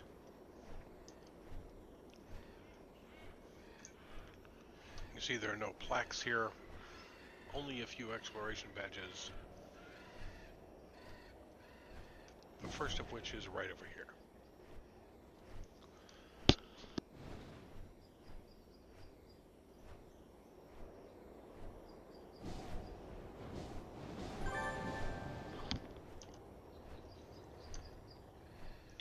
Most of which are very scary.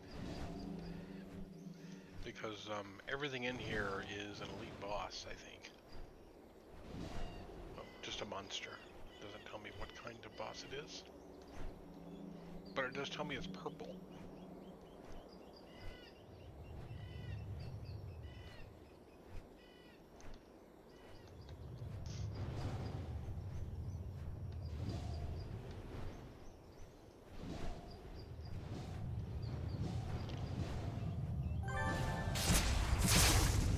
Yep, and they took me out of the picture nice and easy.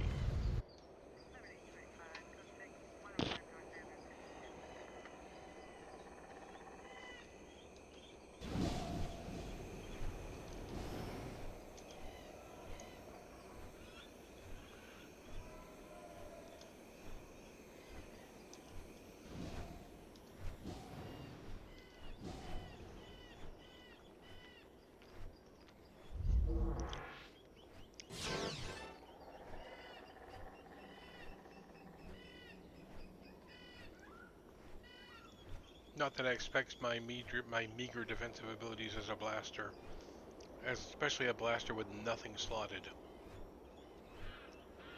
to do any actual good, but looks like they have, that Hamadon has recently been killed and not respawned yet. So we will, take advantage of that.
this one, I believe you have to go into the woods for this one. Like there's a tunnel way into the woods over here, as if I'm not mistaken, which I could easily be.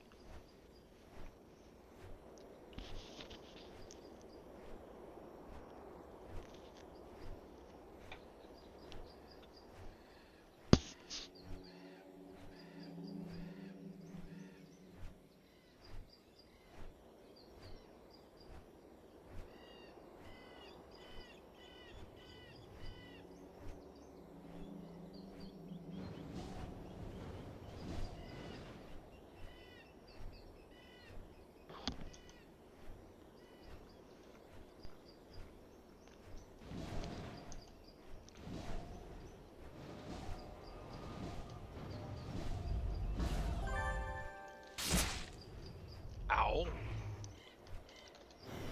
you mind, guy? Those wings are fragile. They hurt.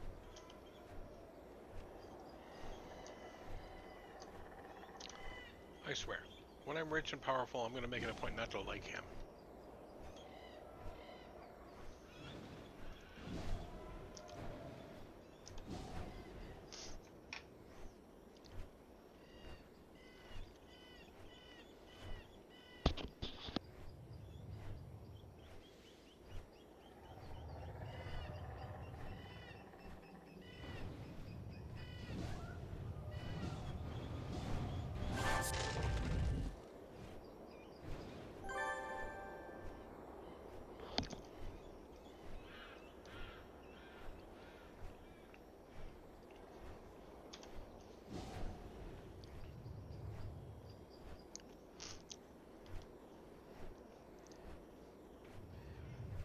And that is that.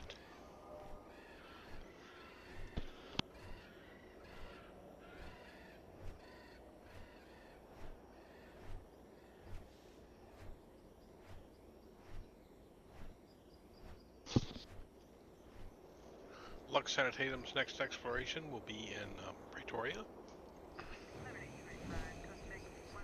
think I will start with the cities, with the actual city zones, deal with the underground areas afterwards.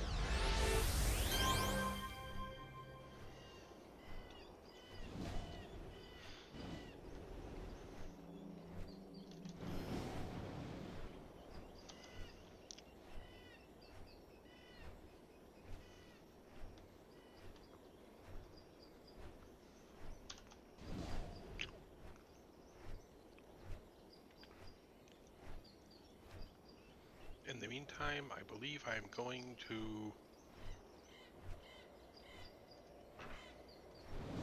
Let's see, where am I setting for...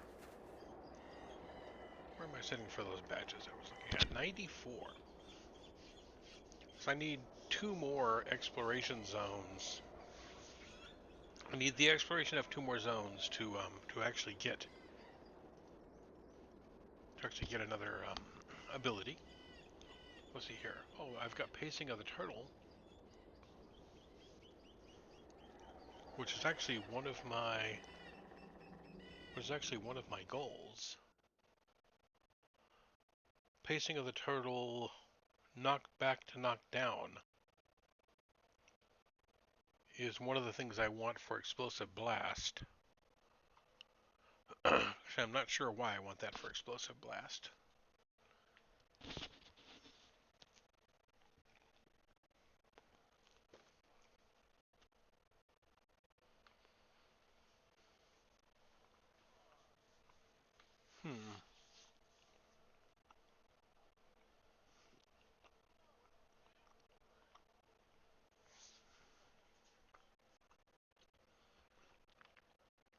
What else can I do with pacing of the turtle?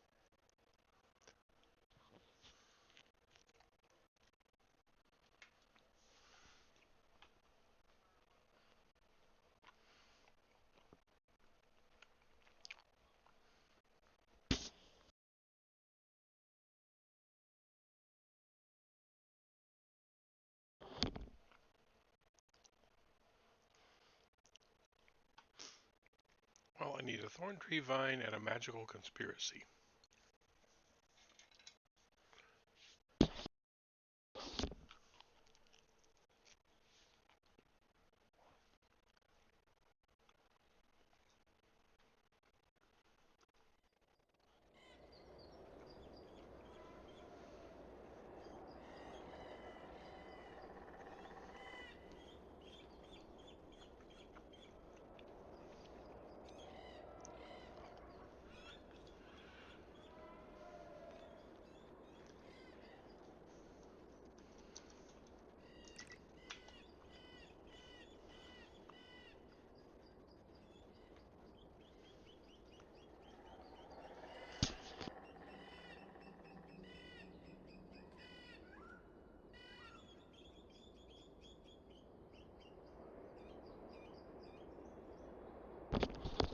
Burnt Tree Vine is selling for 50,000.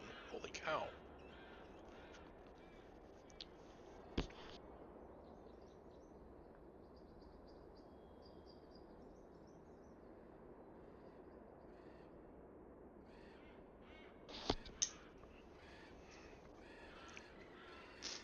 I doubt that very seriously.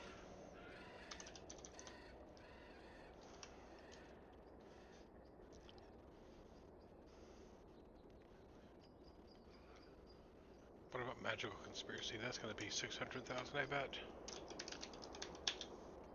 Oops.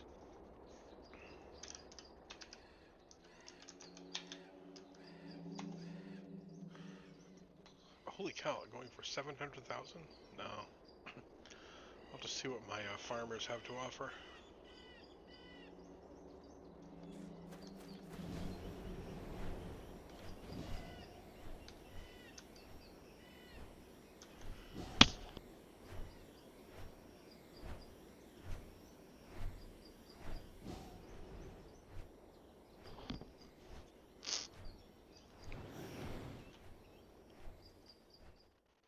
Hmm.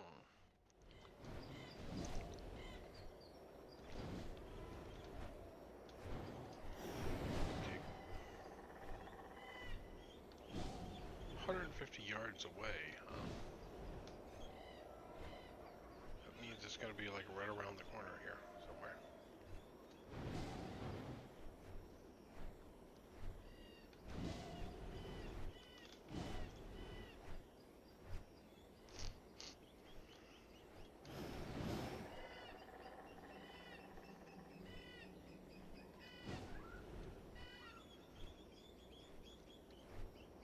There we go.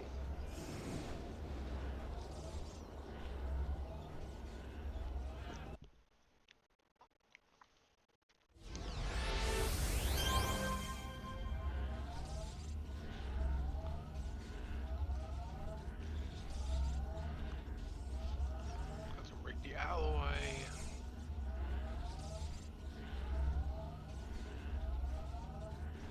Some Vanguard merits.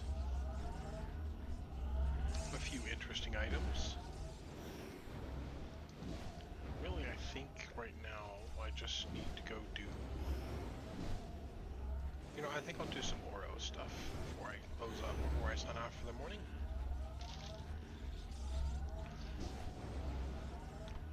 And being how poorly equipped I am, actually, have I gotten any new enhancements at all? Being how poorly equipped I am, and the fact that I'm a blaster, or basically a blaster and kind of fragile anyway, I'm going to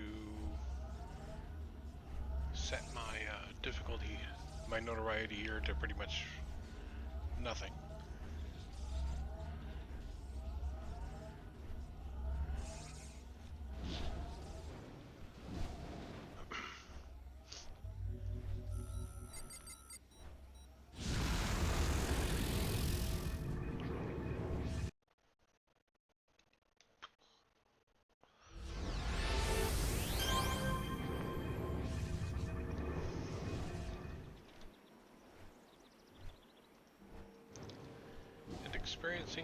Experience some creative history.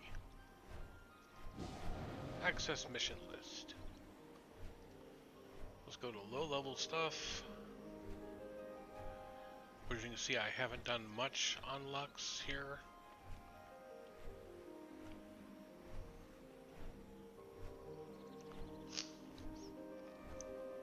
I think I will go with earning Arachnos' favor. Mop up the stragglers. Accept current challenge rating.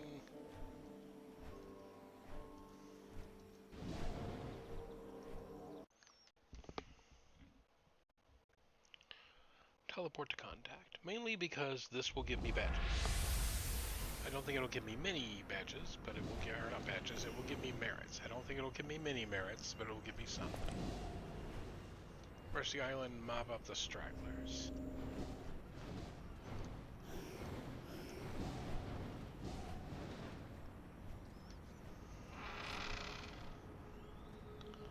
I don't remember what I did to level this character. I'm typically not a fan of power leveling, so the fact that I don't have any of the completed quests there done kind of surprises me.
Snakinators over here?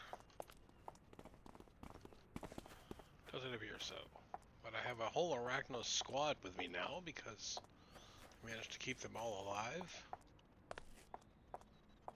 I don't think I've ever done that before in this mission.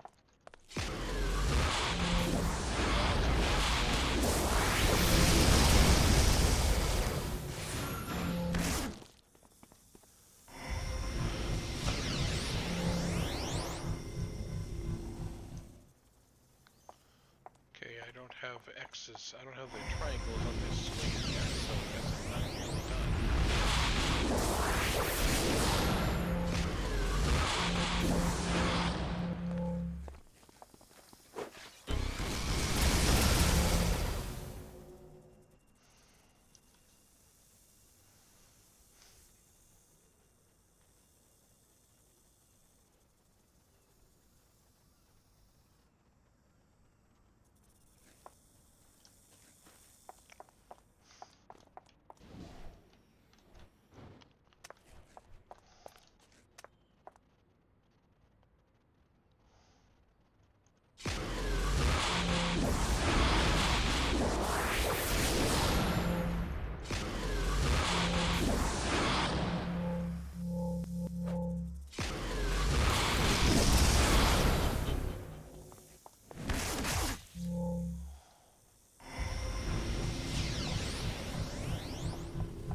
Oh, a badge.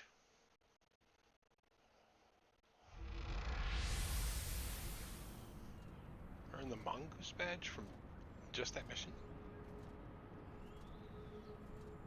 That's from like, that's like taking out 50 snakes or 100 snakes or something like that.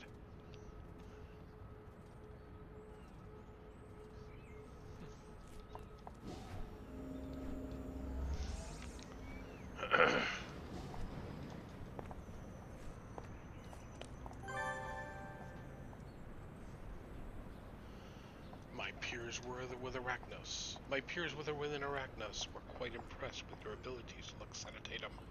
In fact, they may be willing to give you another option, another operation. Arachnos has seen you take down snakes. They've got another job for you. A week ago, a group of snakes invaded one of our labs. They took it over. They have been holed up in there ever since. We want them out. If you can make that happen, you'll earn the confidence of my superiors. That respect won't mean that all Arachnos factions will be with you, but it may afford you some protection as you journey through the Rogue Isles. Get the snake out. Get the snakes out. I am sick and tired of these motherfucking snakes in this motherfucking base.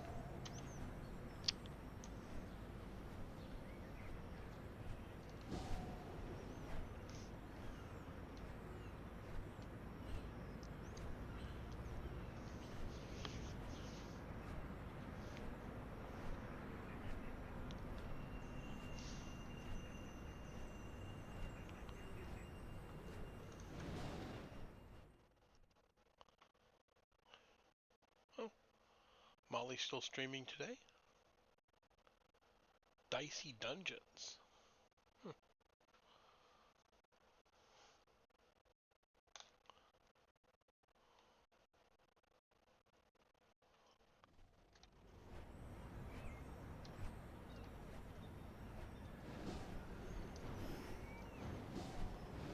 Alright.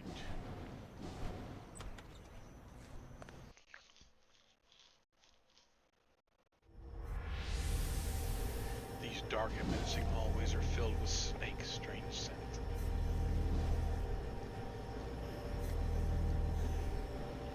Defeat all snakes in lab.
Ah, hello, Vanilla Bear. How are you?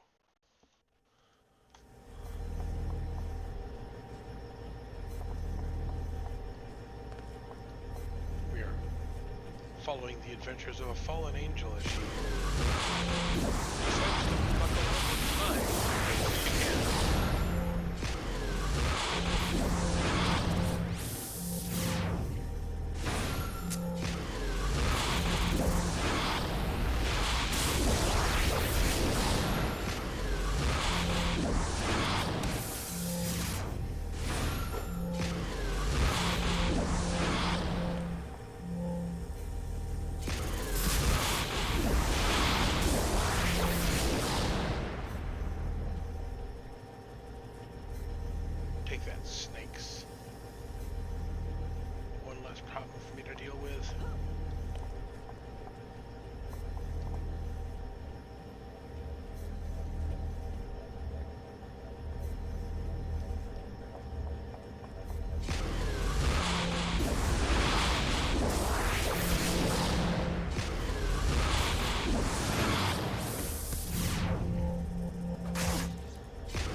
Sorry to break it to you, your buddies are dead. But I have good news. Soon enough.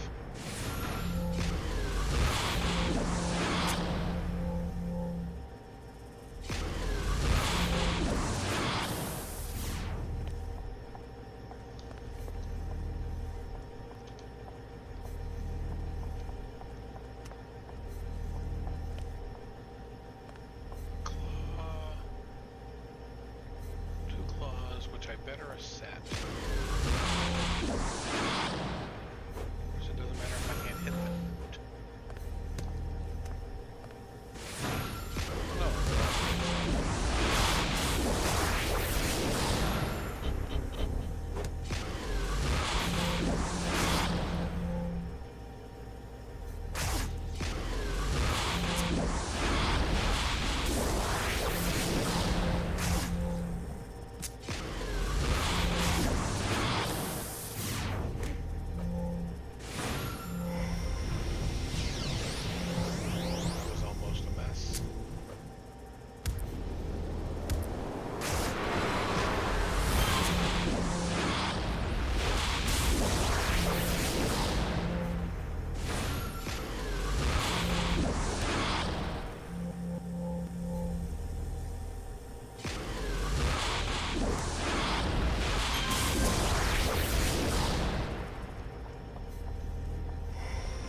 She still won't share her phone with me. Maybe I'll beat it out of her. I mean, she's only an official with Arachnos. What could go wrong?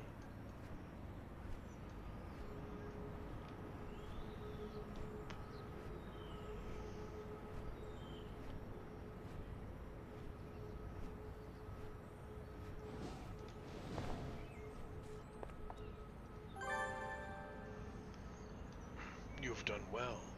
Your future is looking quite bright, Lux Sanitatum. If that snake you put down is to be believed, we now know the leader of their little group. That means we can track him down and punish him for his assault against Arachnos. Do that, and I think I can introduce you to some new people on Mercy. You're doing well. I'd like to see more of what you're capable of. You may avail yourself of my store. Oh, yeah. Take down Cirrus. The leader of the snakes who violated our base is named Cirrus. I need him in custody immediately. Take him down, Lux Sanitatum, and I can nearly guarantee your immediate future will be a happy one. So, back on live, mission contacts used to sell enhancements. which made it important to make sure you were doing missions for contacts who sold the kind of stuff you needed for your origin. Widow Amanda Gray. She looks interesting. Nowadays, however, they just have vendors around who sell everything.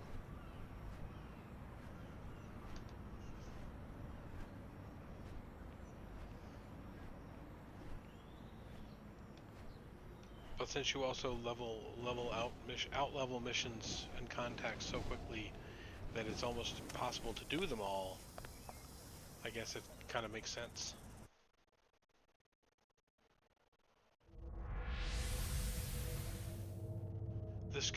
This task could well be your ticket to the big time.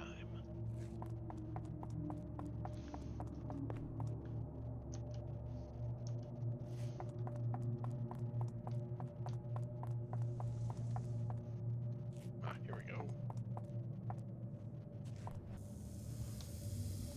We will be masters of Arachnos. But boss, surely they will resent our intrusion. No matter, none of their filthy minions can stand against us.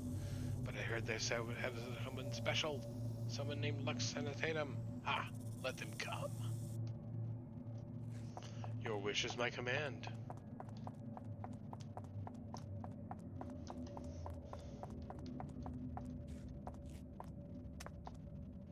Well, unless I just get lost in your caves first.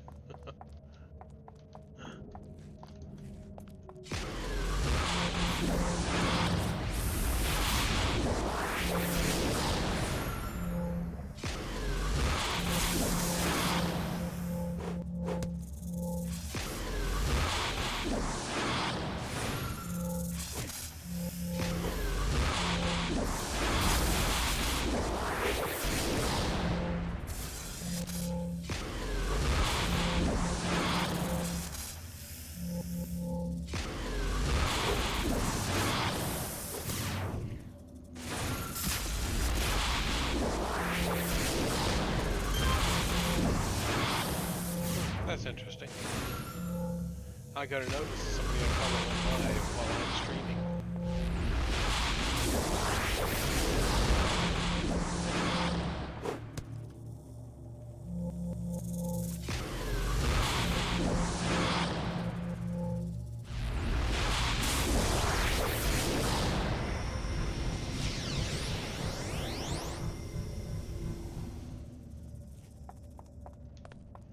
Dead end. Okay.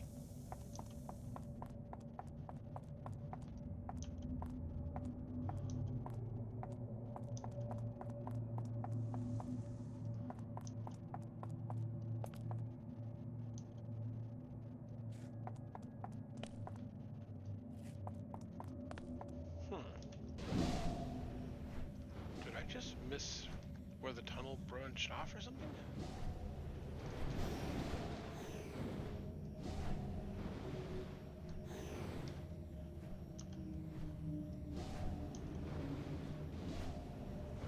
Oh, apparently I did.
Peekaboo.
Cirrus, you've been troubling our back.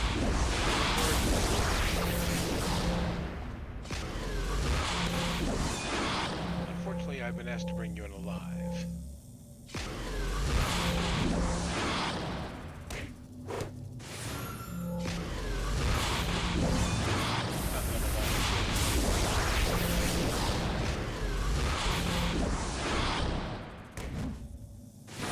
Although, you're not a person, and I'm not supposed to kill you.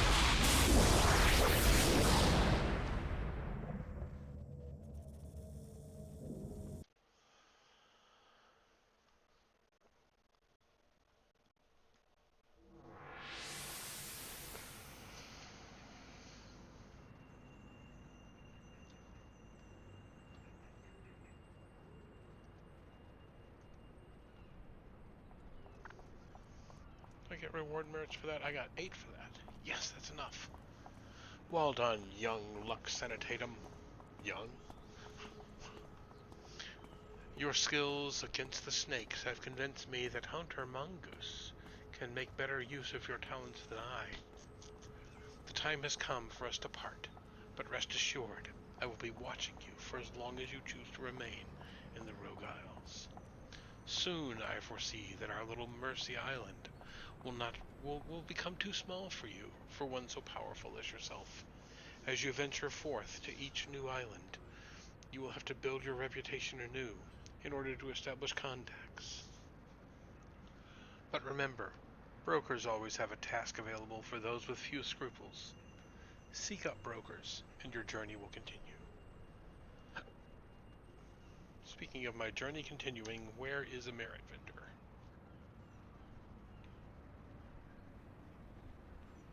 Start vendor, quartermaster, merit vendor.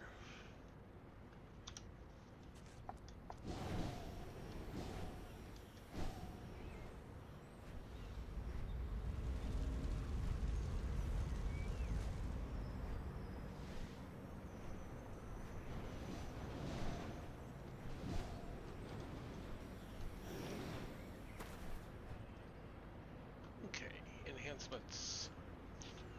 Which ones am I? What kind of enhancements am I looking for right now? It's Vigilant Assault is Defender Archetype set. Okay.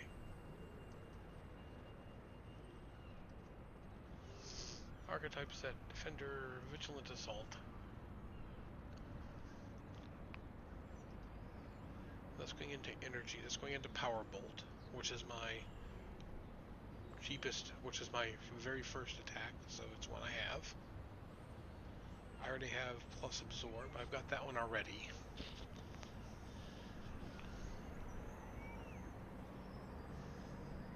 Oh, I thought that would tell me how many I thought that would identify the one I had equipped already.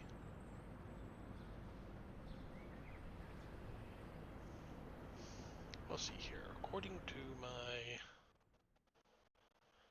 to my list here on Mids Reborn, the set that goes in, the item I should put in next in the next slot is the damage, endurance, recharge time. Recharge time is always nice.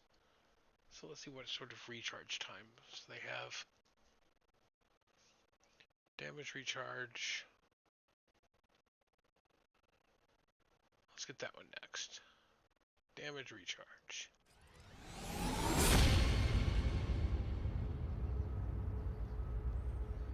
Which will go in the second slot for it.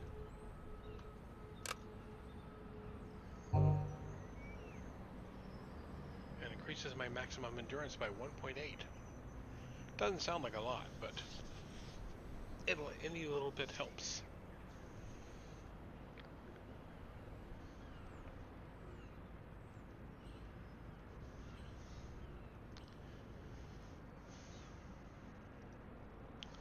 And then do I have anything to sell? I've got a lot of salvage here.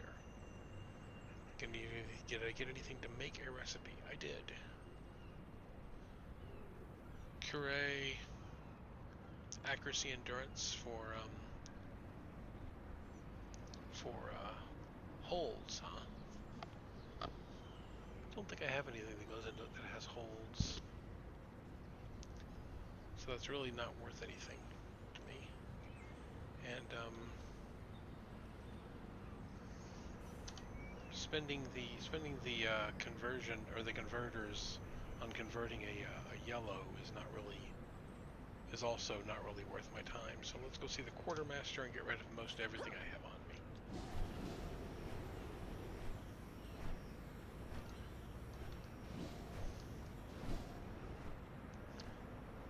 And then I'm going to set up a raid. I think I will probably raid somebody new. Let's see here. I've got several people playing Final Fantasy. Darabandian is playing Final Fantasy. Edrum is playing. Edrum is playing something called Dicey Dungeons, which I'm not familiar with. Or there's somebody playing Horizon Zero Dawn. Sarah Jane is playing Final Fantasy.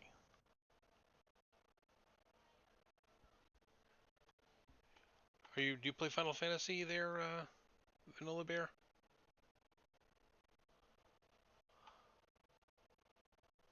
I should definitely ask what you would like to watch, since you're literally the only one watching the stream.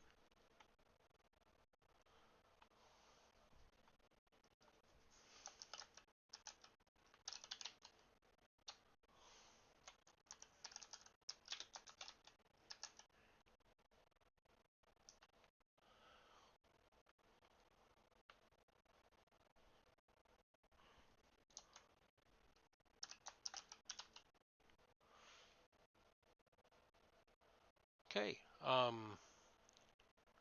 setting up a raid for Sarah Jane. And I hope you have a fantastic day.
exactly how I would like winter to last. No more.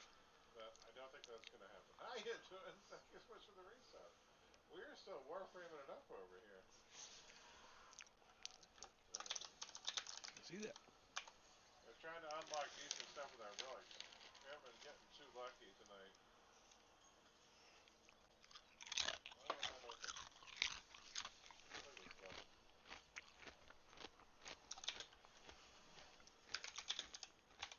How you doing? Hope you're well.